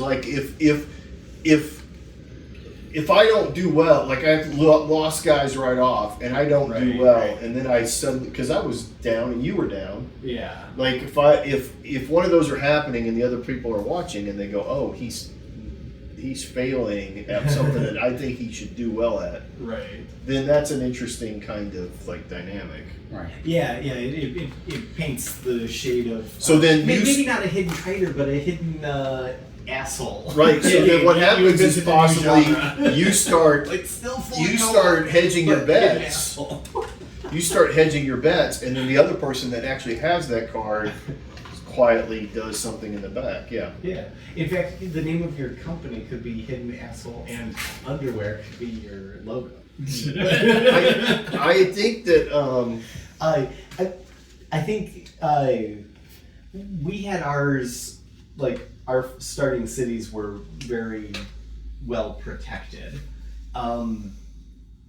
It would take 5 cities to go to turmoil for us to lose. Yeah. I think that based on our setup, which is just a sample size of a couple turns, that seems maybe too easy. Well, you say that, but again, once players start playing a little selfishly, and things can tank cities real quick. Like these ones with 2s, these missions are going to fail, and there are definitely in when they fail, you lose shit and they gain shit. Yeah. So now the balance is against us in this city. So then you get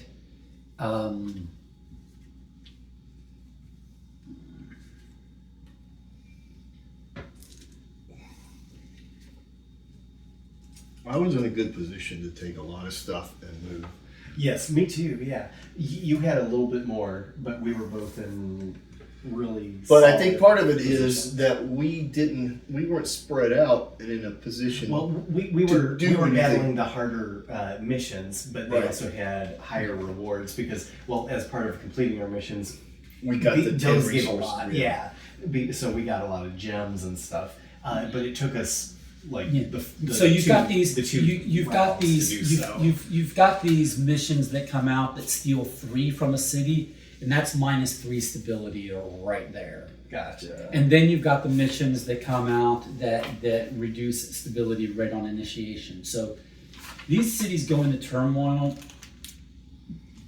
can snowball quickly if you're not on top of all the cities. Like, we're doing well for these Yeah. cities, but we were definitely in a losing position. Plus, I need to. We weren't in a losing position. No. In the first time we played gotcha. Yeah. Okay. in V1, the opposite sentiment was in play, and okay. and like Don in particular, but Andrew also was just like, "There's no way you weren't going to win those games." Gotcha. No, but we didn't realize that Andrew was playing right from the beginning to negate everything. Right. Like, and I think like the thing is so somehow there needs to be like some kind of a stress again that you have to win. Yeah. Well, the way I would play after this setup, if we were more stabilized, and especially if you guys were both here, I would then try to do all that I can, have you guys steal gems and stuff like that, and try to tank this one.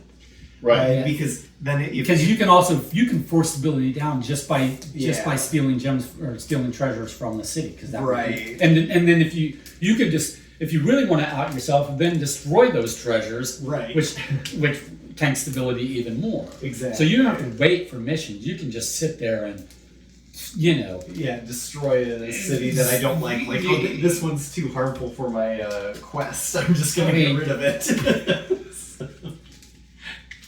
Like, I might get rid of like up to 3 or 4 cities and then start negotiating. All right, now I'm happy. Now I'll be peaceful. Right. Because one more destroyed city means we all lose. So yeah, I would turn it into a race for destroying the cities that I don't like. Right.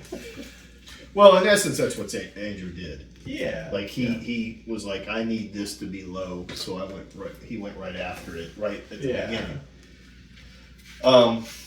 And I think the challenge with that was, if I'm the one that brought that up, was that there are, I forgot to put the red one in there. You need 2 red ones for each. 3. 3 red red ones ones. for each. Yeah. Is that we couldn't get to where he was to make a change. And that's why Michael added the resources at the beginning, which I didn't really utilize. Gotcha. Yeah, because I But debated also- for a while, where was I going to start? Like, debate. I AP'd, I was like, do I really want to start in my starting city, or do I want to go somewhere else? And I ended up just going here because I was like, this this one I think had a 2 timer, and I'm like, Yeah. I can't accomplish that. Right. So I'm going to give up on that, but this is accomplishable if I stay here and just focus on it. Right. So I don't think that was necessarily a wrong decision, but it is a decision the person gets to make.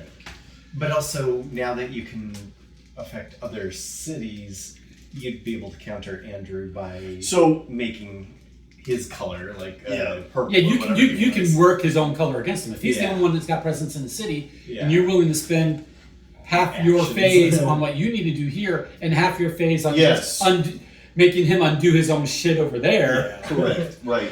Oh, he just appropriated a treasure, and you can't destroy treasure until it's in your possession. So he's just appropriated a treasure.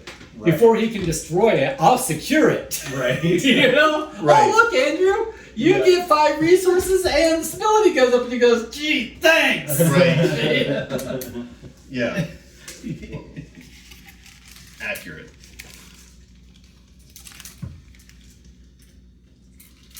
Well, thank you guys. Yeah. Yeah, I would say the last thing that I would like, outside of once you like will start figuring out components and the triviness of that, is if you go, you know, obviously it's a different thing, is rethink, and you might think you're probably right, and I'm probably wrong, but the ability to move your mobile command around so that you can increase your intel in other cities. Or another way to increase your intel. I still think we were in a pretty good position in this setup because No, we had like 4. So the way Happily under control. the ops are set out week, or the way that the terminology is set up, because the top, or you know, there's week 1 and then there's enemy action, and then week 2, and then there's the whole second phase with another week 1, week 2. But the whole reason why it's not just like there's 4 weeks per card, like Ryan, right.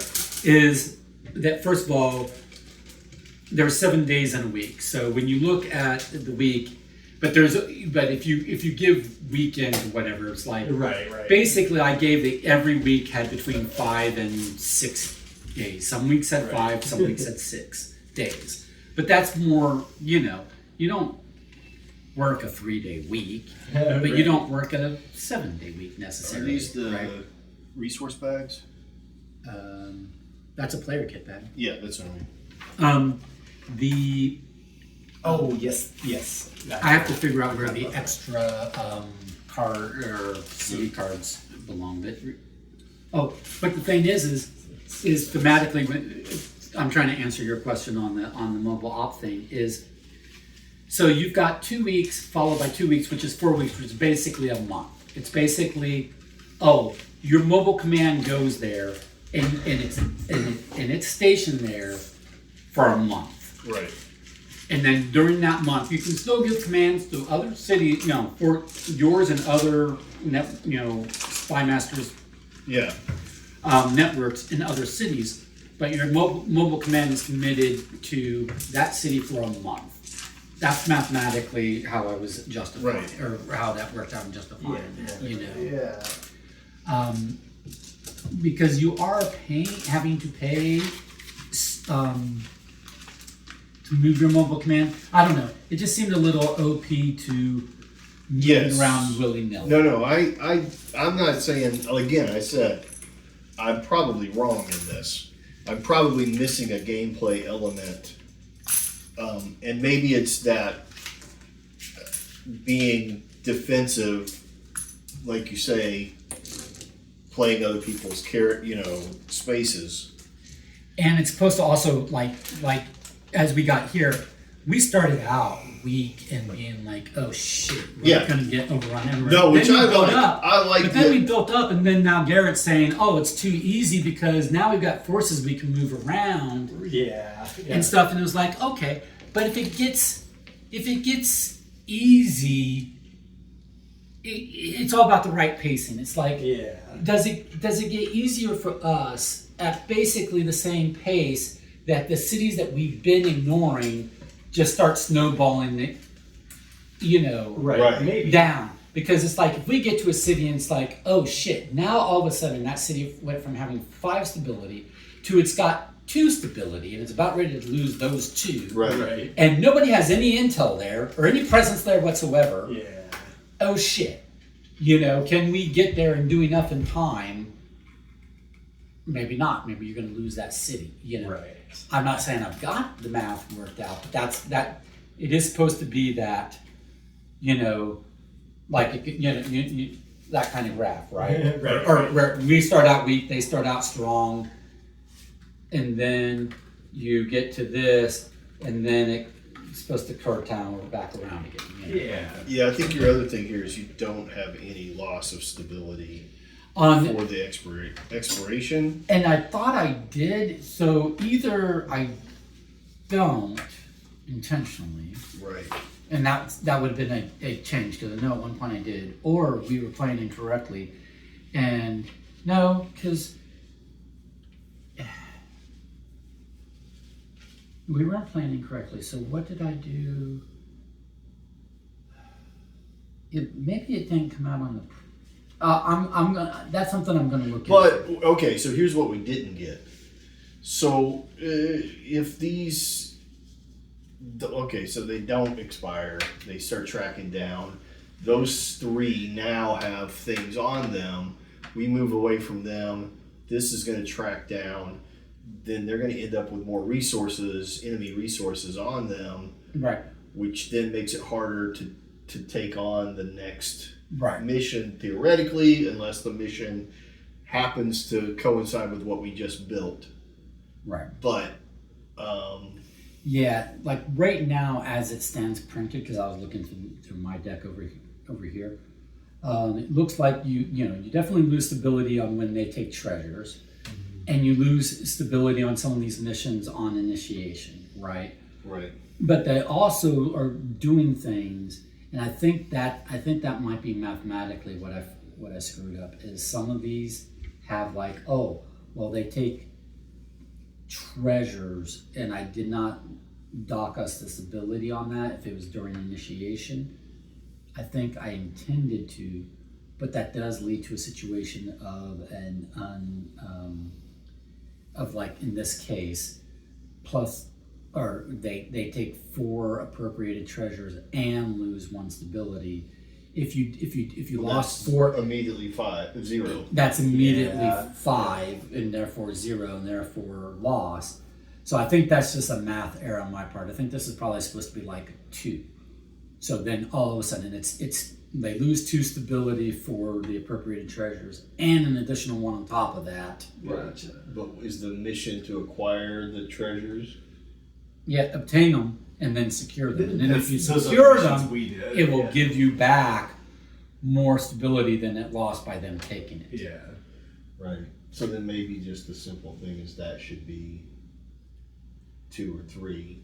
Yeah, on the- I think on the it's initiation. I think it's this particular mission or this 1 or 2 missions that I just need to look at and maybe reprint out or fix and reprint. I mean, look, you gain a stability on almost all of them for completing it. You gain like 2. Like 1 or 2, stability. like 1 or 2. And so, yeah. starting at a negative on that one is Yeah. not ridiculous. Right. Yeah. Yeah, I still say that there's a lot here. Like, personally, I like the theme a lot. I think that there's, having not played any kind of espionage kind of game, I don't know what it compares to other kinds of Right. games like it. So, but I like the world that it exists in a lot, personally. I like the programming mechanic with the forming sentences, basically. Like, Yeah. yeah, this color does this action to the Yeah. verb, noun, Yeah. and how many times quantity, sort of situation. So I like that. All right. And I think my concern was it's a long game, which is fine, but I think if it stayed, like if we were playing and it remained this stable, what I would want to do is start tanking this one, which would mean I would not be helping so much, Right. sort of situation. But like as long as we had our 4 cities that were in not burning to the ground, we would be not losing. Right. And then it would just be a matter of then completing the missions after the 4 cities that we don't like burn to the ground, sort of thing. Right. But I think that would make it even longer because it was already going. It already took a bunch of time for us to complete 3 missions when we were all focused on completing missions. Right. So if we started the attrition thing, I think that would make the game go even longer. It would be intriguing, and very fun, but it would go even longer. Yeah, and I think like the chat. Yeah, and I come back to this because it is honestly, I mean, I know it sounds like I'm making excuses, but I'm trying not to. It is just literally the honest case that the playtime of the production quality game does not compare 1-to-1 to the playtime of the prototype quality game. And I've heard this this is not just me, I've heard this from every game designer. Is like the fact that it's taken us so long to flip these cards and to move this, and this is fiddly and that is fiddly, and the programming thing is to put in the little clips on, and that takes forever, and then they shift and you have to be really careful. Mm-hmm.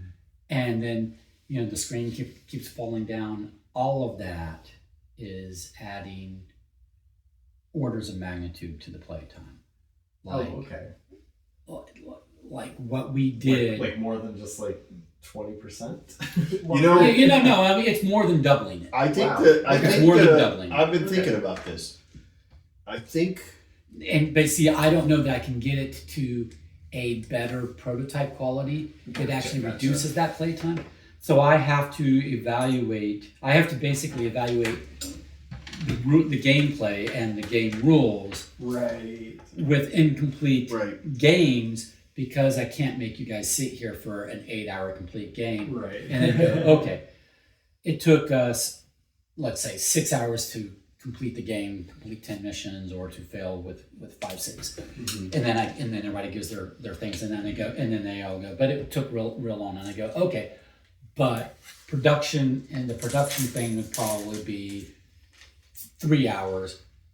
Is that still too long? Yes. Okay. What do I need to do to make it a quicker game? Right. I can't make it a quicker prototype. What do I need to do to make it a quicker production game? Right. Well, I think like the thing is what we also haven't run into yet, which will increase with that. Yeah, I heard it. It went that way. Oh, there, I see it. I can't reach it. It's under that chair there. Oh. Just the green cube. Yeah, you're calling on my dirty floor. I think like the thing that we haven't hit on this, which we were about. Oh, and your player aid goes in the bag too, which I forgot to do. Is okay. So you're in Berlin, right? Well, I go to Berlin. Now we've got tons of to your point. Now we have tons of different two colors of meeples. Yeah. Right. And resources in the same right. location. That adds even more of that fiddliness, that production somehow theoretically. Because I was like, okay, what if these were like little wooden things with pegs, and you move the peg, right, or some kind of thing like that. Yeah, I mean, if you had, to your point, like if this was a board and it had peg holes and you had different colored pegs and to track different quantities, that might be a production quality way to reduce. Right. Or not that I like all of it, but the little pieces that are in Dice Forge. Oh yeah. Where it has the two that do the scoring. Right. Two cubes. One is the 10s and one. And right. Yeah. And you kind of have a distance, there, and so it's recessed pieces. Yeah, and see, those are things that you do have to figure out in the development phase of the game. How do you make your production copy so that it isn't as fiddly as the prototype was and all that kind of stuff. I'm not there yet. Yeah. I'm at the point of, is it game? Is it fun? Right. Is it thematic? Does it make sense? Is it something I think it's look is it balanced enough to put in front of a publisher who says, oh, okay, now we'll iterate on it for a few months before we try to get it Right. long before we ever try to get a production run. You don't bring this to a publisher and go. You don't bring a game to a publisher and say, hey, look, it's production ready. That's why I'm bringing it to your attention. Right.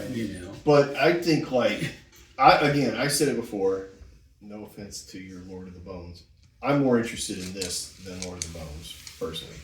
Well, I take great offense to that because Lord of the Bones is a great game, and I do want to The theme of this is unique enough, and it fits within the gameplay. Fit within that. I don't disagree. In a great way that made me more interested in continuing to play. Yeah. So I don't disagree. This is a more relatable, yes, and therefore, in many respects, well, you're not more taking immersive. both games to somebody. I'm just telling Right. you that, to me, This is more relatable and therefore more immersive. you're asking, like Lord of the Bones. You're asking what's working. It's more. I won't say abstract, but it's more esoteric. Right, but thing. you're asking what It's works not and what relatable. doesn't work. Yeah. And I say, in my opinion, that it's thematic. Has a lot going for it. The theme and it playing within the theme has a lot going for it. Okay. And I think to that degree,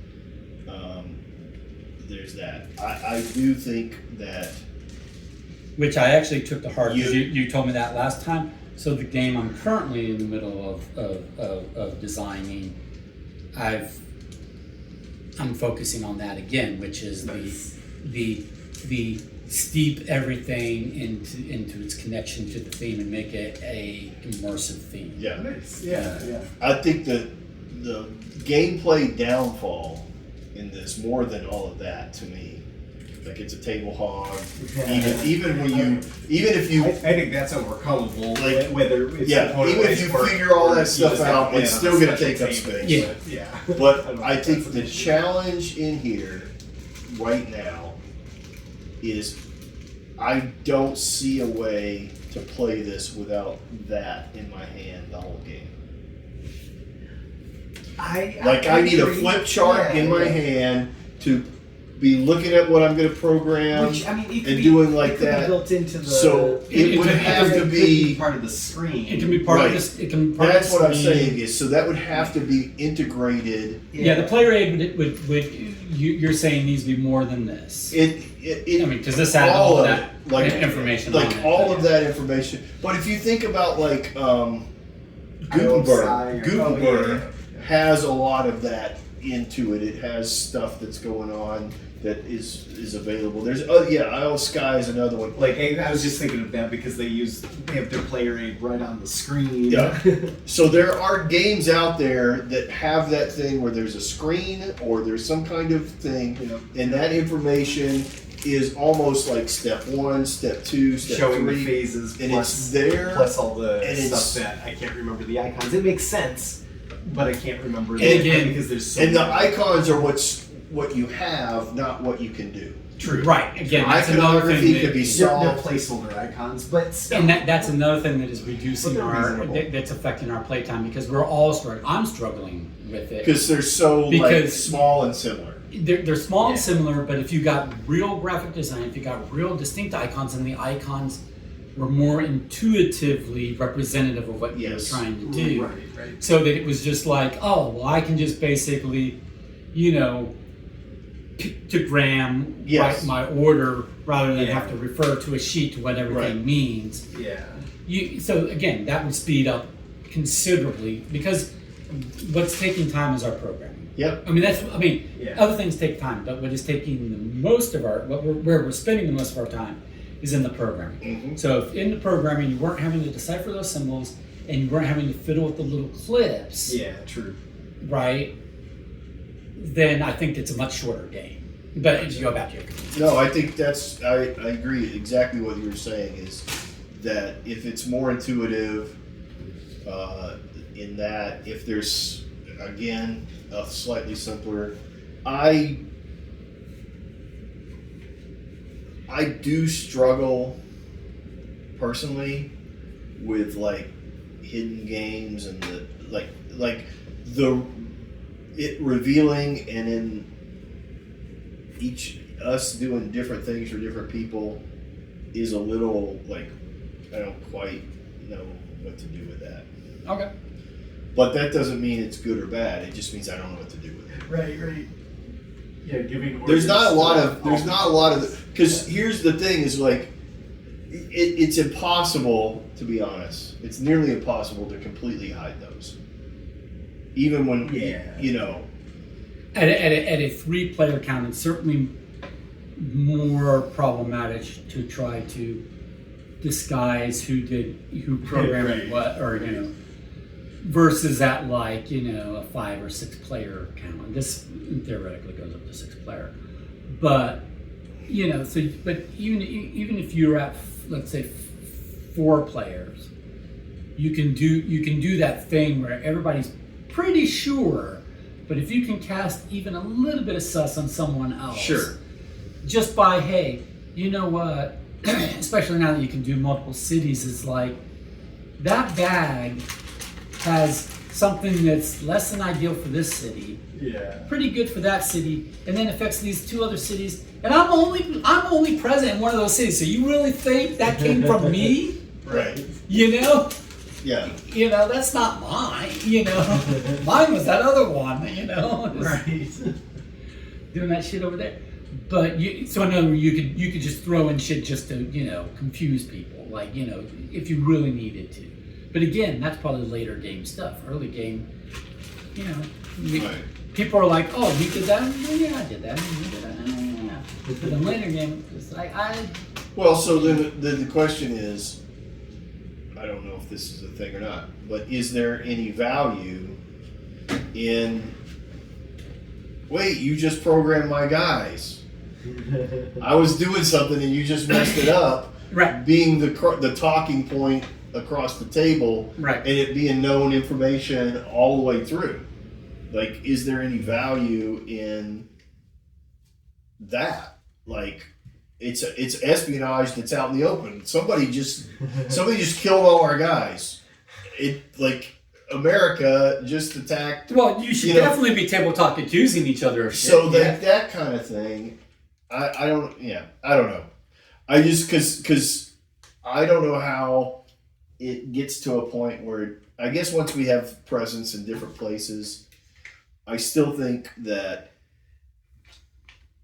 Why did I have gameplay tends to be Oh. that Garrett tries to clear that space, you try to clear the space, and I clear that space. Yeah. Not, I think I'm going to because, put 10 guys there, you put 10 guys there, and then we'll both attack it. Right. Well, and, Wow. and like the other games that they are hidden trader versus semi-cooperative, so different genres, but where they come into play that I can think of are like Secret Hitler or Battlestar Galactica, and they introduce more of a element of surprise These fit into that it. diagram. So that way it's more like Yeah. this is terrible, but was it the card flips or was somebody choosing Yeah, to no, put them in? right. So it gives the benefit of the doubt. Whereas this, if you're programming it, somebody's programming against you, so it's more obvious. But maybe. Yeah, I think like the maybe challenge the is cards- when it pops out, and maybe the cards can be separated from the programming, and like the bad guy cards. like it pops out, and then there's like 4 actions in Istanbul and 1 in Madrid. Yeah. Generally, that's the person that's in Istanbul. Right. You at one point were doing 2 in Amsterdam and 2 in Berlin, Right. with an occasional help from, like, that's not this. I think it would Like, be pretty obvious if You would have to have 3 people. If 3 people's cards were helping 3 colors, and one person's card was doing random stuff or hurting one color and helping another color, that's going to be real. That's what I'm obvious. saying. Yeah. Like, it seems to me that you would have to have 3 people playing the same style for the secret part of it I don't think this will fit in this. to. Okay, then they didn't start in that bag. then. Well, did you add more meeples? Not that Is many. this the like same 2 more. size? Okay. Actually, Actually, wait, hang on. They settled. we also need a bag for the cards, which I Yeah. thought was that They big. barely fit, but they do fit. I was wrong. So you need another one of these, I guess. Probably. I mean, I can. Oh, here's that extra card that we don't. But yeah, There should be an extra Paris and an extra Berlin. Oh no, that extra pairs turned out to be mine. Oh, okay. but yeah, I wonder if somehow, like, I don't know. I'm not knocking it. I'm just throwing out like. Yeah, keeping more suspense as to, or plausible deniability for somebody Right. messing with something. I'm just used to screen games. I'm used to this, which is I do something behind a screen, and then we all reveal at the same time, and then everybody kind of goes, "Oh, that person's doing this, so my next time around, I'm going to Right. do that." Right, which I think that's what Thinking we're that they'll going continue down to play that style. Yeah. And to some degree, And I that think that's what still this would happened. be. Yeah. Yeah. And I think it still would happen if we were playing negative. I would just be like calling out your. Exactly. Because we'd still be trying to figure out what the next move would be and, Right. and stuff like that. But yeah. Okay, so you're saying you're thinking we can eliminate the need for the bags and the bag shuffle. Possibly. Yeah. I'm saying that I Like you can program behind your screen, reveal, and then everybody sees, oh, well, you did a dick move. Yeah, because I think it would be. But that may not Obvious fit what you're enough, wanting but- to achieve. I just. Yeah. But I wonder if some of the other aspect, like I like the idea of like how Secret Hitler or a lot of the, Shadows over Camelot or things like that. Like you can spike it with it also. Oh, it was just bad luck, with the Right. make it Right. anonymous and or Battlestar Galactica. And you see that I could do with the enemy action cards pretty easily in the same sort of way. Gotcha. What I can't do as easily is obfuscate the programming. The programming of the See treachery. so that's really what the bags is about. Is like Right. Right. I'm the one who programmed a thing that ended up being suboptimal or directly Right. negatively impactful Yeah. So my on question. some other agent. Like, because in this game you can divert and eliminate other colors. Like Right. green can attack blue as well as Right. black. Yeah. So I'm just going to say. You know? I'm just say this to it one more time. I'm saying the same thing, but I think I'm saying it in a different way, which is the way that the gameplay is, or the way the programming is being read out when it goes. 90% of the time, if not more, I believe that you're going to find out that everybody knows whose cards are whose. That Okay. I would think so. that the one person that's playing something slightly different is going to be obvious. Okay. So then, if it can't be 100%, we have no idea who did what all the time. I don't know what you're gaining, Yeah. and it takes more time, and it takes more whatever. So the question is there a readjust, slight review, like the order of revealing, or the order of is there some there's almost a thing? Not that I want this. I think you But- want it. I think you want it. If it was this, Who wants it? I program my cards, and then week one comes out. Everybody's week one comes out, but the other ones are still hidden. Right. Week two or the second part, something like that happens in a different sort of way. But I can't change it. I don't know. Yeah. But the thing is I just could not see a scenario where I would sit at the table and I wouldn't go, oh, well, that's yours, that's his, and that's somebody else's. Right. I just don't. I don't Right. see it. I don't see it ever. Right. And I'm not a good player. I'm an average player. So a thing that occurred to me is just I want to find a different solution. A thing that occurred to me is this is a game that could benefit from a companion app, because a companion app lets you do that. Like, first of all, it would make programming much quicker if you could just and then if it's all going into like a little central database, and then it just kind of reads out instructions, says do this here and do that there, and it like randomize the order of those instructions or whatever. Sure, yeah. And you're like, okay, so one particular instruction came from somebody somewhere, but you don't see that it's on the same card with Right. I think three like, other yeah, instructions something where you can be correlate. separated or something. Yeah. You know, Well, under these circumstances, there is slightly another. I don't know how it. it's just would I don't fit. like companion apps. I like Yeah. board games that are just fully board What games. if there was some? What if there was some kind of component? And this might rethink too much. But what if there was some kind of component or some kind of instruction that you programmed every city? I don't know. It's way too many changes. But like everything, like Istanbul, everybody has to tell something to happen, whether it's a mulligan or it's a major. I don't know. No, there's not anything there. I don't think. you'd still end up with the same thing, because you'd still be like, oh, okay, well, the people who are doing no ops on those cities, then you just can't discount that they even programmed that, and then you're deducing who they are from what they did do. Right. Well, except for Or like from if their non-no ops. if Well, so if it's like a separate card per city or something, but then yeah. Right. Yeah. But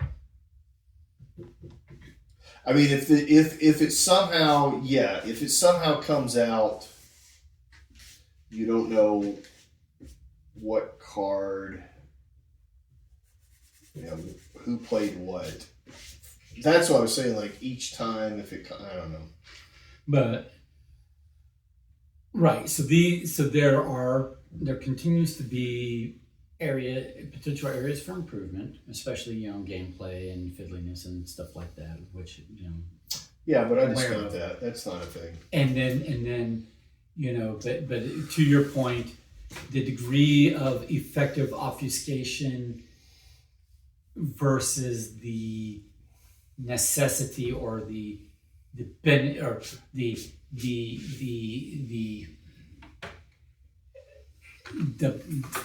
what you get out of it, the benefit of it. Right. Like if it's integral to the game, implement the obfuscation better.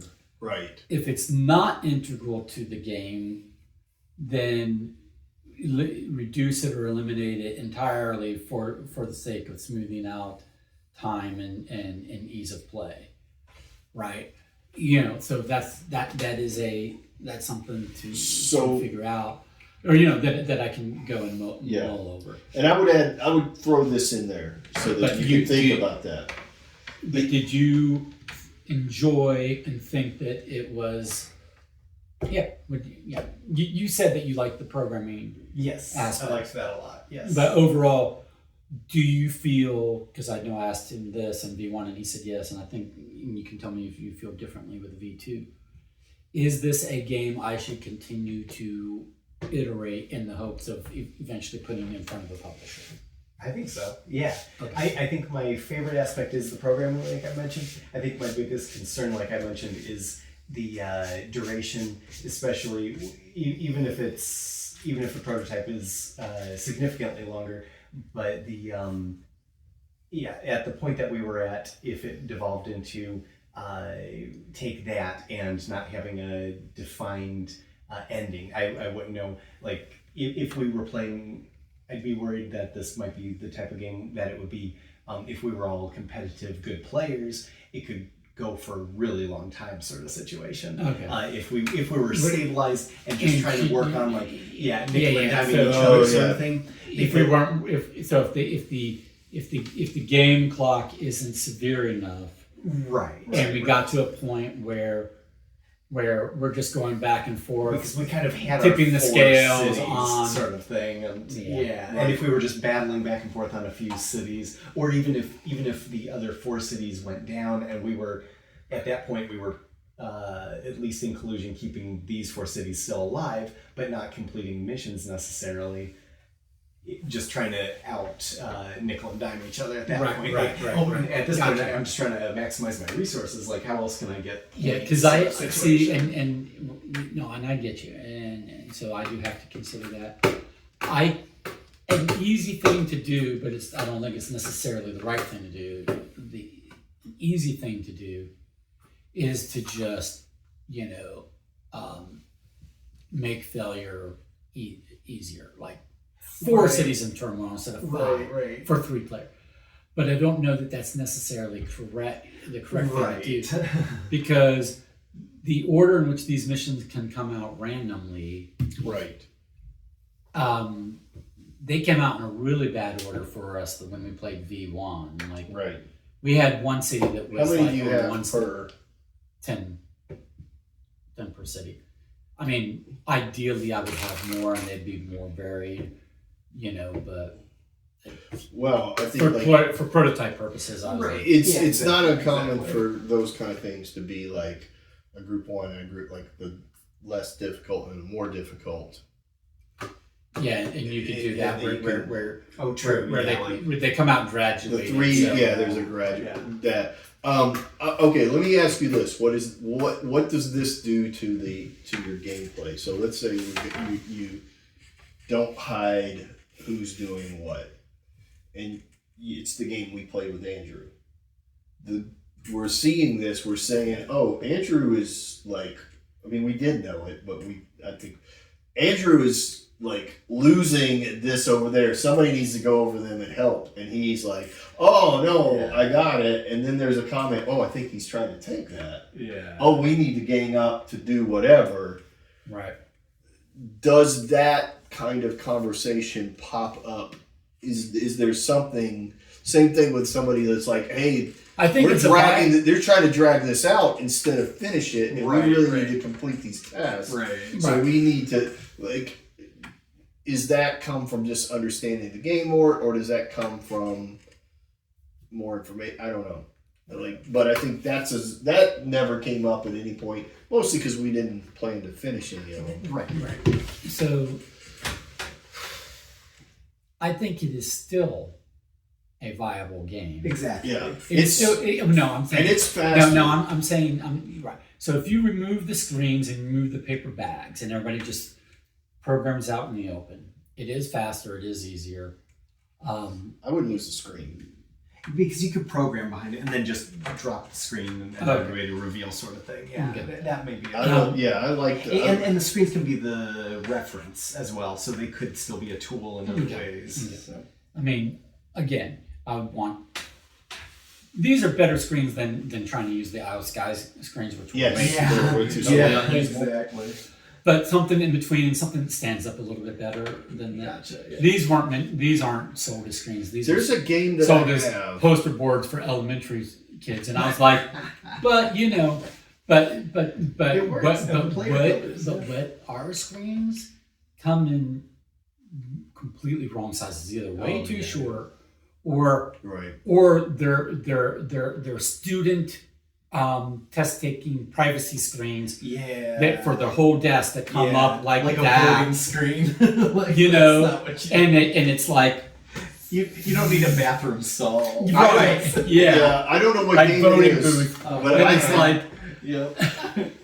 I'm like, well, shit, I can't. I don't want to make this stuff myself, so I bought the closest thing I could think Take of the screen down Fine. and wearing a magician's on outfit.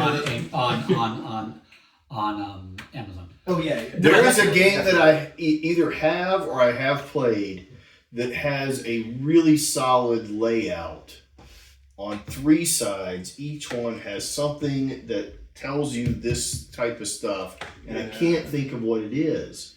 I know I have like Volt, which has this the That's another good one. has the player aid on across the screen. But Yeah. again, that's a very short screen because it's only having to hide your hand movements Roll for the programming Galaxy.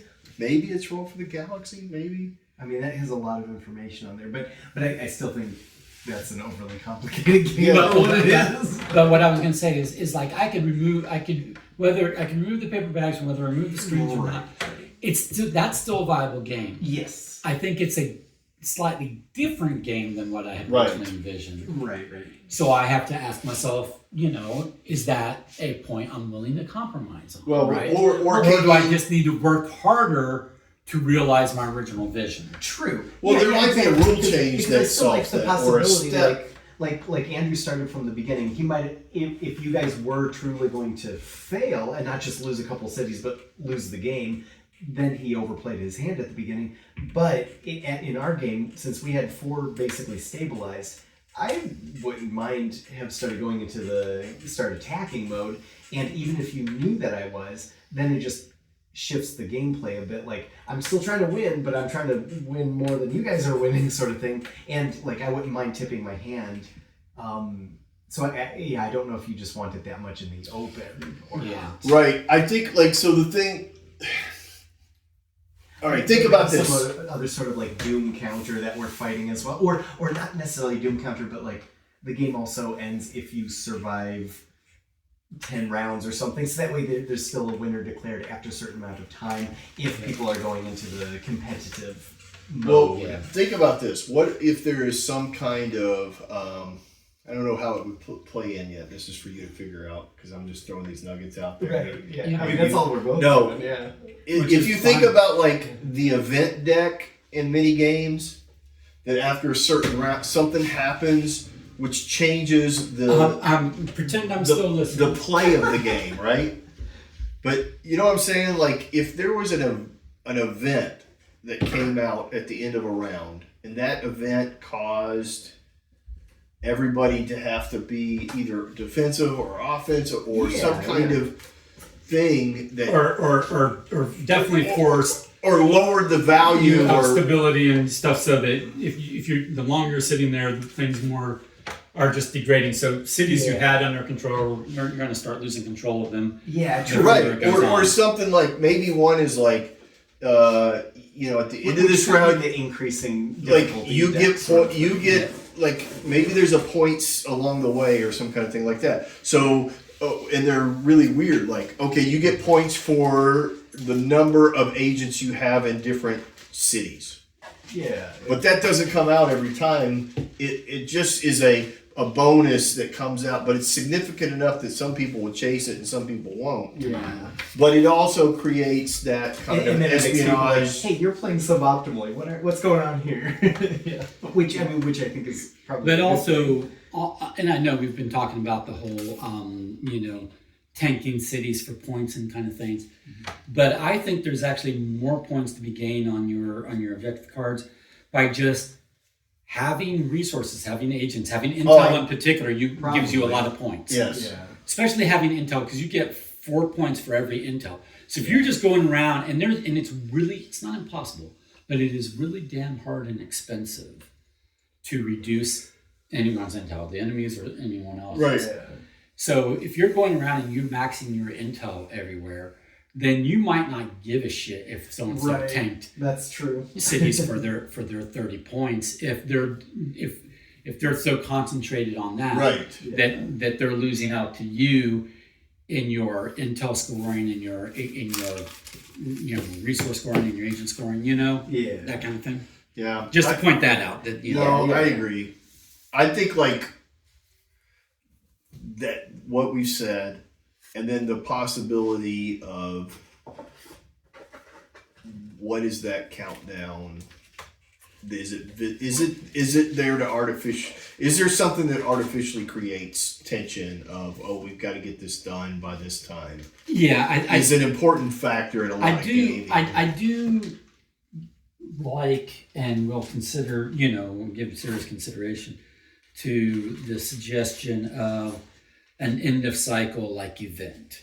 It's more cards to produce. It's more, stuff to you know, right. So it will have its own impact on you know, making the game a little slower and all that kind of stuff. Right. But if it also has, you know, to your point, artificially, well, I'd say artificially, but you know, shortens the game for good or ill, then you know. Puts a hard cap on it. Well, What about like I kind of like your idea of the I need to figure out where this goes. difficulty scaling, but it could also what if like the backs of the cards had like a 1 or 2 countdown before they even flipped or something like that? I don't know, just brainstorming. But just random suggestion. But like, if the back of the card may have had like a 1 or 2 countdown, so that way it's like with the threat level rating on it, like, oh, this one looks severe. Let's put a resource here and start building our intel just to find out what their plan even is, sort of thing. Right. Before it's revealed. I don't know, to give it a little bit of a heads up, and I don't know, just trying to think of other ways to give us reasons to split up without full knowledge of why we'd be splitting it up, sort of thing. Yeah. Well, I think. Well, I mean, wouldn't we be splitting up because we ultimately want we want our own agency's presence in every city anyway? Right. Eventually. Yeah. I mean, you don't really have to come up with a big reason for why I'm going over to this city. Yeah. You know, I'm just like, okay. Well, also, I think there are a lot Unless of things. maybe I'm not listening close enough, and that's not what you were talking about. You know, so. I mean, like, artificially moving the goalposts, but that everybody knows it's going to happen is an interesting. Like, so for example, if the mission's getting completed went to the person that completed it, and maybe one of the in-game things that pops up in some kind of event is anybody who has 5 missions completed triggers the end of the game. But that doesn't always happen. Right. So there is a possibility that if one person runs the table with or without help early, the game ends. It would have to be a winning end, not a lot of losing it. Yeah. Another thing is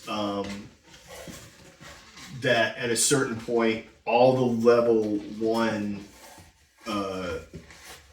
missions disappear no matter what state they're in, and immediately go to level 2. Yes. Now, see, some of those. That's sort of like stuff like that. Well, some of those implementations you're talking about are actually in Lord of the Bones. Lord of the Bones Right. does a lot of that. Yeah. You know, it's like when you hit age 3, you lose all your age 1 events that are in play and all your age 1 shit. And then when you get to age 5, you lose your age 3, you know, Right. stuff. But you know, and 4 you lose your 2, and you know, blah blah blah, right? So I think I get what you're saying, and I think there's precedent for that in my designs.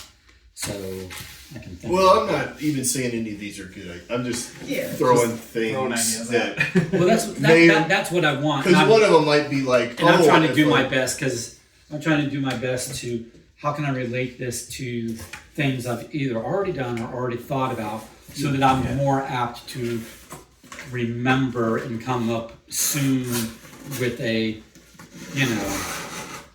solution that implements the suggestion. Like the thing is to some degree, none of this is like, oh, you should do this or you should do that. It is throwing things out there where you don't have to have, your skin is thick enough to go, Right. Like a brainstorming. That's just a thing. And nobody's trying to take credit or try to jump on, if I were you, I would have, which I hate. It's just, here are some things that run adjacent to this. Do any of them help you or hurt you know? I think one of the group, I've watched videos from other board game designers and what they talk about, their process and their suggestions and everything. And one and one of the things that like and Stonemeyer is one of the ones I paid a lot of attention to. He's a pretty he's a good down to earth guy. He's not really full of himself. So so I take a lot of what he says to heart. And you know one of the big things that he emphasizes is when you're the game, he says there's a difference between game design and game development and game production. He said, you know, when you're a game designer, before you even, if you're not already signed on with if you don't already got a contract in place with a game publisher, but you're looking to submit your game, you want to get it to a certain point. But you're a game designer. You're not in the game development business. You're not in the game production business.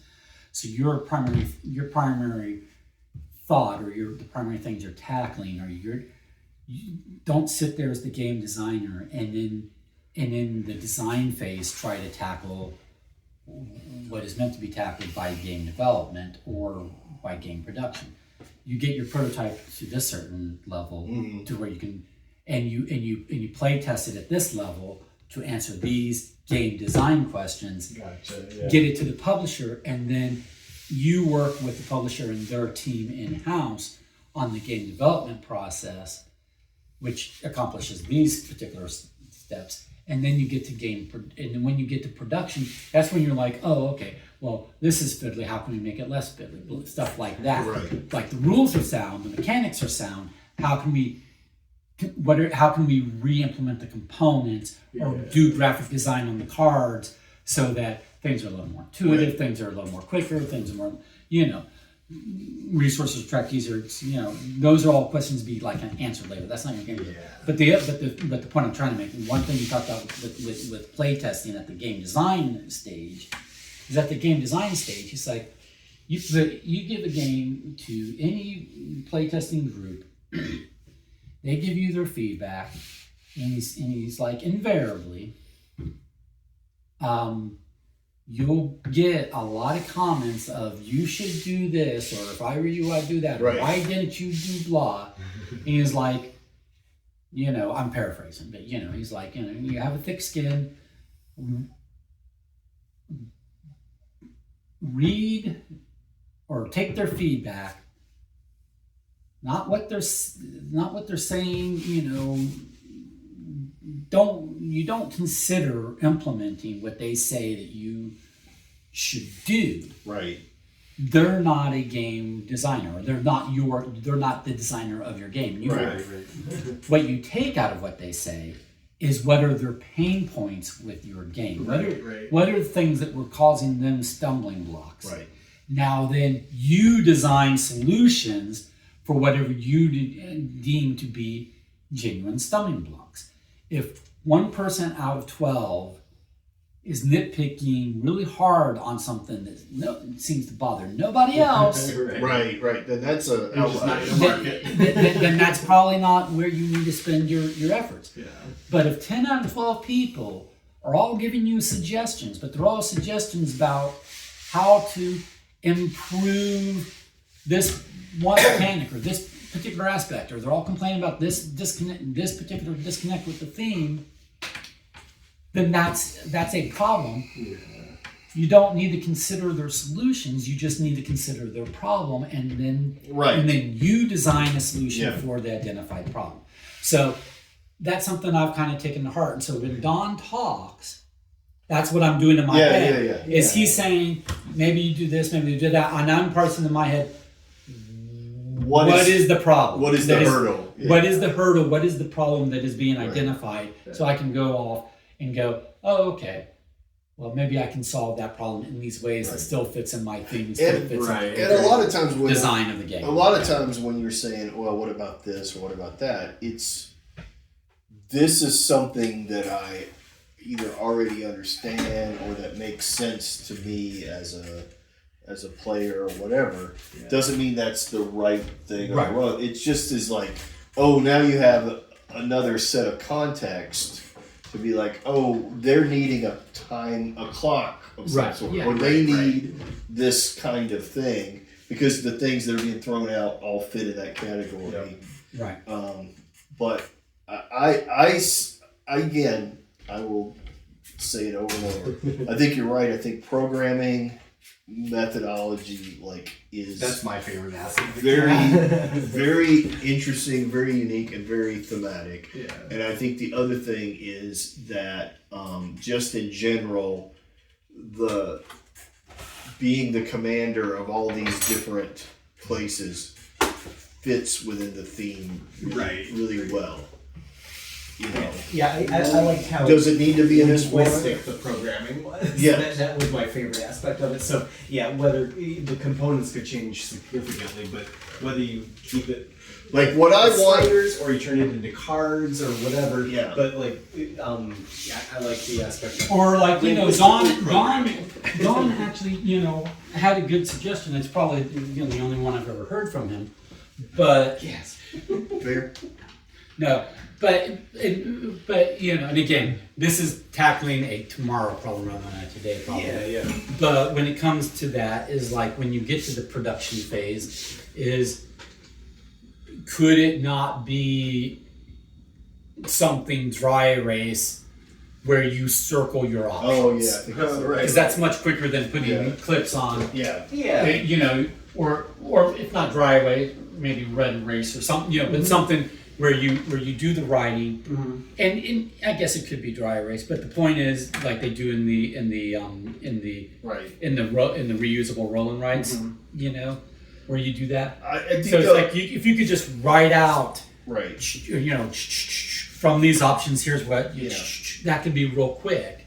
Other than the decision making part, Right. Right. but the actual mechanics of and that is very true.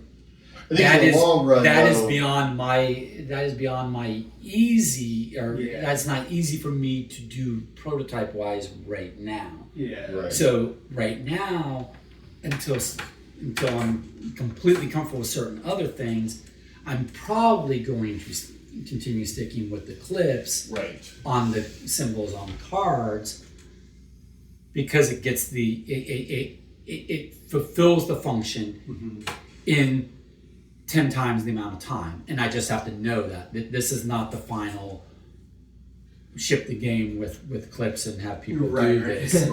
Right. So when I'm sitting here and I'm playing with you guys and I'm looking at the clock and how long it's going, I'm paying attention to, we're in the acquisition phase, and we've been doing these clips on this one card for 25 But minutes. I would also. So yeah. this would actually be after the thinking process, 4 minutes on the production copy. Right. So But it's the one not thing nearly as long as it seems it is. The one you thing know? about a dry erase, even though I kind of like, Is it smudges? no, is that it feels like a certain type of game, Yeah. and That's I don't true. think That's this true. game is that type of game. Yeah. Okay. But there's probably other solutions, like even if it's like pulling from cards, like Or it could be an a action more, card, or it could be a more, target it could be a card. more, or if, okay, so to your point, so another way to tackle it would be, you know, like if each city card, you know, was a thicker card, like, you know, like a, you know, a little plastic or plastic coated, you know, thick card, and it had the pyramid notch slider thingies on it, kind of like second, third edition, or no, third edition particular, Betrayal. Like Oh, first right. edition Betrayal, you had the clips and you put on the thing and they came off. And Right. Yeah. But third edition, it has the little notches and it has the clips and they stay on and they just stay on that board, right? Yeah. So if you have, you know, an equivalent little board for each city and it has little sliders in each, you know, in the corners or wherever you need to do the programming, and you're just having to move this slider back and forth between your options, but you're not having to take it on or off. Now that would mean that you have to then figure out how to denote target by some way other than color. Right. Yeah. So there's other challenges to Yeah. that. But just to say that, example-wise, there are ways to still make it have the more tactile feel. Yeah. So it doesn't have the roll and write feel that you're talking about, but it's still Yeah. a lot quicker and easier to manipulate. Now, when I said that, I was thinking about like your sheets that you have, the cover things. Yeah. If you taped that to a card, could you circle that or something? Yeah. Or Mad Libs it. There you go. If you just have a set of choices, week 1, blank does blank to blank in blank, and you write. The observatory.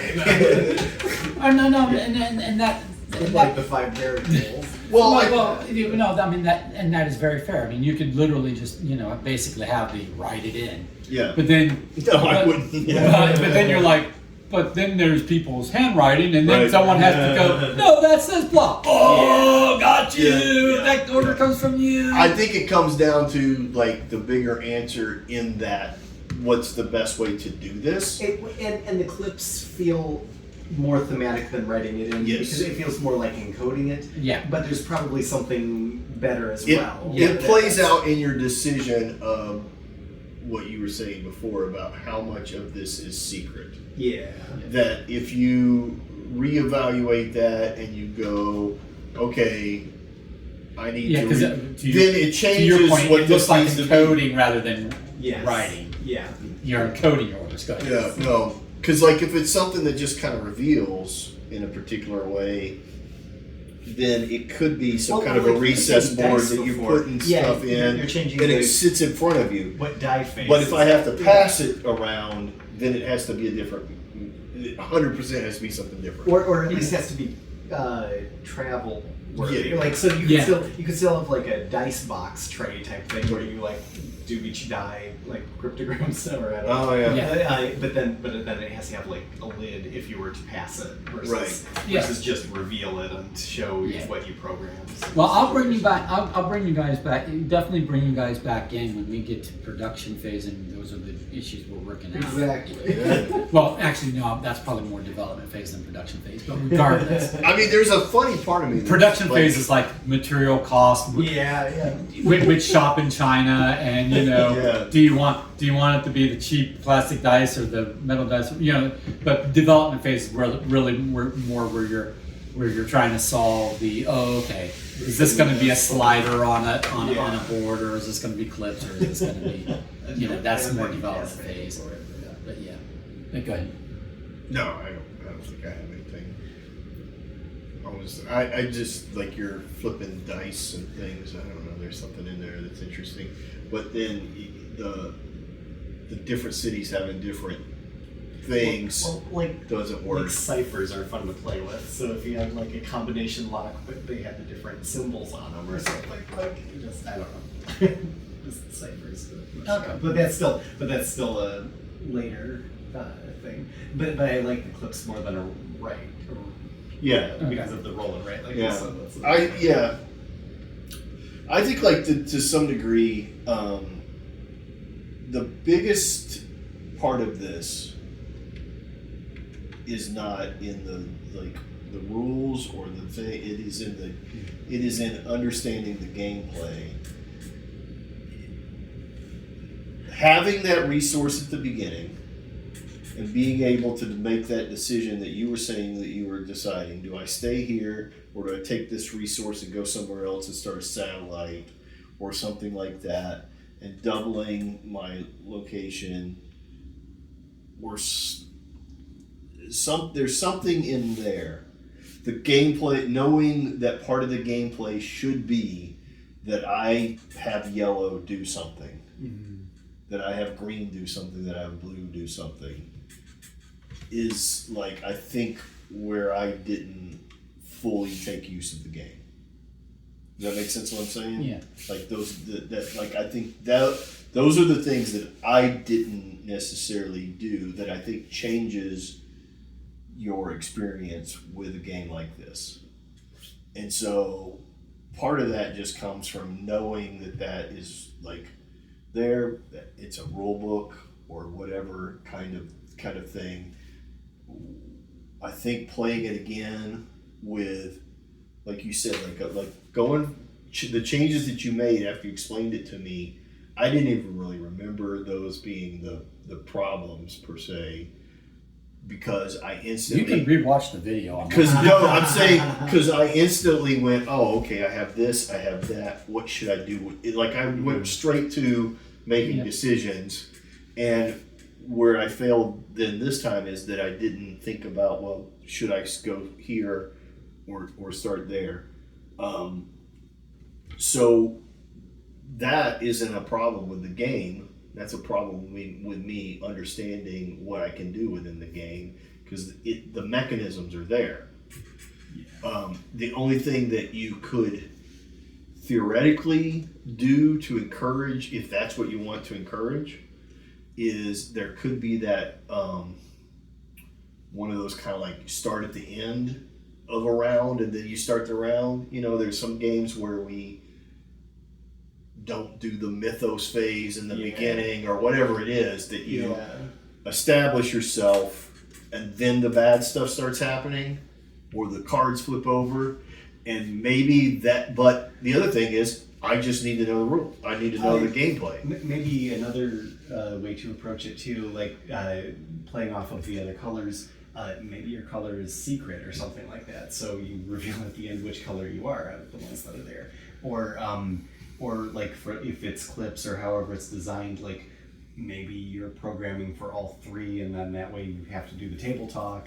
And when it's revealed, everybody's again doing all three colors. Maybe more optimal, suboptimal, something weird like that. I don't know, but that might also keep the confusion into play. Yeah.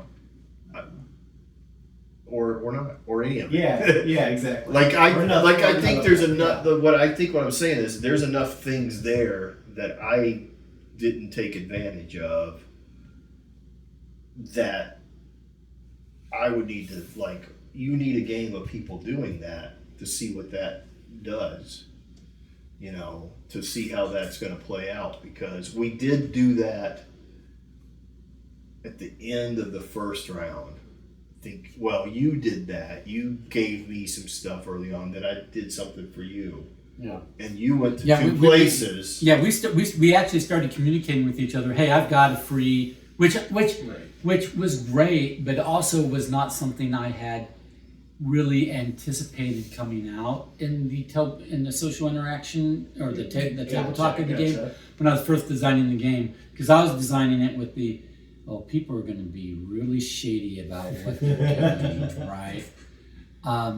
But because it is semi-cooperative, and I would say mostly cooperative, really, it behooves the table to strategize together and to offer, like, you know, what do you need over there? Because I'm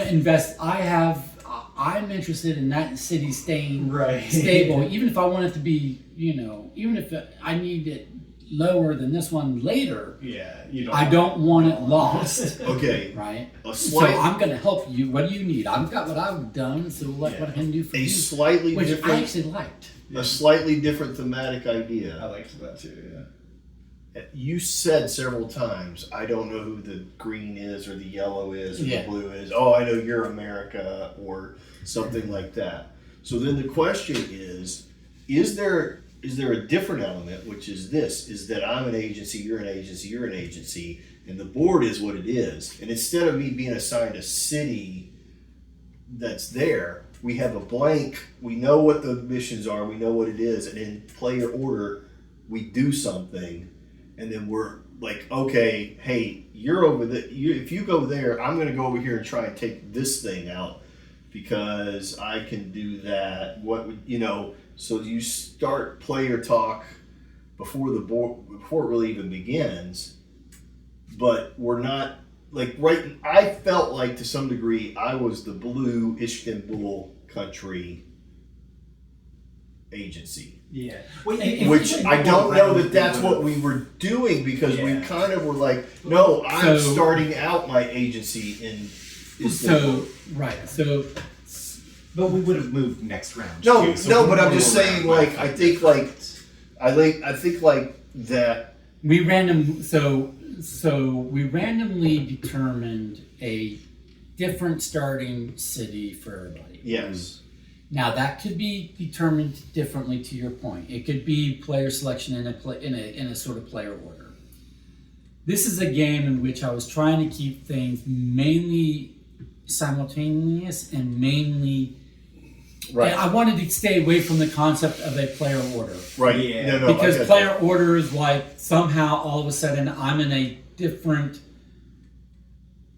ranking or a different position. Right. My agency is favored over your agency. My agency goes first and decides where it wants to Right, start yes. or what it wants to do, and then you can either react to that or go your own way. But you are in a, it's like I did not see a reason why this game needed to have a player order concept at any stage. Gotcha. Yeah. Which is why I was randomly determining No, yeah, I starting get that. cities. Okay. Because also I don't want, but it can be done differently. Because also what I didn't want was, or what I was trying to accomplish was, we're spread out enough that, we should be able to get a hold of something before we're completely overrun. Yeah. Right. Versus if we all start in like, oh well, we're all starting in the first city at the top, and we don't really have the resources to afford moving all the way down there, but it randomly so happens that first mission's revealed that's the city in most dire need. Right. Well, we're fucked there, right? Yeah. So it's like, but that doesn't mean that was a correct design choice on my part. So another way to do it, or another thing that could be done, is our mobile bases start in the middle of the table, and you have starting resources, but we don't have a starting city, so we don't have resources in a starting city. But we just go right into our first prep phase. Where do you want to move to? But from here, every city is. There's no no cost going into the first city Gotcha. at the beginning, Yeah. or it's one resort, whatever it is. It's basically cheap or free.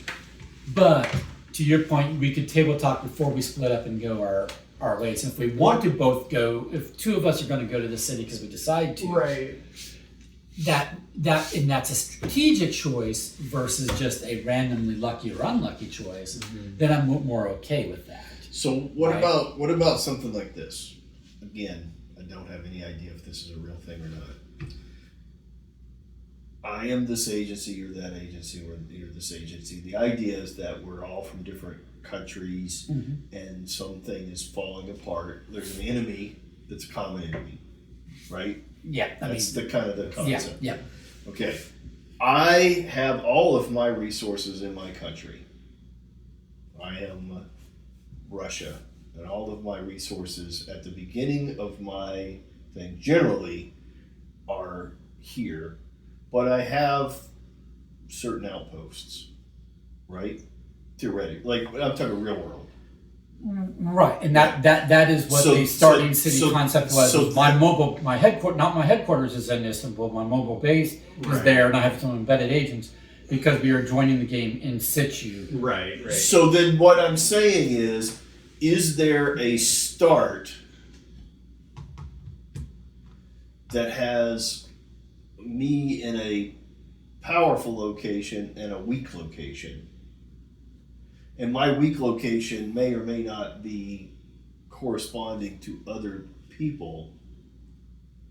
That's, I think, what we had in V2. Except for, because that place is behind my screen. Well, because going back to the decision I was making was, I have a starting city, I have intel there, I have embedded resources, agents and resources. But I also have behind my screen agents and resources and the ability, beginning in the very first prep phase, to move. Right. And then deploy my other shit there. And that would still be stronger than this, which gives you, because you asked for that last time, so I gave it to you. Yes. But I gave it to you as an option. Right. Where you're starting strong there, you can stay there and be even stronger there, Right. or you can immediately What we all opted move for. and make a second, Right. weaker location somewhere else. I was trying to give you what you asked for. No, I got it. And then you're like, dude, why didn't you give me what I asked for? Yeah, so then the thing is. Yeah, so you're just a predator. No. No, I know that was there, and I know that that's an option afterwards. That's what I'm saying. But it was nice. It was enticing to be bolted where we are. Like I think we all Right. molded over a little bit, but I'm like, I'm gonna stay here. I molded over a good while because Yeah, I was yeah. like, yeah. Now, did you pick the place that you were because you thought, like I did, which is if I don't throw everything at this place is lost immediately? Like I was on a 2, like. I honestly, A countdown of 2. I honestly, I think I suggested that you just get your shit out of there and move. Yeah, I think so. Yes. Because I was like, don't even go Yeah, for for the 2. Yes. Yeah. at the beginning of the game. Just consider Yeah. that a lost Right. mission and move on. Yeah, mine was a 3, but it was the same mission type, but it was a little bit longer, so it gave me extra time. It still looked it was a large sounding mission, in which it turned out to take a couple rounds to deal with. And the thing is But I it was in a longer than position yours. that. But you ended up accomplishing it, so it wasn't Yes, like the 3 exactly. was undoable even from Well, the start. Exactly. Even mine wasn't undoable. Like, Right, I and yours needed was help. the 2, yeah. I needed help once, but I really didn't after that. In fact, I helped you once. Yeah. So, yeah. So they look scary, but ultimately, if you plan it outright, and you maybe get help from a friend. Yeah, especially when the They're cities doable. are synergistic like that. Like it, since you had the critical things you had to do, but you couldn't do that on the opportune moments all the time. Like you and Michael were coordinating at some moments where you could like double down on one action Right. and then help out somewhere else while it was What unavailable. did we start out with behind our screen? Was it 2 guys and a couple resources or something? Because it was a couple things were embedded and a couple things were Right, there was yeah. So, Yeah, that embedded start was strong. That made a big difference. right, well, a big thing was having 3 intel in your embedded city because Yes. in V1 you only had So we 1 could intel, start so you couldn't recruiting. even recruit an agent. And what happened to somebody when we did V1 was they did a roll and they lost. Oh, but Because in V1 you had like a couple agents and a resource, or maybe 1 agent and 2 resources or something. Gotcha. But they weren't even embedded; they were allocated, Okay. and 1 intel, and you're So starting to say, bad and luck nothing could behind your wipe you HQ. out. So then they rolled Yeah. to try to get more intel or whatever. Yeah, I They had to. they couldn't cultivate an agent because they didn't have 2 intel. Right. So they tried to get intel, but they had to roll for it. But then they lost their guy on the roll, Yeah. and then they're like, "Well, now I'm just screwed." And Right. I'm like, "Oh shit, now you are screwed." Yeah. So that was a big thing I worked on for V2. But what you start with is 1 agent and 2 resources and 3 intel in your embedded. So 1 agent and 2 resources embedded, which is more powerful than allocated, and 3 intel in your starting city. Right. I actually think that's a pretty strong start in a sense. Yes. That saves you, like, I think, maybe an entire intelligence cycle of doing shit. And then you get 2 agents and 3 resources behind your HQ. So if you do go somewhere, if you're going like maybe 1 step away and you spend 1 of those resources, you'd end up Right. with 2 agents and 2 resources to Which is deploy to still allocate pretty it. strong, yeah. And then you'd have to spend a couple actions Needs to embed them and then get intel. And, yeah. Yeah, that still seems. So I mean, again, I could beef this up even more. I don't necessarily know that that's the right thing. No, I don't think it is. Because if you think it's already too easy, then I have to be cautious of making incremental steps. That Right. I'm trying to make incremental steps between versions because the answer to everything can't just be well make it easier. Yeah. Right. It can make it more balanced. It can make it maybe graduated. Like I like the idea of graduate, like taking my 10 missions and maybe reworking them and going over the math again. But also classifying them into levels, and then they get independently shuffled. Two, Yeah, they get independently shuffled by level, which again adds to the setup. Unless they get individually bagged by level, or whatever. I would say But that graduating, because what I didn't like was, and this happened in V1 and happened tonight, is we shuffled all these missions, and then we pull them, and then so many of the cities had so many of the same missions. Yeah. Oh yeah. And duplicates. some of them were some of the, like, in my opinion, worse ones. Like the ones that are like, oh, this one has a starting thing of, I'm sorry. Like this city had an initiation of -1 stability and shit happens. Yeah. Okay. Sure. And then this city had an initiation of steal 3 treasures from that city, which reduces stability 3 more. Now that city just went from 5, -1 to 4, -3 to 1 stability. Yeah. And you've got over here, oh, I've got 2 intelligence cycles to get this treasure Back. Back.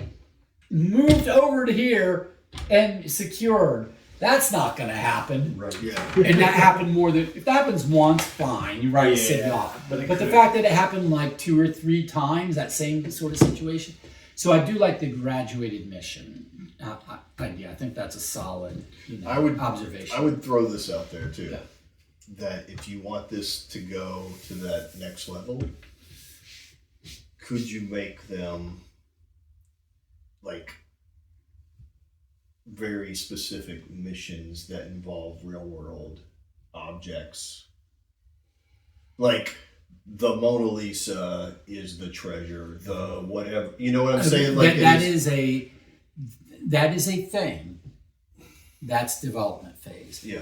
Because development phase is where you start getting like, oh, okay, let's do real iconic graphic art, right? Let's do real mission write-ups with flavor text and all, all that stuff. Yeah. Sure. And let's do Custom art and everything. right, custom art for the mission, and custom, flavor text, but also to your point, flavor text is more than just flavor text. It is the whole category. It's kind of it's in the whole category of what you're saying, which is bring in the real world references. The flavor text might be There's a bomb and the Eiffel Tower. Right, or it's a quote from an actual historical figure referring to an actual historical event that actually mirrors or this mission, refers back to or harkens back to in homage, right? That's all developed. But you could scale, but I think scaling part of it based off of, because you alluded to this. All right, so Moscow has some treasures, but Moscow is a place that throws lots of bodies against an enemy, right? So the thing is, would their enemy meet them in that same way? And so that the level whatever is having to do a ton of stuff that are like agents and maybe less resources. But then in another place where there's an oil-rich nation or a whatever, so you scale those missions based off of, without doing specific this is that or whatever, but they're scaled very differently. And instead of creating 10 missions per whatever to play, there's a level 1, level 2, level 3 or whatever that is specific to those things, and then they graduate a lot, and we really, I don't know. Well, you're right. So, it's development, and it's so. I did already do a little bit of what you're I could tell that. So what I did is I did 10 missions for London. Right. And then I was like, okay, so copy these again for the sake of time and the fact that I'm lazy and it's a prototype. Copy these 10 missions over to Paris or whatever. But then I tweaked each one Gotcha. to be a little more apropos to Paris versus London. Yeah. And then I did that pattern again. So to your point, It's Moscow is more agent heavy, right. and some other city for the same mission Is more resource heavy Yeah, or more gotcha. intel heavy or Yeah. whatever. But it has to be a small tweak. It can't be like double the agents in Right. Moscow. It has to be like, oh, okay, it's 5 and 4 here, and now it's 4 and 5, or Right. or you know, like like in my math, it's like 2 resources equals 1 agent. Right. Kind, but the point is it's like tweak these a little bit, but still each mission should be One of the essentially of the same doable level. Yeah. so But just one of the missions require different things. So one of the missions that we had was get treasures that were stolen back. Right. What were the kind of thematic other missions? Like one, you had a resource, like diverting of resources. Like a So weapons that's a cache or something. stopping a supply chain or some kind of version of. So like they had names on them. Yeah. So you were taking down terror cells, which had to do with diverting and eliminating agents. Right. Yeah, gotcha. And then you had something to do with bombs, which was kind of a little bit of diversion of resources, and there was an uprising. Oh, there was domestic uprising, which that was a little more finicky for stability. Gotcha. So And then, then, with- so they differ, and then there was domestic theft versus the Right. So then Yeah. my follow up question to that is, because we just haven't had these, and you've thought about this, and is it right now, because we just randomized the thing, could it be accidentally all these places have in essence the same mission? right now, yeah. Right. And that's why I like your graduated missions idea to avoid that. You could somehow offset that to where Right. So generate or even if, like, to your point, even if I didn't necessarily change all the missions, right. to where they're all different from each other, which I would want ultimately do in development, but something I could do a little quicker and sooner now for prototype is just, hey, this particular mission type is in set 1 for these cities, but it's in set 2 for these cities, and it's in set Yeah. And then 3 for those increase the cities. difficulty. So it's not Yeah. right. So that you're not getting, foreign jewel theft in 5 cities all at the start or whatever. It's that, hey, out of these 8 cities, that can only happen. And the at jewel most- theft might hit harder in Paris or something. Right. If it goes off correctly, Yeah. it's more culturally significant or something. Yeah, yeah. Like, I don't know. Yeah.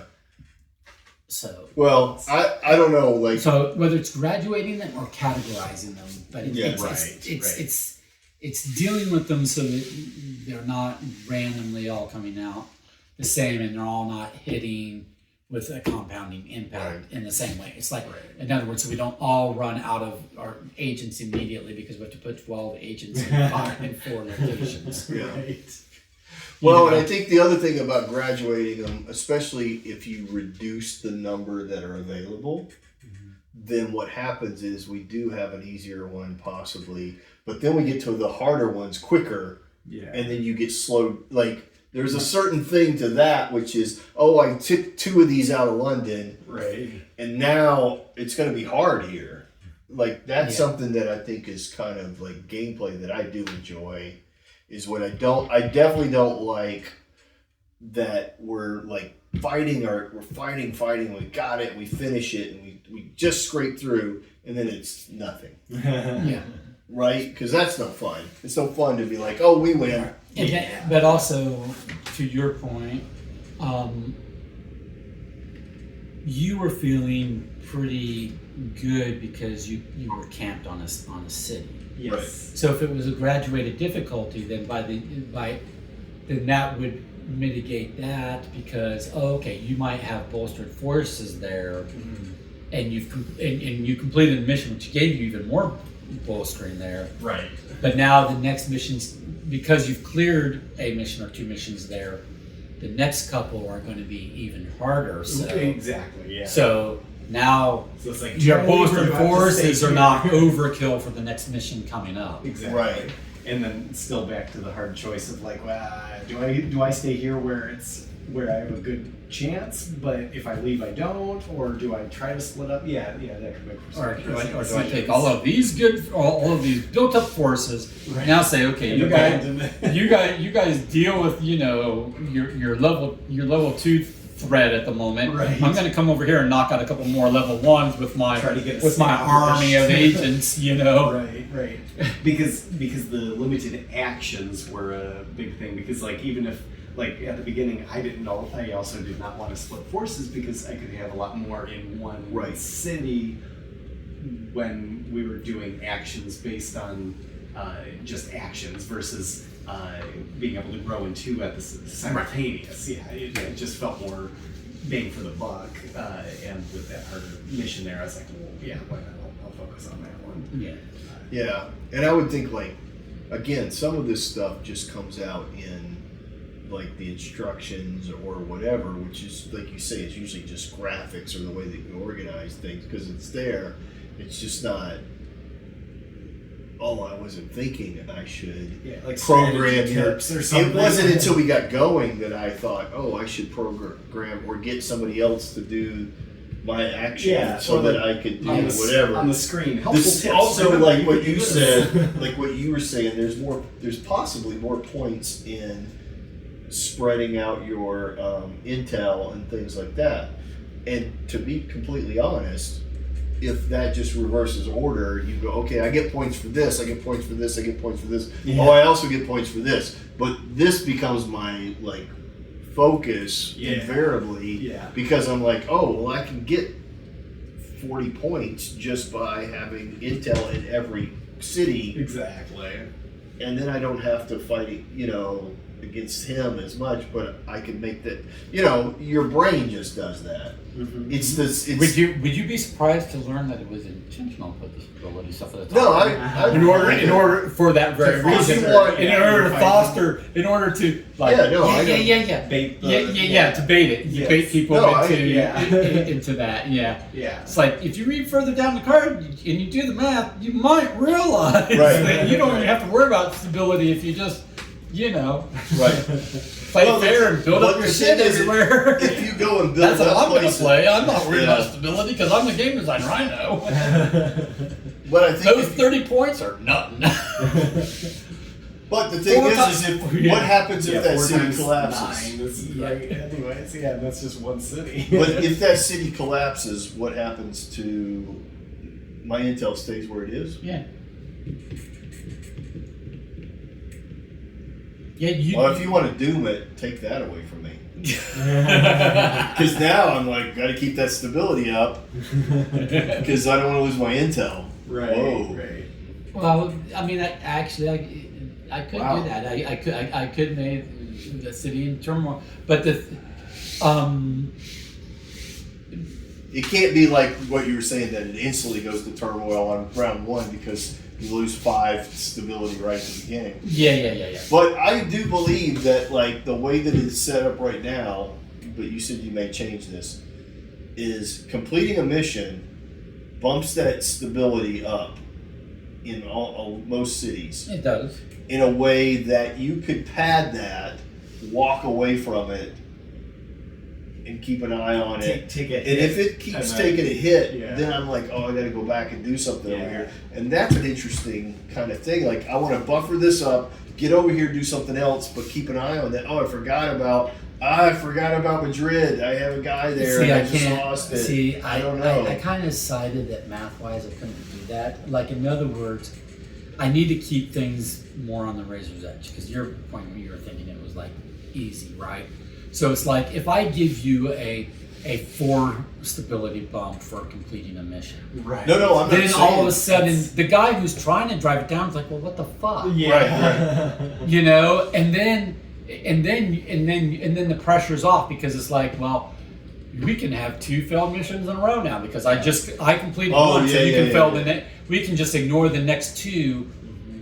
I don't want you to. Ideally, you should never feel like you can just ignore penalty free. You might need to. Yeah.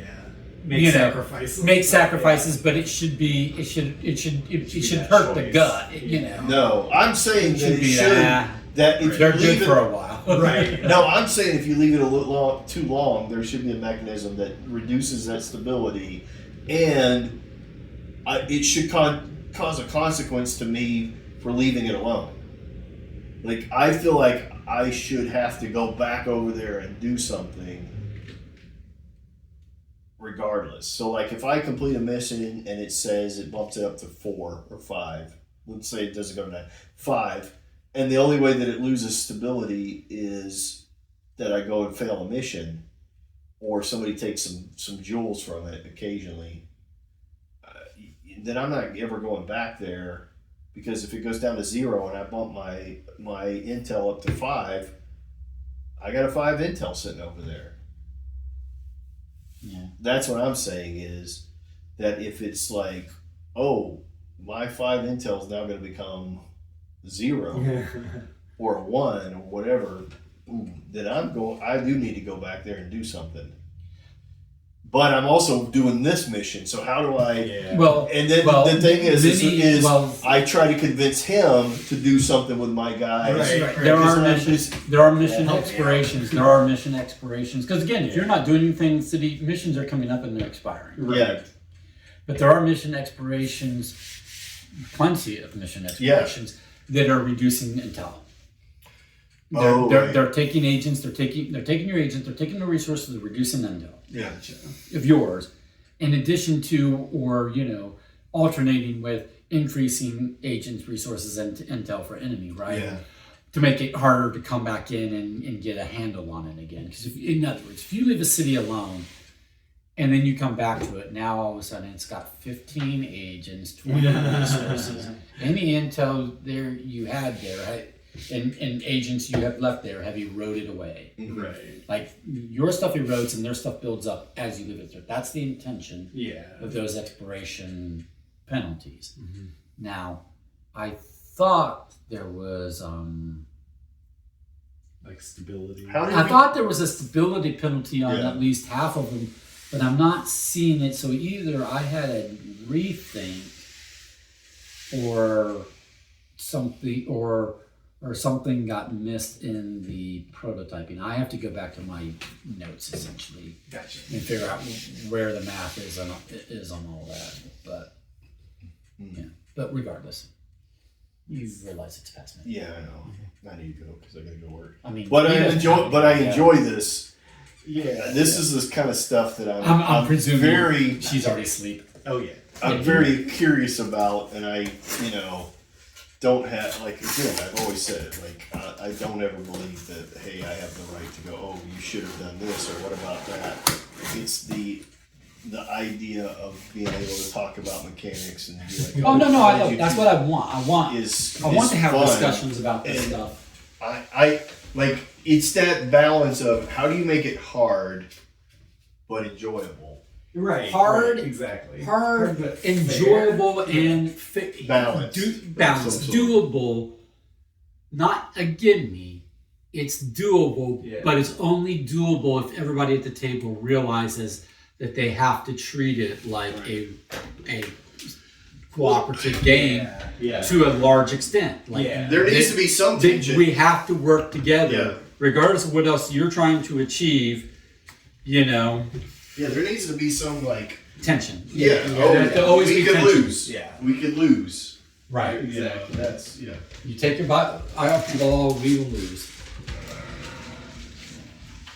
Well, and even if that's the transition of co-op until you're stabilized and then it becomes infighting, that could still be very intriguing. if the game naturally progresses to that. I mean, that's also real world. Hey, Yeah. we're gonna fight. We're gonna get together and fight the Nazis. Yeah. Until we need to split up the land. Yep. And then all of a sudden, And a Cold War. yeah, and then all of a sudden now the commies are the issue. It's like, weren't they our allies just like, last year? That's obviously the way things work in the real world. Exactly, because everybody's trying to be the crab in the bucket, trying to Right. get out and But you pull all the need to others like, down. you can't let it all fall apart right before. Right. Right. You kind of have to wait until it's stabilized enough before you start being evil.